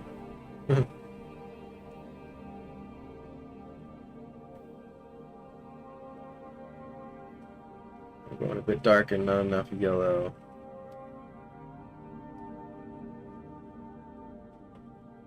Yeah, there we go.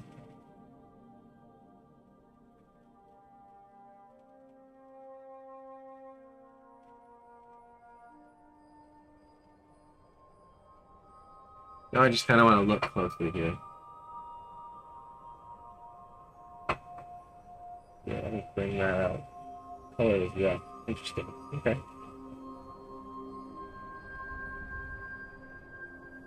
This is our extremely light cloud color.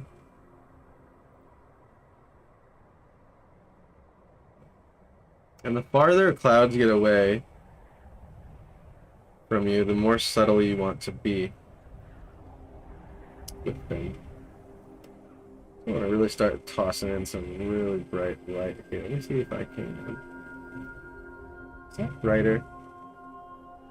White. It's too white. I gotta find that fine line there. Almost that, yeah. Okay. Just these little spots.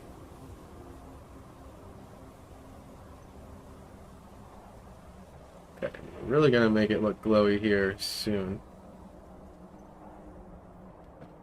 Alright. Yeah, these clouds were a can of worms, but very fun. So Montgomery Bell doesn't have clouds like this, huh? I'm never gonna finish.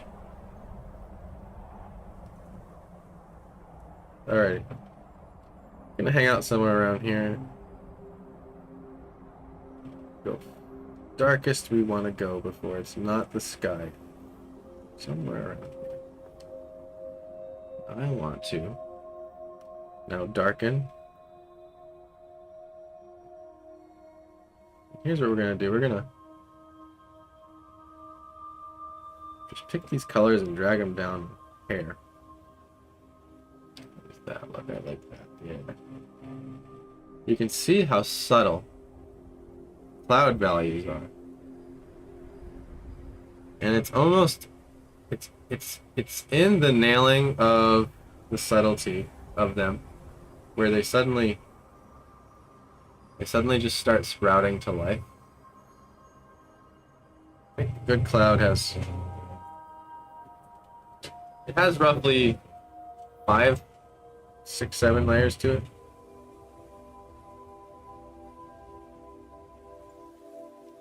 But what's tedious about them is each one of those layers has its, or each one of those colors has its different values to it. So you have to make all those variations and do the work, you know.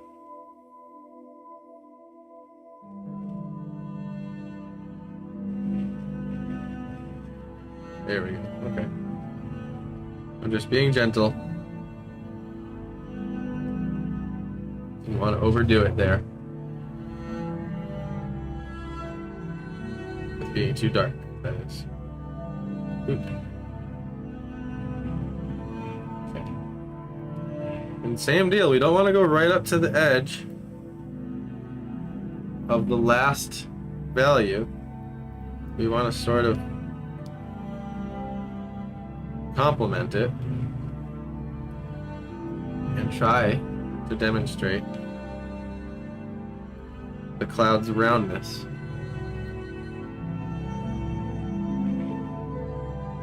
So I also don't want to paint over all that hard work we've done.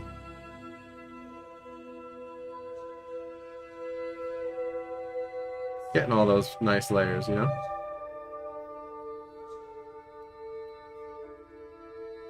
So you can see I'm right on the brink of probably going too dark. But that's right where you want to push it. Just before it's getting as dark as the land, but not quite.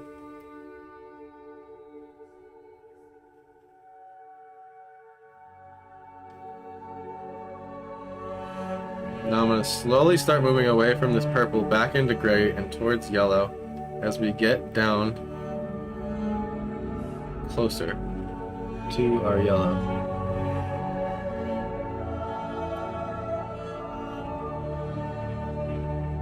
I also want this to demonstrate it's all one big cloud piece.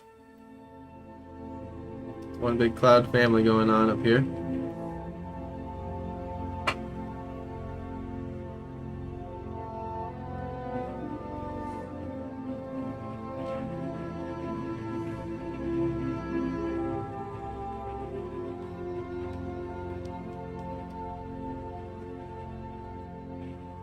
Did not mean to put that there. I accidentally color picked.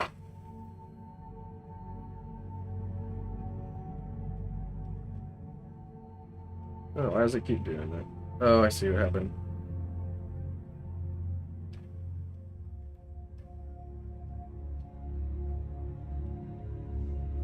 Okay, now we want to go more towards yellow, but gray it out a little bit more. Damn pen glitch. A little more towards yellow, gray it out a little bit more.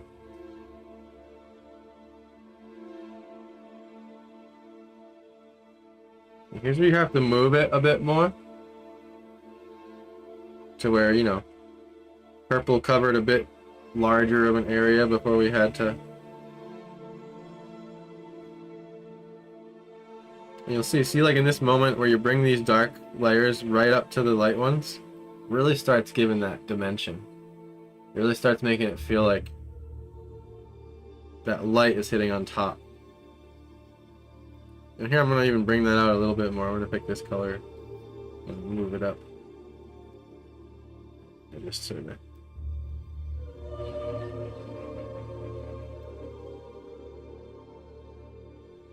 give that.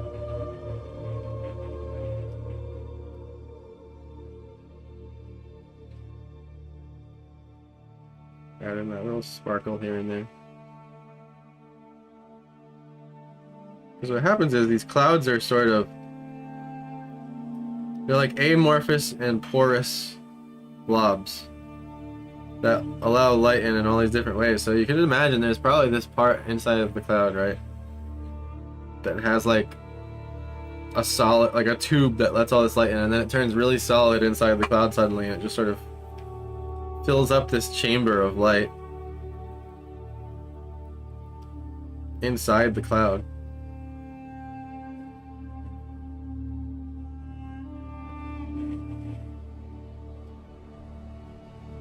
and then could disperse it throughout the cloud like fiber optic cables would. And this creates all sort of kind of interesting lighting effects. Alright. Moving down, moving down. Let's go back here. Let's keep sliding towards our yellow.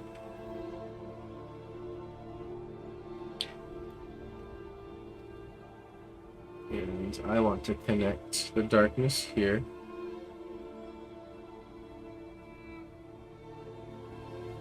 And start bringing it down. But again, I don't want to go over my old edges.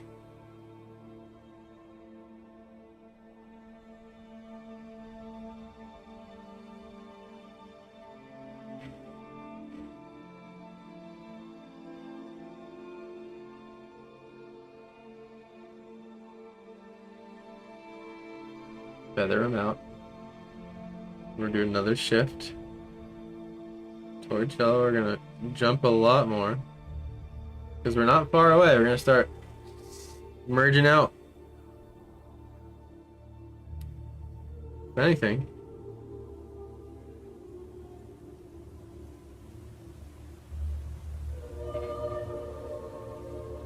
isn't that crazy? Look at that. It looks like yellow reddish, and that's a green. I'm literally painting a green color onto the canvas right now. It doesn't look green. Why it's confusing at first. Okay, and then we're gonna go straight back to the fun, sort of ambery. No, I'll bring it out.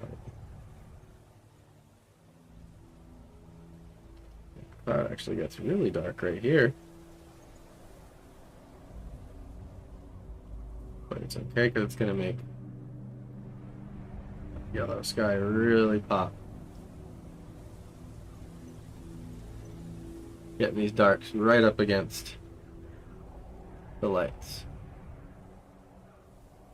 And you can see that we've done the math to properly transition these hues from yellow. It has a very natural look to it, doesn't it?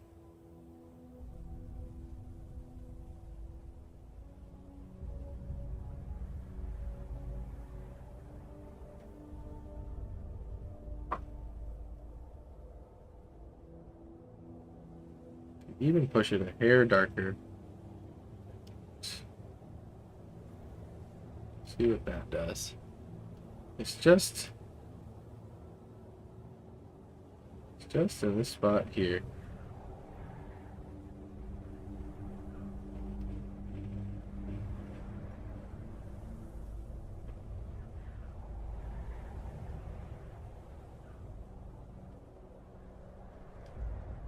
Oops. Color picker glitch again.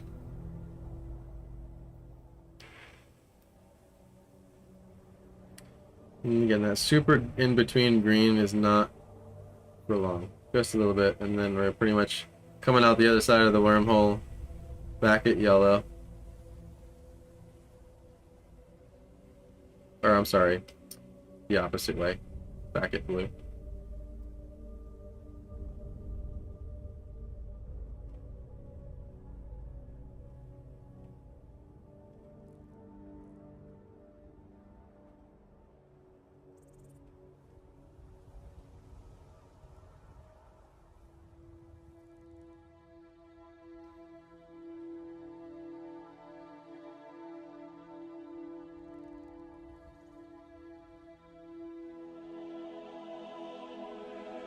Take this color, we can drag it back down even more.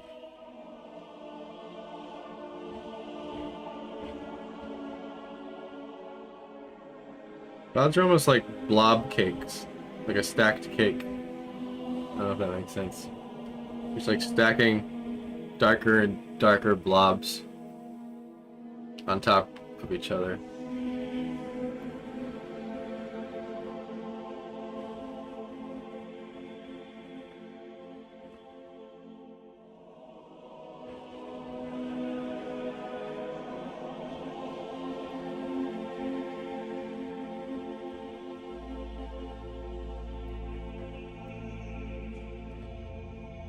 Remember, as we get back towards blue and purple, we can just start. We can bring them out a little more. And all these little thick parts that come out and wisp and stuff, they all have their own shadows. And you know, that's the time-consuming thing you're gonna run into with clouds. There's the more blobby and crazy that you're gonna make them.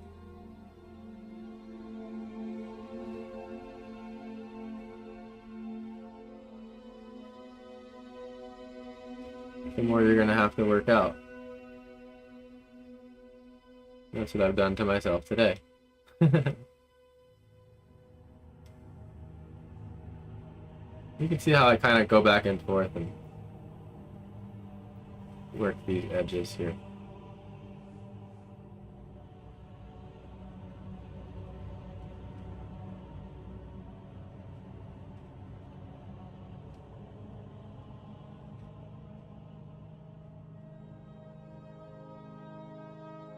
And it's just a good old rinse and repeat, you know?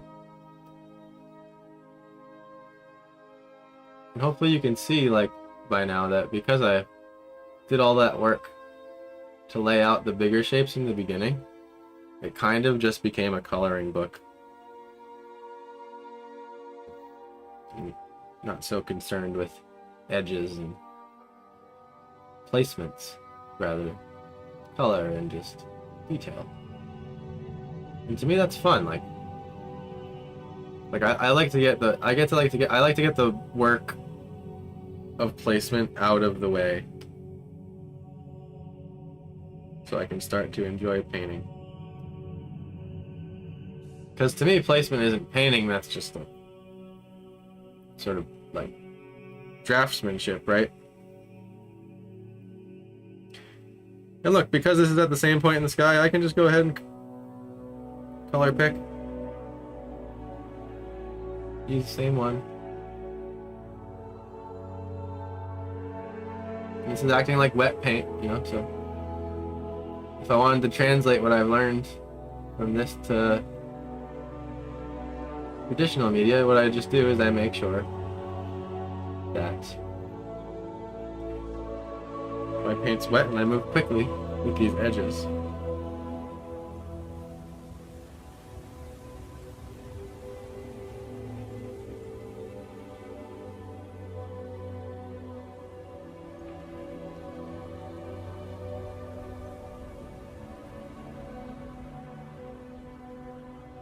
But luckily in the digital world, our paint stays wet forever.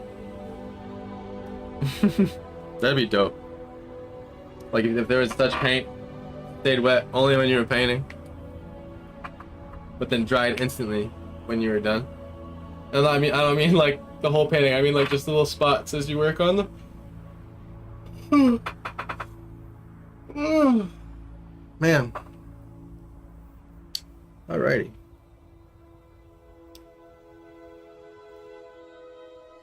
Getting pretty happy with the sky. And the thing is, you're not going to have as many of the ambery red, sort of more orange clouds like that happen here on this side, because the reaction of light is happening over on this side more.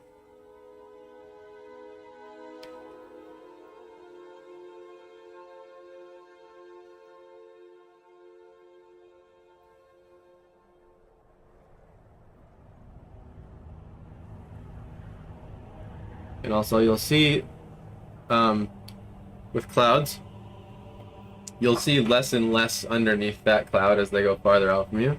So you'll see these sort of edges of overlap appear more as they go away. This has been a fun painting. These subtle ones are tough, but I love figuring them out. It's like a puzzle Sudoku, or a color Sudoku puzzle.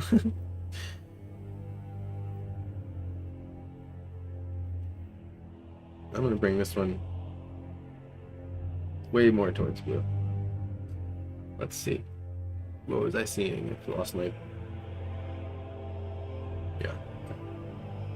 Oh, I did the pen thing again. Right there. There. Okay.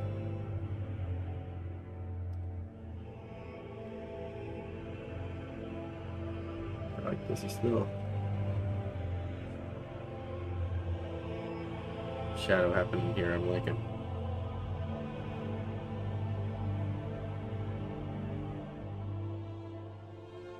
Sort of.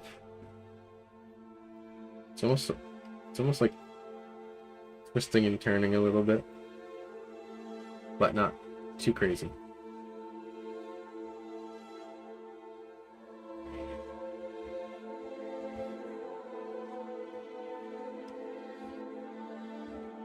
I think that's also something else that helps clouds feel a little bit more real, is thinking about drafts and wind, and how that might affect how clouds play out.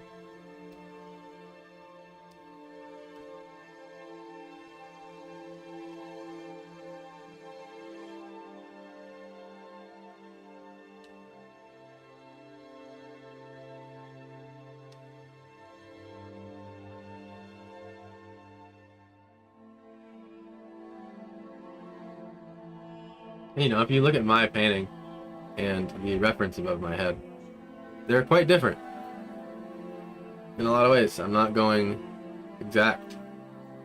I'm just kind of capturing what I loved that day.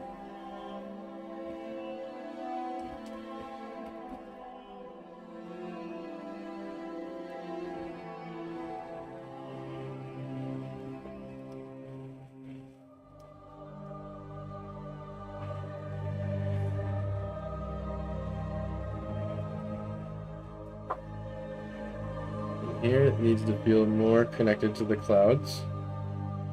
Just felt a little unreadable. There we go, that feels better. And now I can take these colors even.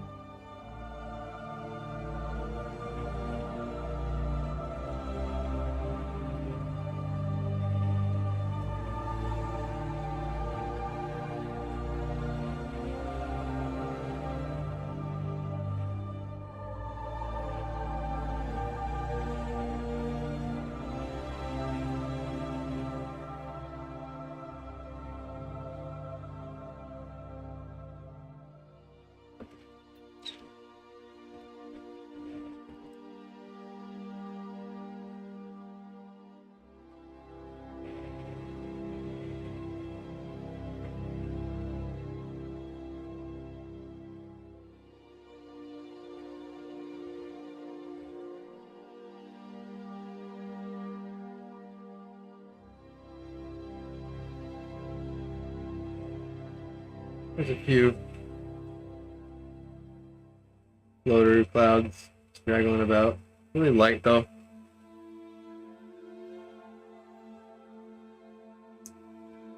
And then what we need to finish is right here. So it's basically just not connected again right here.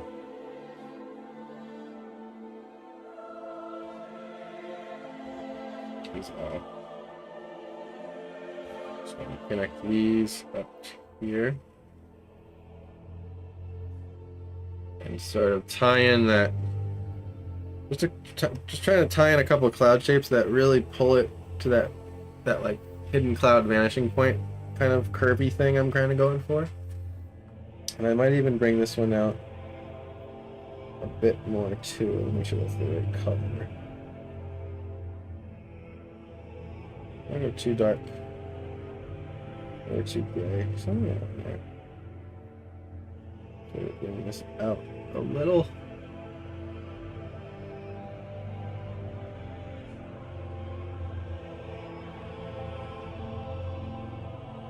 Okay.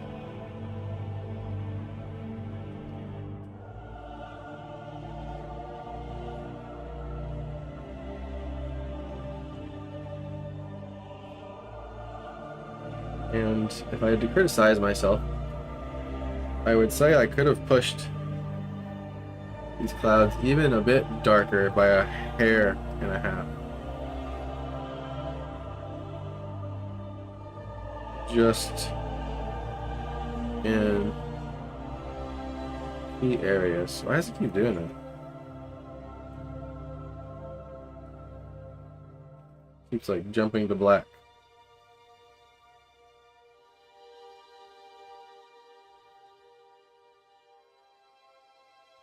Just in key areas.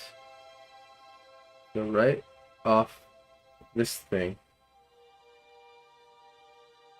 It sort of connects up, right? And then goes into this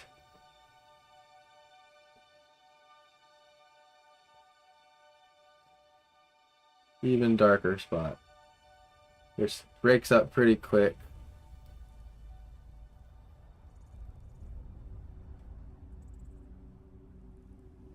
And you know, I'm getting into the nitty-gritty now, but it's because I'm having fun. Gotta have fun. Okay.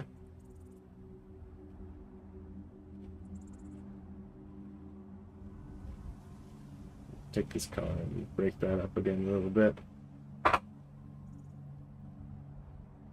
I slowly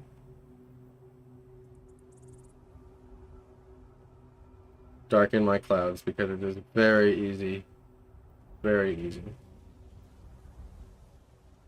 to go too far with that, let me tell you.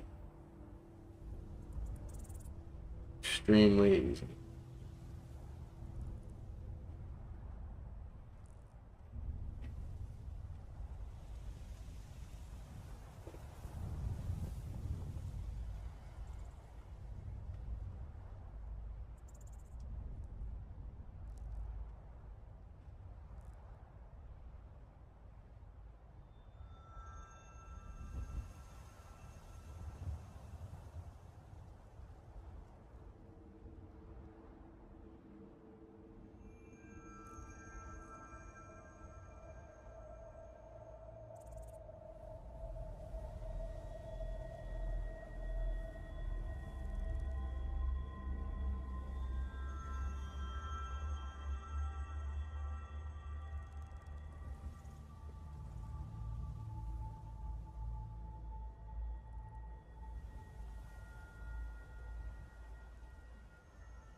Just tweaking.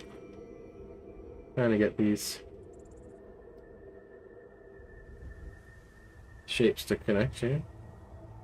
Alright. Interestingly enough, it gets the darkest here. Let me see. I'm gonna push it past into landscape territory. Get crazy. Keep it gray. Let's see.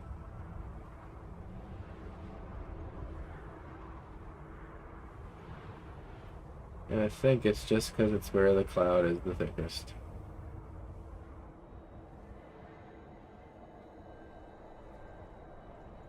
And that already looks better.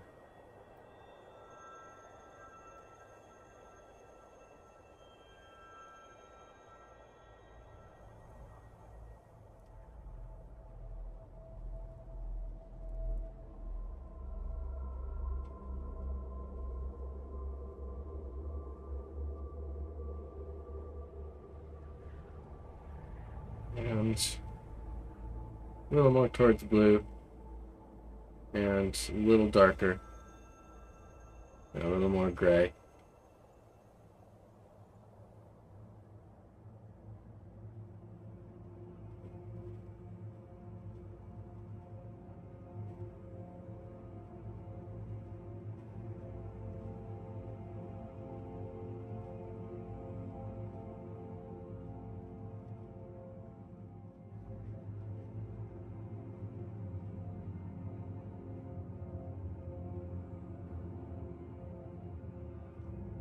let this dark spot sort of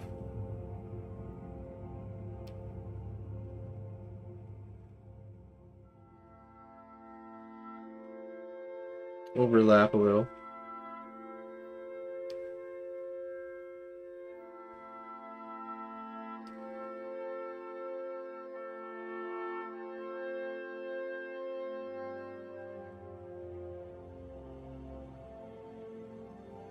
More towards blue.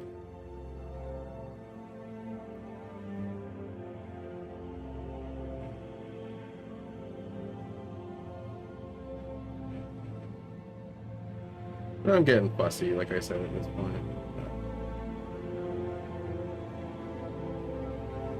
That comes out of enjoyment. I love that feeling when you get excited because it starts going your way. Everything starts coming together.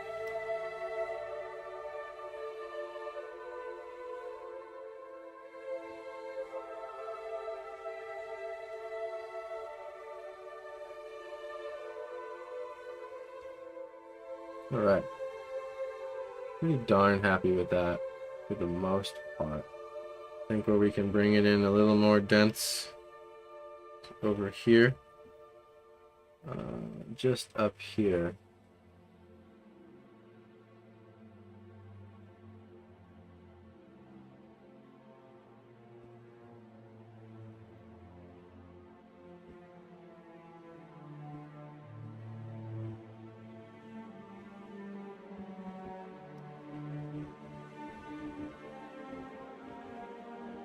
These clouds over here are kind of towering above us at the highest angle.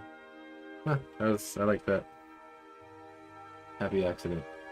Alright, now I think we can just bring out some more shiny highlights, and I want to make them warm. Ever so slightly warm. Probably will just look white. I'm going to zoom my panning out slightly here. Ask myself, what's not green?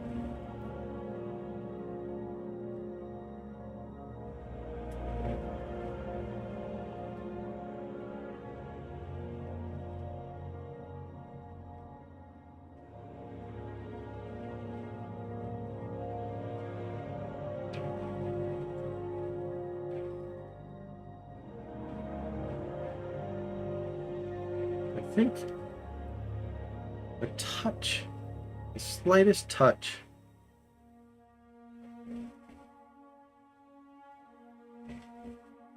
of red up in here.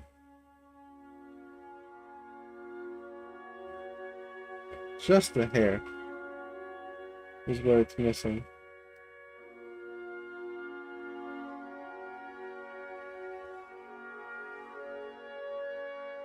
Yeah, just a little bit.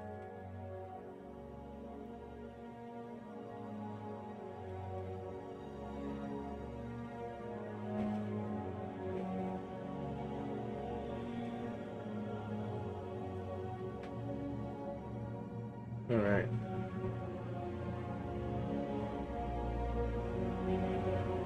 Now, I'm gonna get rid of that little thing.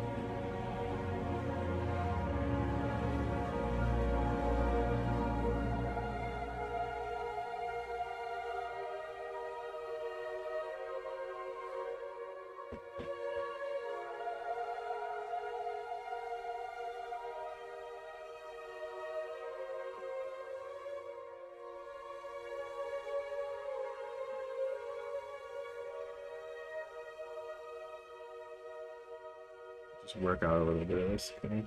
Yeah.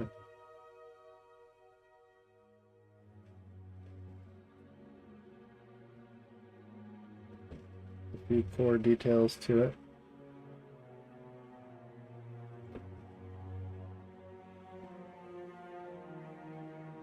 Could have been more square.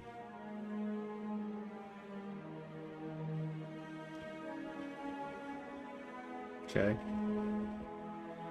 And then also a little darker.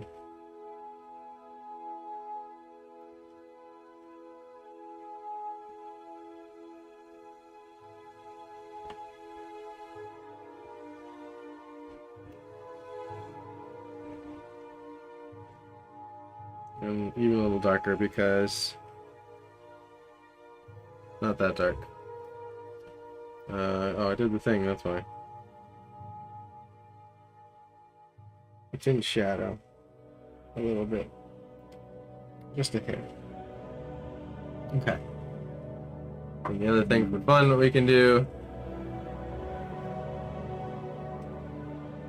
a little bit of this.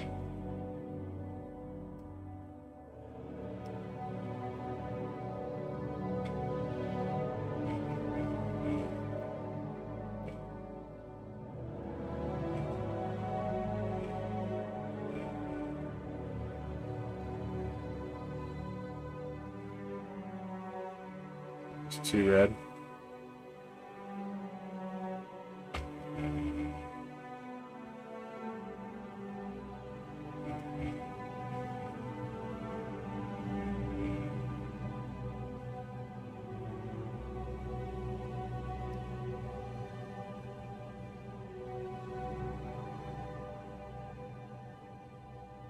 Just for giggles.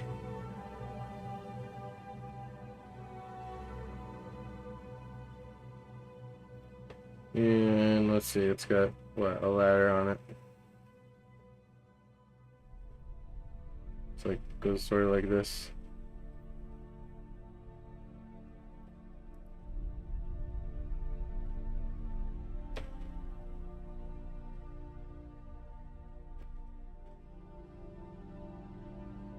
That's it. Doesn't need to be crazy.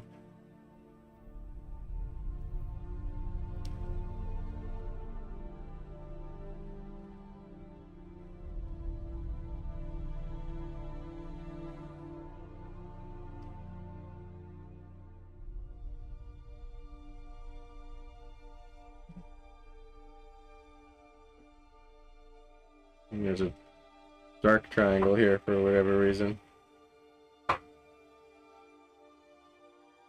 And this could probably go just a little darker. Just under here.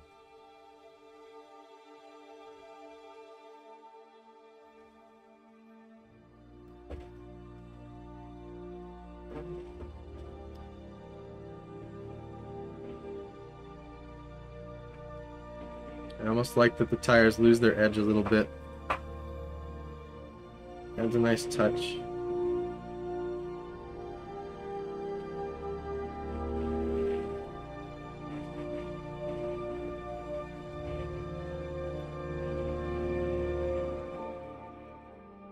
And maybe for overkill,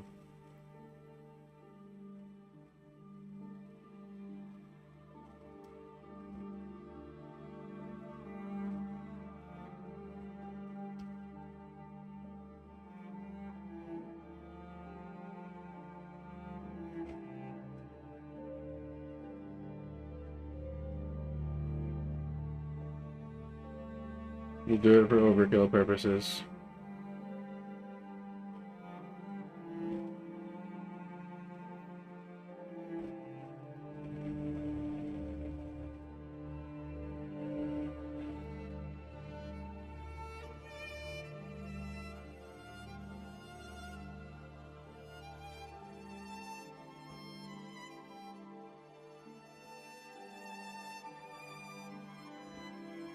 Even though this will not matter once I zoom out, I promise you. This could also go darker.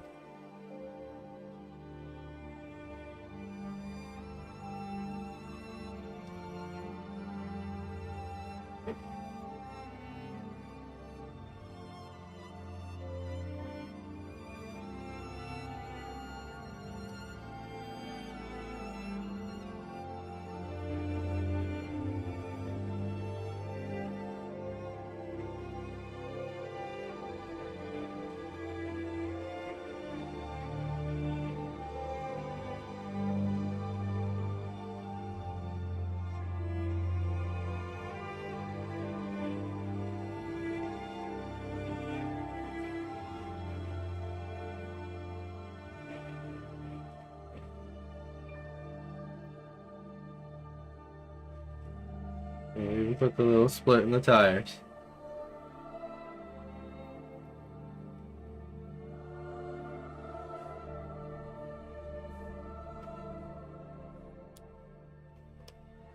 To add that little bit more realism to it. But you can see that possibly the only detail that benefited was splitting the tires. As in, like, the only one that we could notice.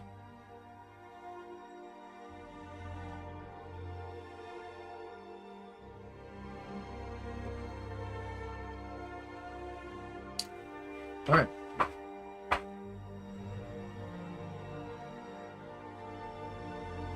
And I think this cloud just gets a little bit more aggressive than I drew it. And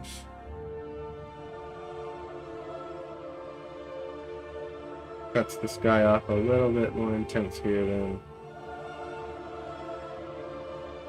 I portrayed.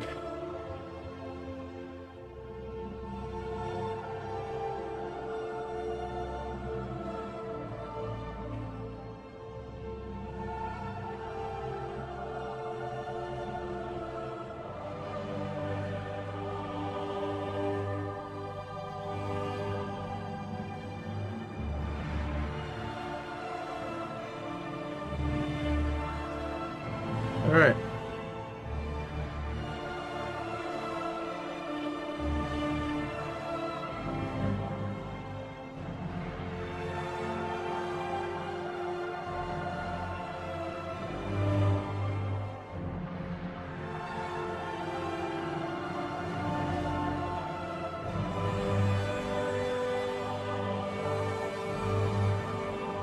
Connecting the bottom a little bit more.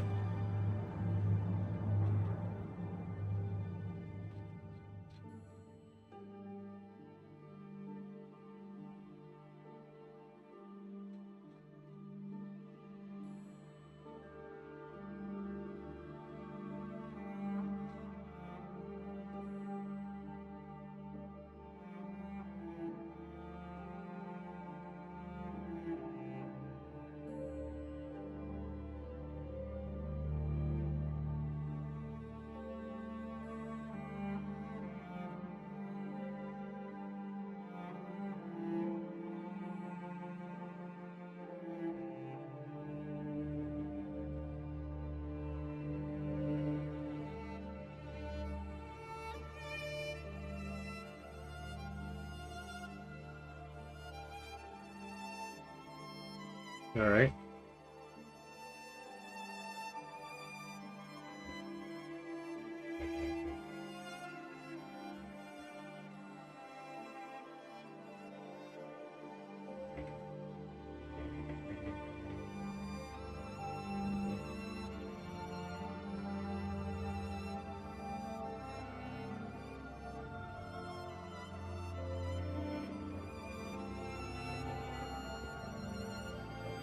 Darn glitch again.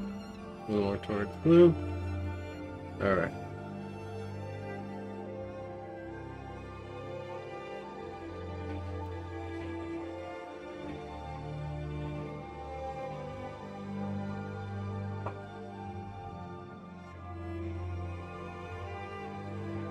And then over here, could have done a bit of darker as well.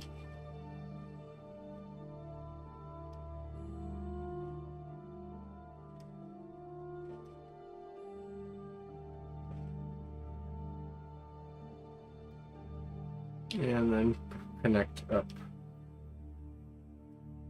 a bit more.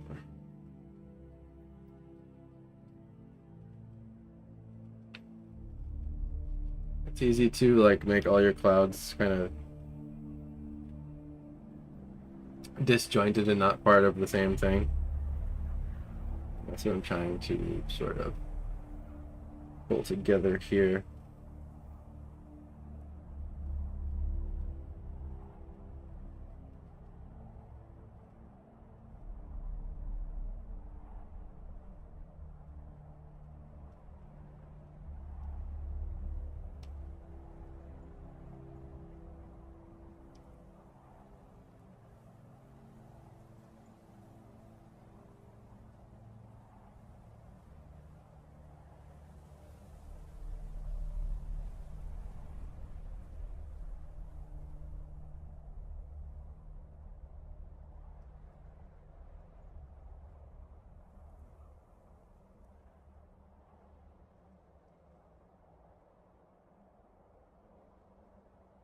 And the closer you bring these darks to these lights, the more everything just sort of reads and pops.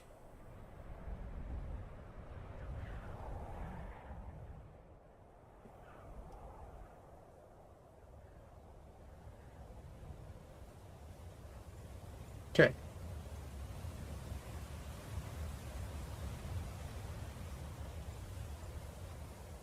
I know, I mean, you can see, like, clouds are pretty damn chaotic. I'm sort of just trying to nail the chaos. Okay.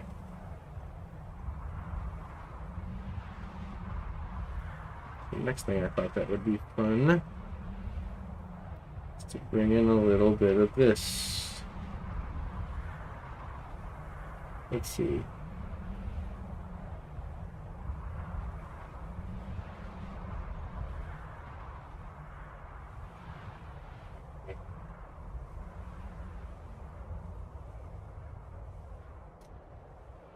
Before I took the picture, his brake lights were on, and I loved how it looked. So I'm gonna try to imitate that, but not make them too bright. Sort of enough to... I guess they weren't on, but they were reflecting from my headlights, is what it was.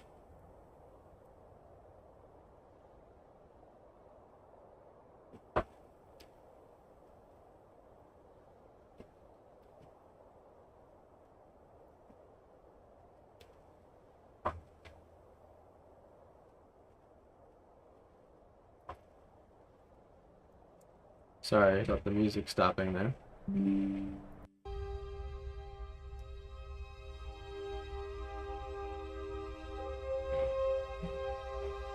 Alright.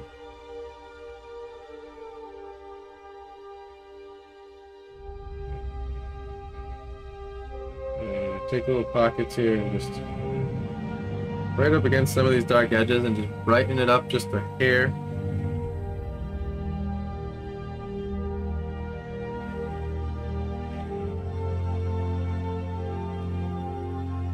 White, and tuck some white in there, just barely.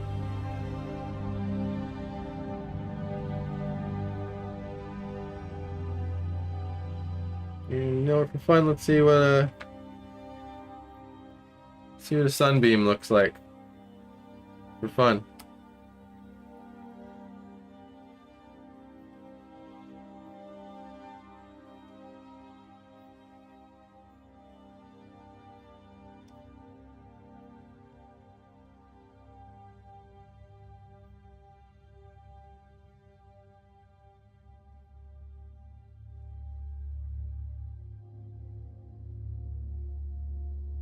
I love those subtle ones.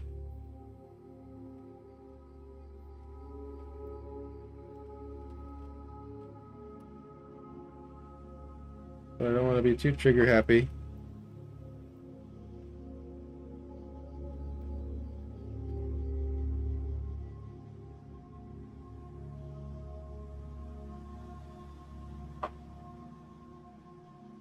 But I kind of like that first one.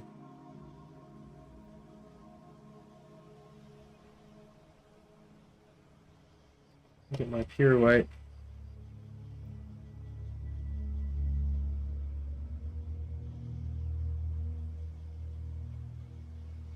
Guess we decided where the sun was. Somewhere over here. It's also a reason why these clouds are going to be much more warm.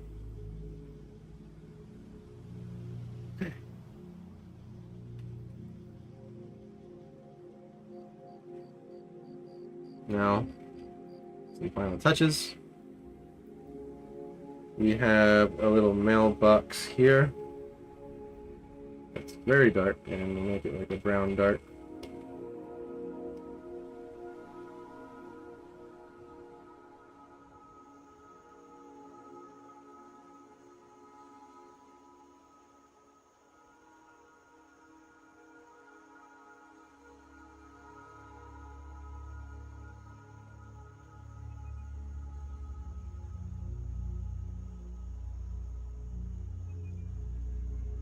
Also helps with a little bit of scale.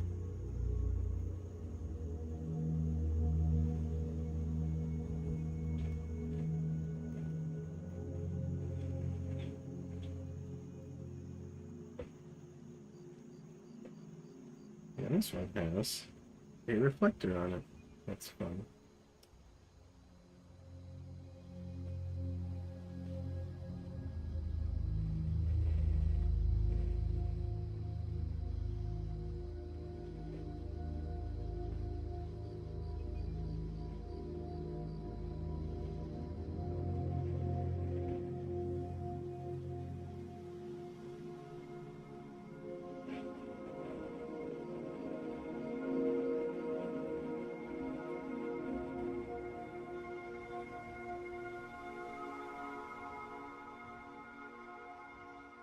Just trying to find that color. It's still even a little more red.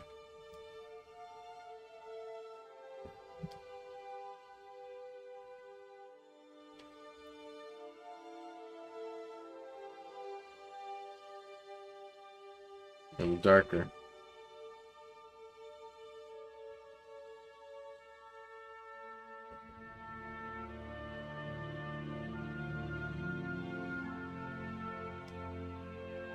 And even darker.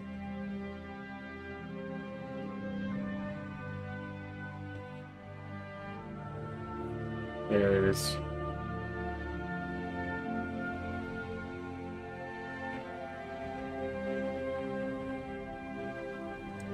And then what, it has like a darker red outline around it. Yeah, it does, see.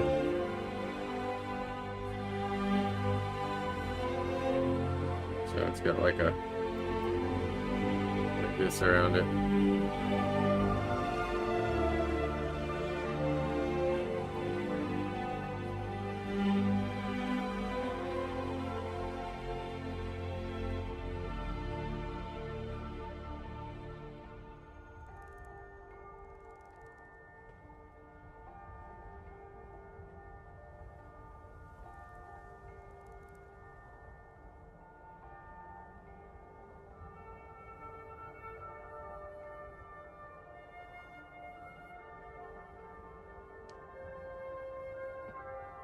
And for fun, maybe put a little tiny address.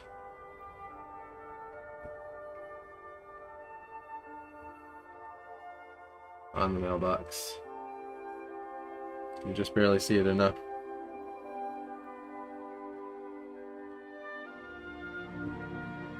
Now the land needs a little love.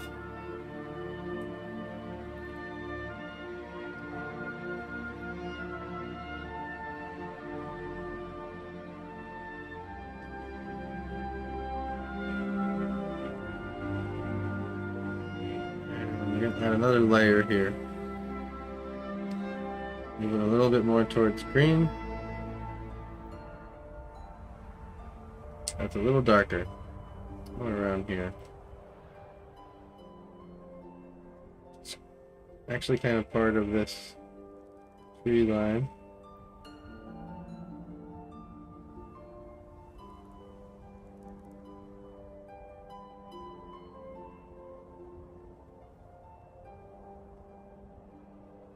There's a few structures over here.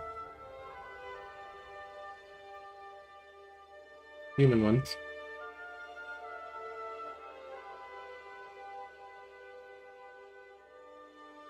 Okay.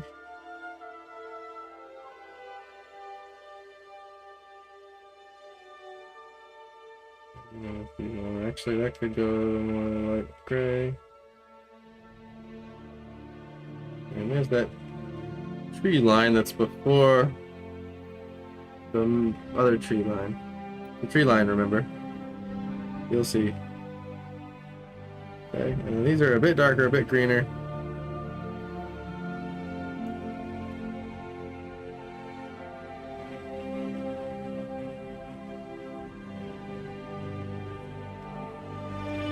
And at the most have fuzzy edges, barely visible.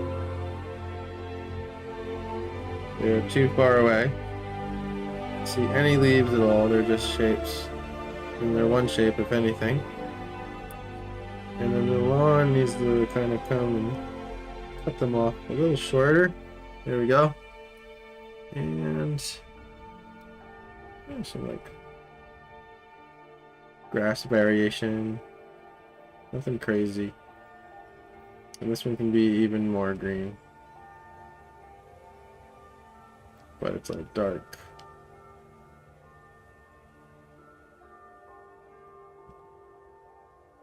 Things that are the closest can be the greenest. And get some like brownish grass chilling over here. And that jumps around in color as well as value.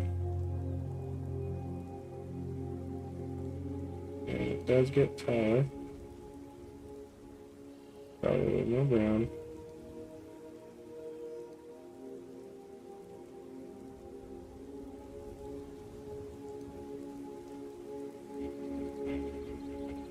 And the last thing we gotta do is we just need to darken this land up more.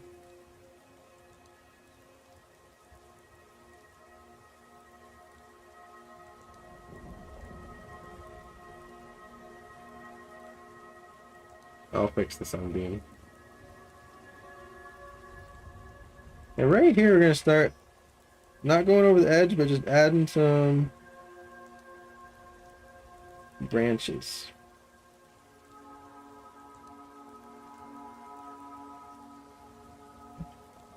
I don't want to go too dark.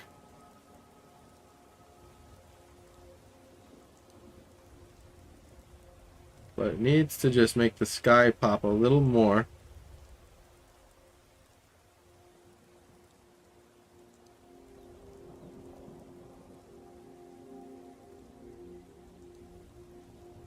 Okay. We'll have a few dark strands in here, you'll notice. Sort of fairly noticeable though. Just here and there. There's an extra thick tree.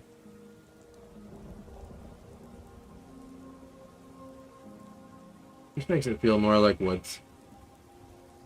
And we got one guy coming up here. Off the ground. He splits here. Again here, and again I'm not copying exactly.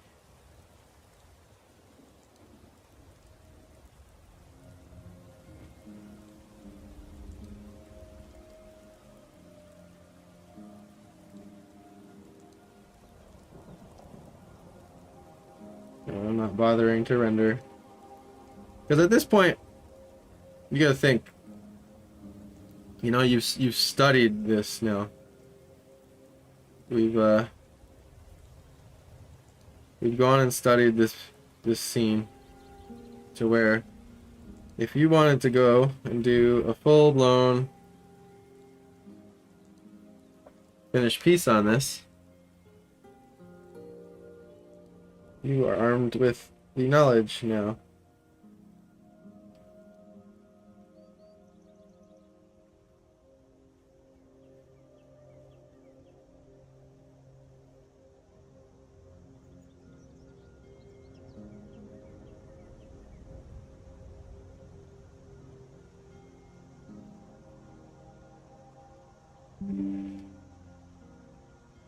And we have a few more of sorted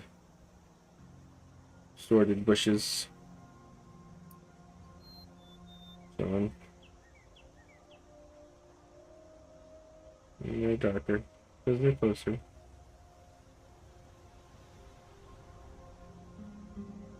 Some plant variety.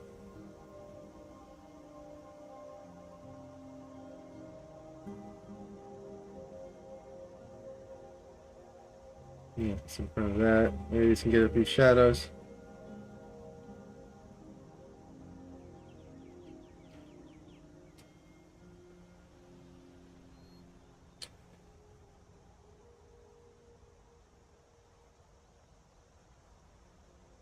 And oh, yes. Um,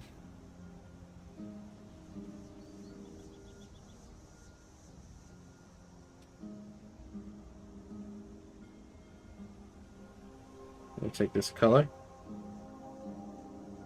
and sort of just pretty much scribble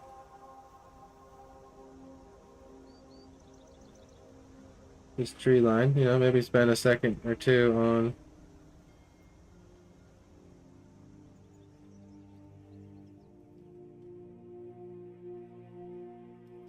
a big tree here and there. I actually don't mind the sunbeam kind of gets behind it. And these are very thin.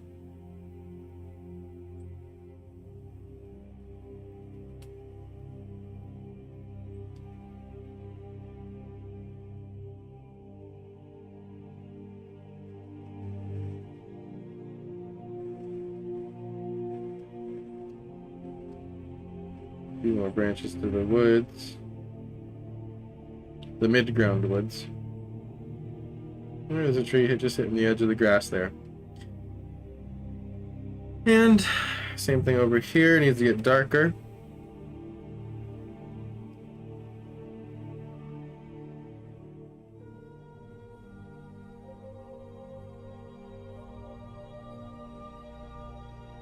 And this tree can't be taller. There we go.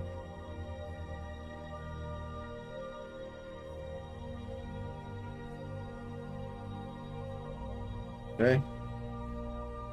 This is a lot darker.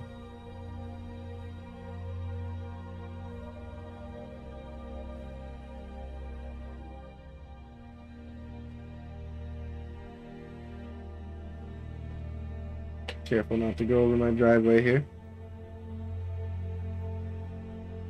And I'm gonna make up a few trees because I like how they overlap. Like that. And here we have some tree branching happening, though very thin. And same thing here. And they're leaning out a bit.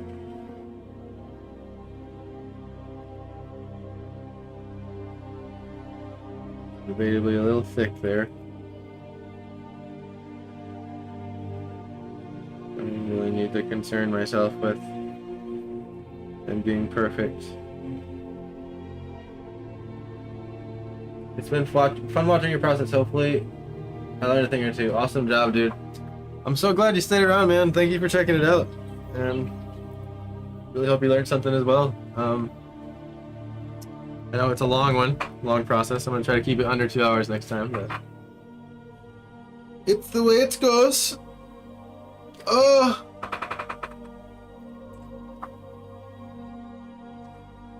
Hope the vibes have been relaxing as well.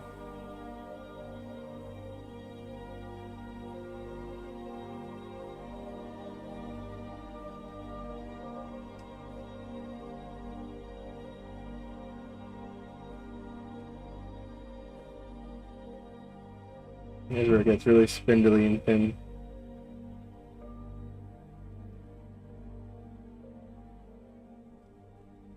I mean, I'm just scribbling at this point.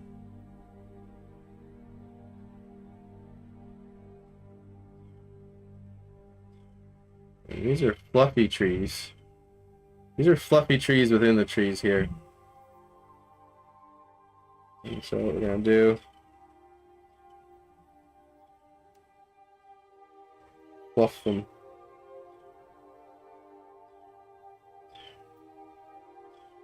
There we go.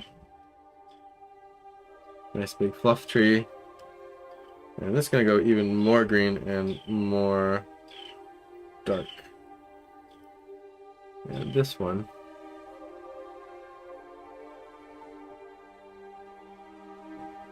Chop this one off.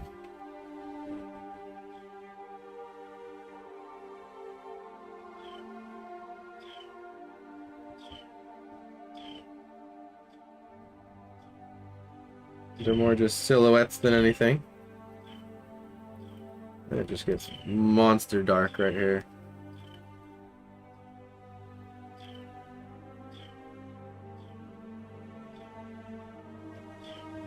You can almost start seeing the hint of leaves that are worth barely drawing.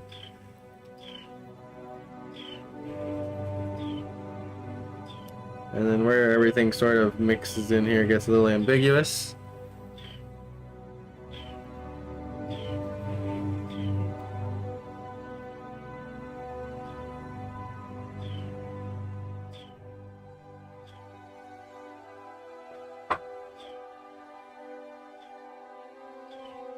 This tree actually comes right to the edge of the driveway.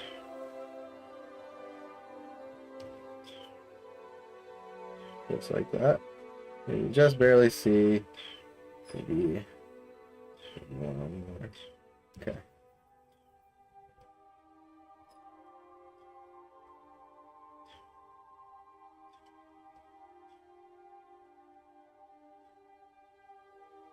All right.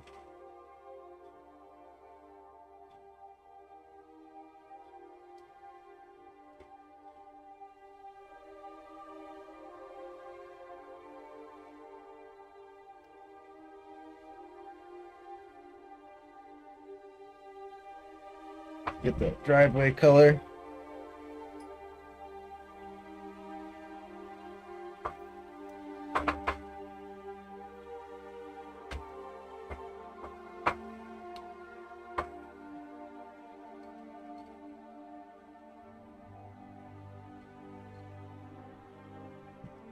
Get these tree branches that are on the bottom part a little darker, just so they punch a little more and help the sky punch a little more.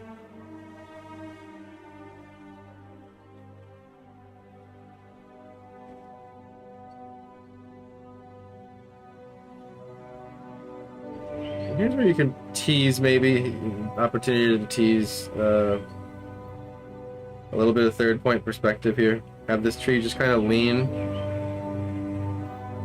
a bit to the left, you know, kind of like you're going towards that third point up there.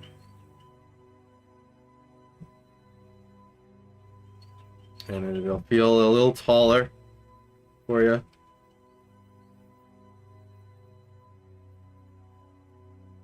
And trying not to leave the very tips of these too chunky.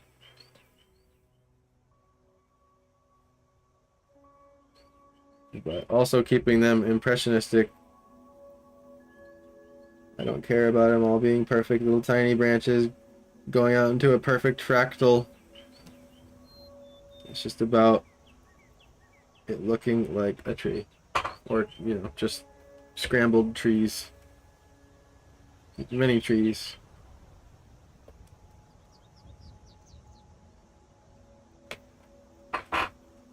And all those trees are pretty much grayed out yellow. Just gonna push them out towards the sky. Alright. Pretty happy. We could take a little more care to right here. Add a little bit of darks, maybe make it a little more green for fun. And I'll just kind of plop some green over here. As I just think it was a little too dark, or I mean light rather. But leaving behind some of the browns. Also burying the mailbox because it has to be in the ground for it to stand, of course. And then showing where the grass turns a little bit more brown. I'm going to push that brown a little bit more colorful here. By a sliver. By a slivin.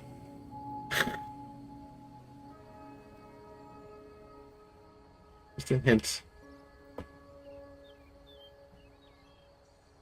Cause here's the thing, like I know it's brown even though the camera didn't bring it out. Alright.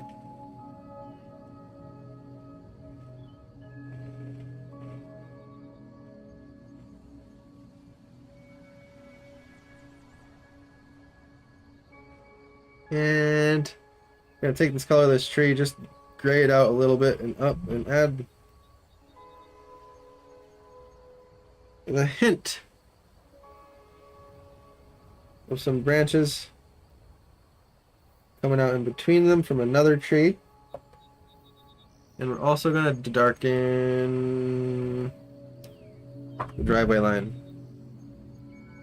Yeah.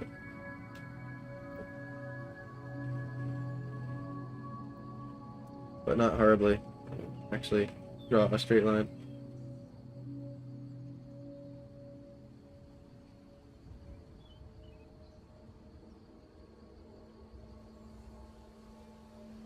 My hand's shaky right now. I gotta eat something. I started this stream on coffee I haven't eaten yet. So my hand steadiness is compromised. There we go. That's good enough. Okay. Alright, the clouds aren't quite as contrasty as I wanted to get them. But I know what I did. And the thing is like, I'm gonna probably work on this a little bit more. Just do some final touches, but we got the gist of it. And they're final touches that won't teach you any more or less than what you've learned today. On top of that, there'll be a time lapse of this coming out to watch it in fast motion. As well as I'm gonna chop up this whole stream into a sort of edited lesson format and see how it looks. If it comes out bad, then I'll probably just scrap it, but that'll be the forms of content. We're gonna have streaming 4 hours a week. And we're gonna have the time lapse come out from it, and then we're gonna have a short, choppy, edited version. And then obviously if you guys want to watch the whole stream, you can go do that as well. Because they are saved on YouTube. And Facebook, I believe. Facebook used to not save them. Or they disappeared after 30 days, I think. But YouTube has them all. YouTube saves the whole live, so.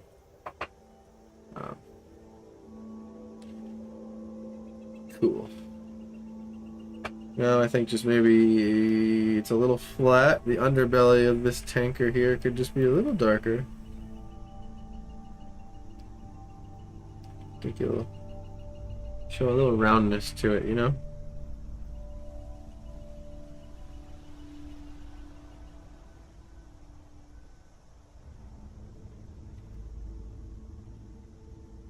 Something like that, I don't know. Yeah, something like that. I'm gonna cover this sunbeam up here. And oops. Other than that,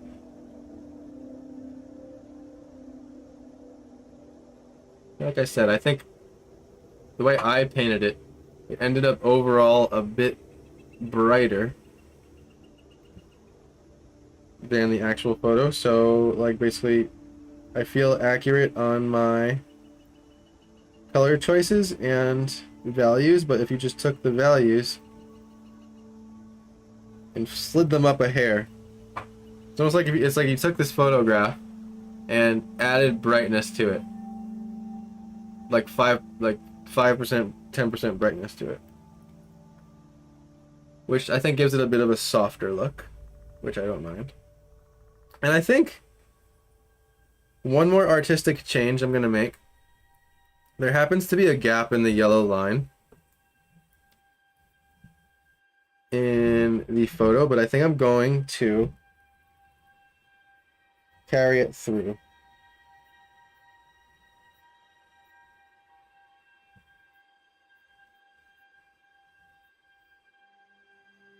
I just feel like it looks better.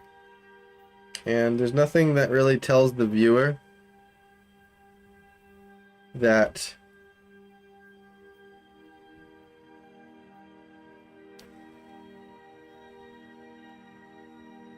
there's a gap there. It kind of just looks unfinished to me. So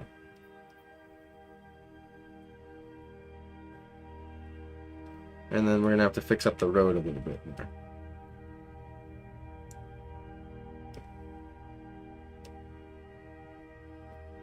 And on this close line would bring out the yellow. That much more. And you add a little bit of white on top of it. For that shimmer.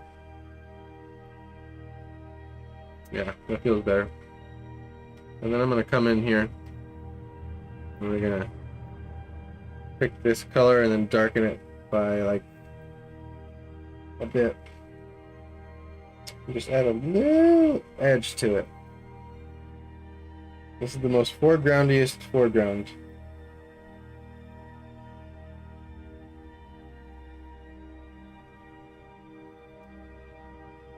Just the littlest edge. Honestly, that was still too thick.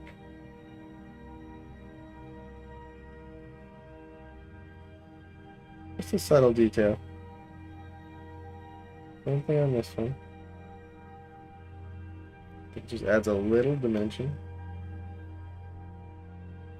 Same here. Especially because we're seeing the side of it. A little more.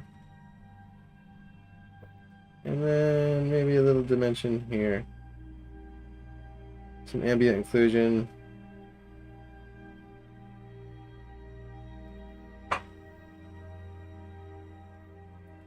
And then the road is what I want to do.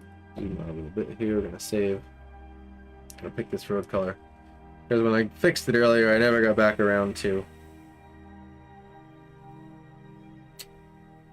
doing some things.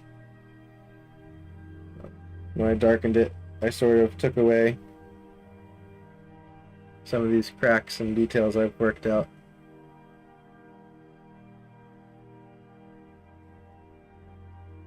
I'm gonna bring them back for road realism.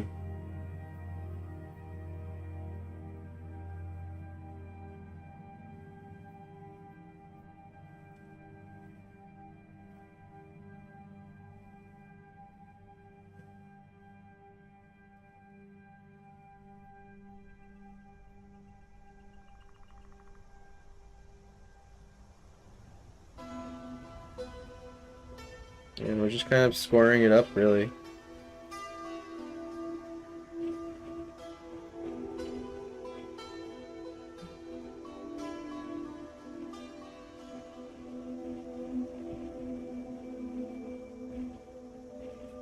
A little something like that.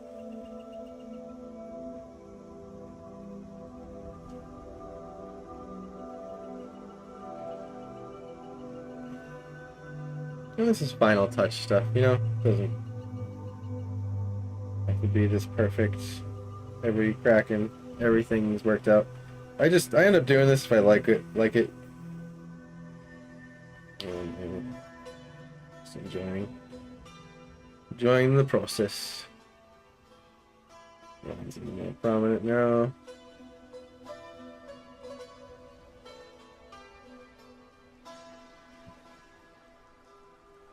Basically, I darkened the road to the color of the dark parts and they disappeared, so I just...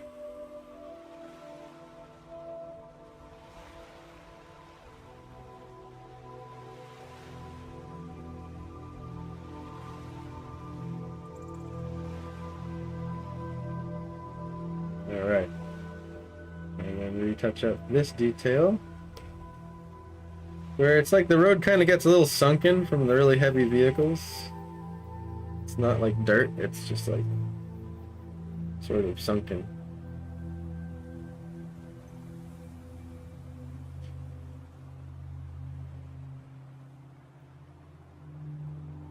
And we just got some random, scrape lines. Sort of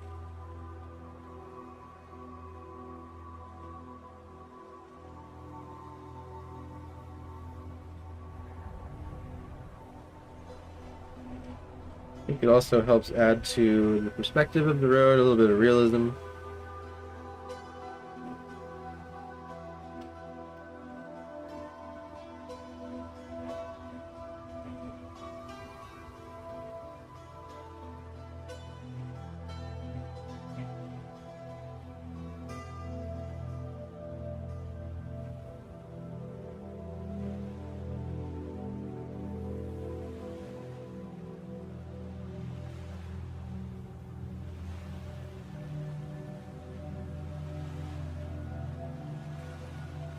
Bring this tree a little darker. Just down here.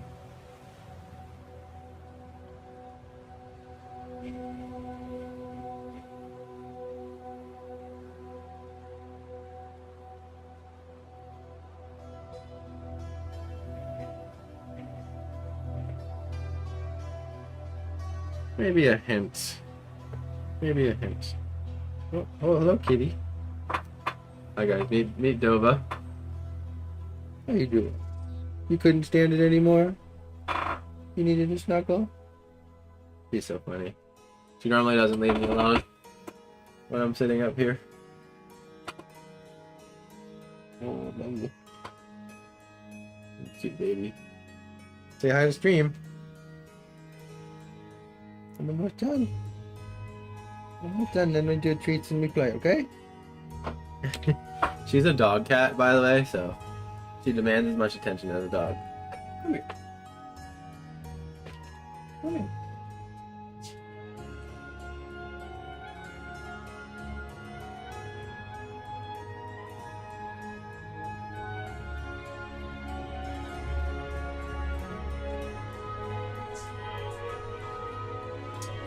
Oh, it's nothing worse than when your kitty wants to snuggle with you and you have to reject it. It's tragic.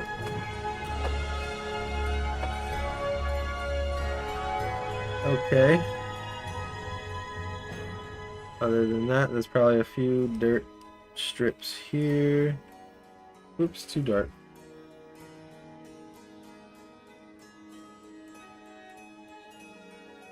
Something like that. And then a little touch over here. Okay. Maybe just one more dash here.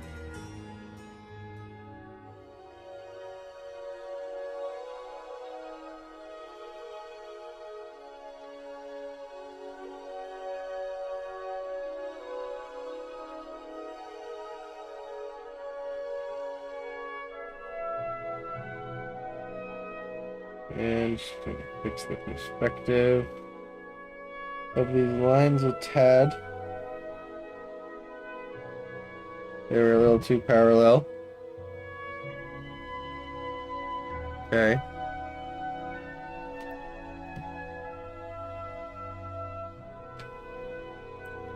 And then just a few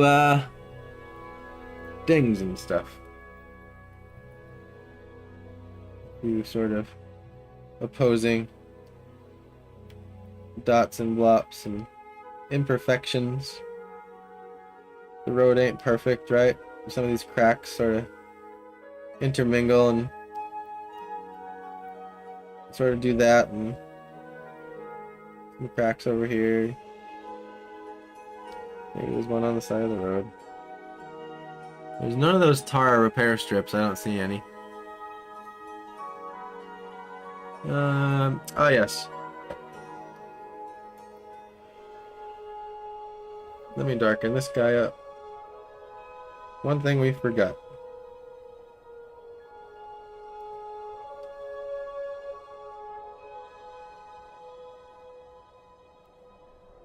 I don't like what I did there. Let me try that again.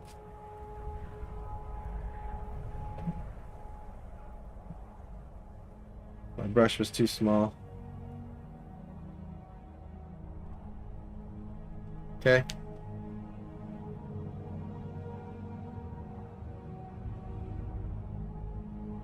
Bottom of it is the telephone poles. So I'm going to take some of the sky color and just bring it down. So here, gray it out, and we don't even get to see the first telephone pole. But let's see, if we were to come from our vanishing point, which is about the tip of this triangle on the back of this truck.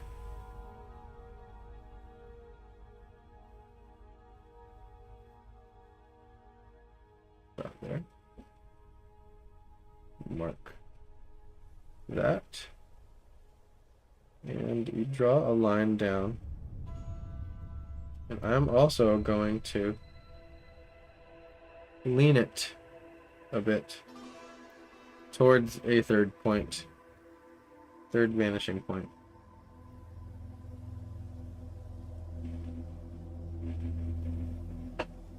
And then, as well as give it a little bit of a second vanishing point there.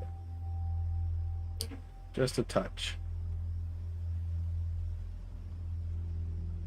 Here we have our next one.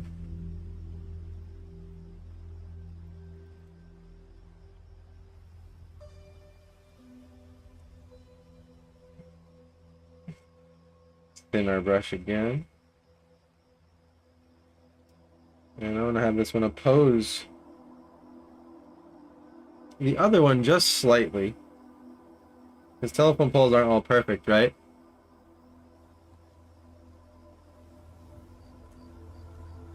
And that's just an entirely different telephone pole, but here we go.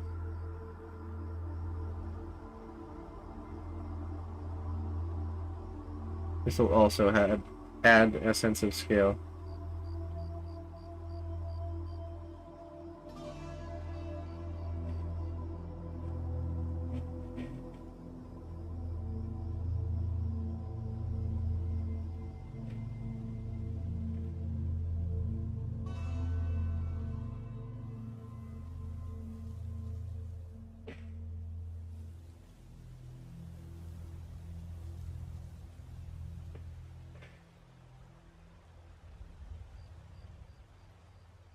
And we'll go down a tad higher. And we all have cross thingies to some degree. You're not going to see those. And then the wires. Also, the wire, they have little things on them like this.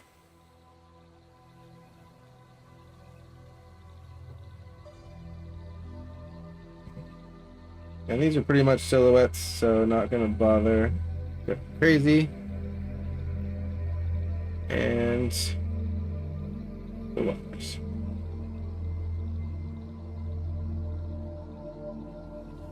Yeah, a little droop to them, right? And that wire will disappear. And then they connect to these things. Oops. Perfect.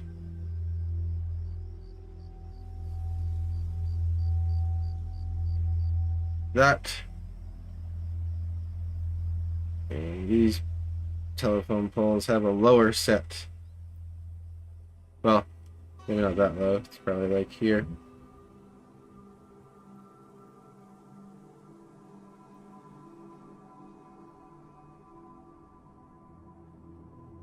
Or something.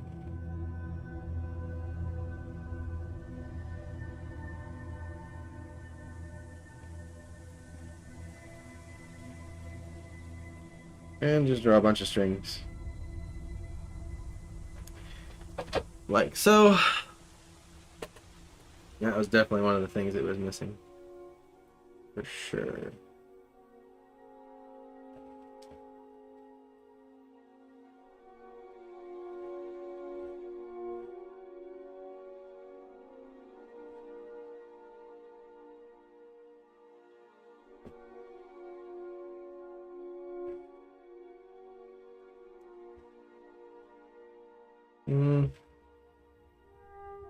Unfortunately, I gotta redo the strings.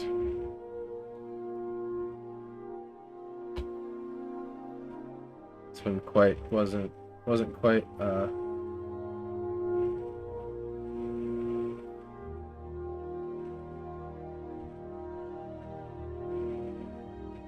that feels better.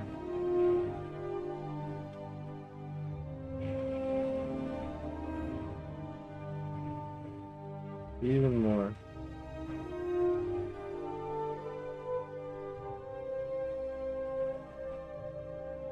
There we go.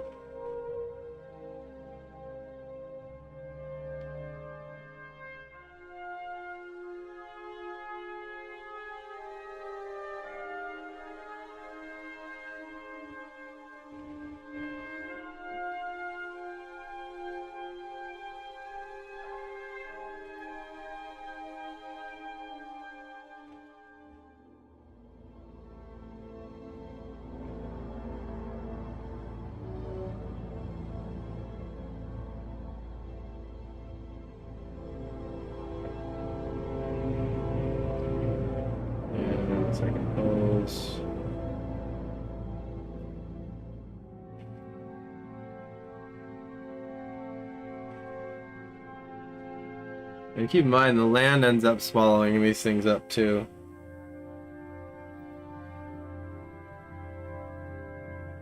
Like, overlap them, you know what I mean? Just like that. And then a few more strings.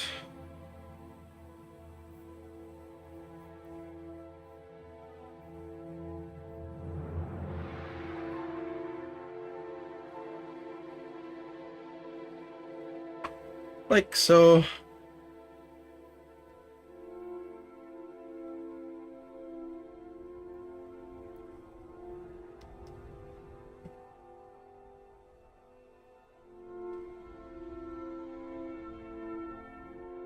Darken a few of these crevasses.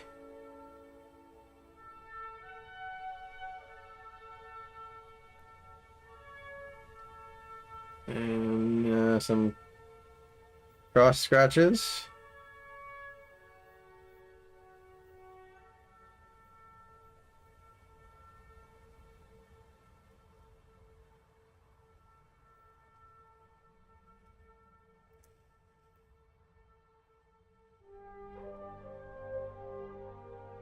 I don't know, maybe some guy at one point pulled a trailer out and messed it up.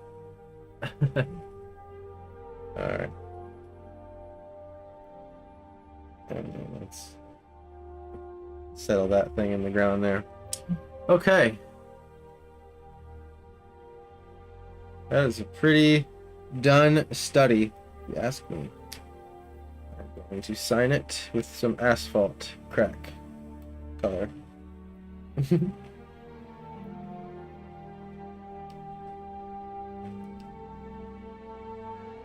Oops, way too thick.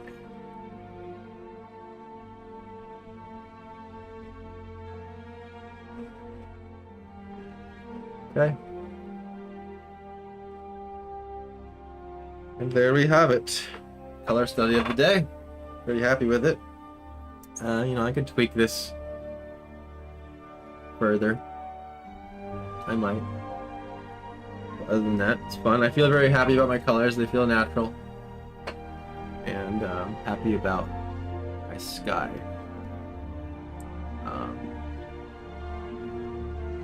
Overall, like I said, I think I just like brightened it all by a hair.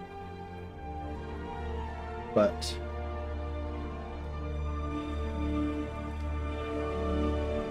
I think it all moved together,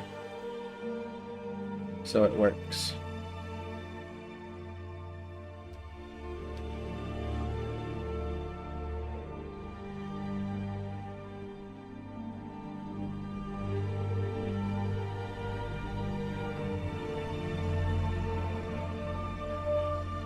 And also my yellow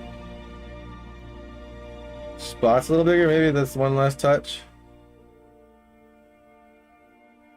Like right here, maybe. A little more obvious that it's a thing. But you know what? I like making it my own. And I'm happy with it.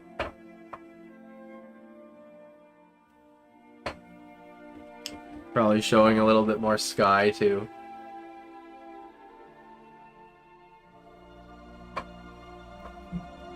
This is where, you know, I could just bounce around forever and be like, oh, add a little bit of this, a little bit of that.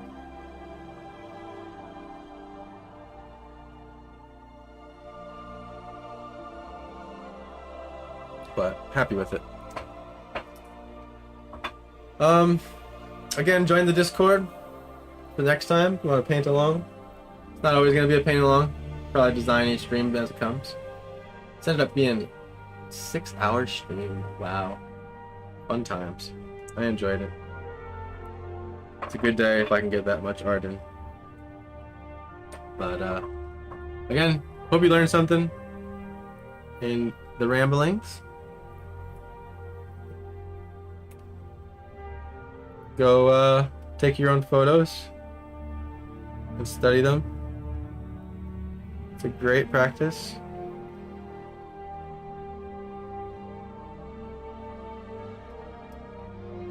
and share them. We'd love to see your work. We have a in the Discord community.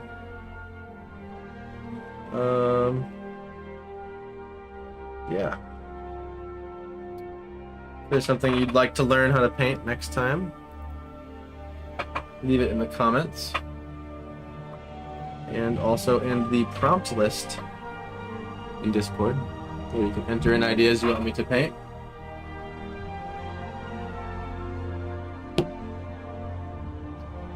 Keep an eye out for the time lapse. I'll be uploading that probably tomorrow. And if you missed the stream, keep an eye out for the cut edited version, which will take me a few hours to edit, so that probably won't be out till probably like Monday. I love you all so much. Thank you for being here, Sam. Thank you for being here, Dora, as well as Stephanie. I think you showed up, didn't you? No, Kate Denise. Kate Denise. Good to see you here. Danny, the Oz. Love you guys. Thanks for the support. Glad to be back at it. I will see you Sunday, same time, 9 a.m. Kick off another one. Haven't decided what we're doing yet. But it could be another study because I'm having fun. I'm learning a lot. I hope you are too. Take care. Enjoy this beautiful weather today. If you're in Tennessee, of course. I don't know where you are, but it's beautiful weather in Tennessee. And stay artin'. See you later.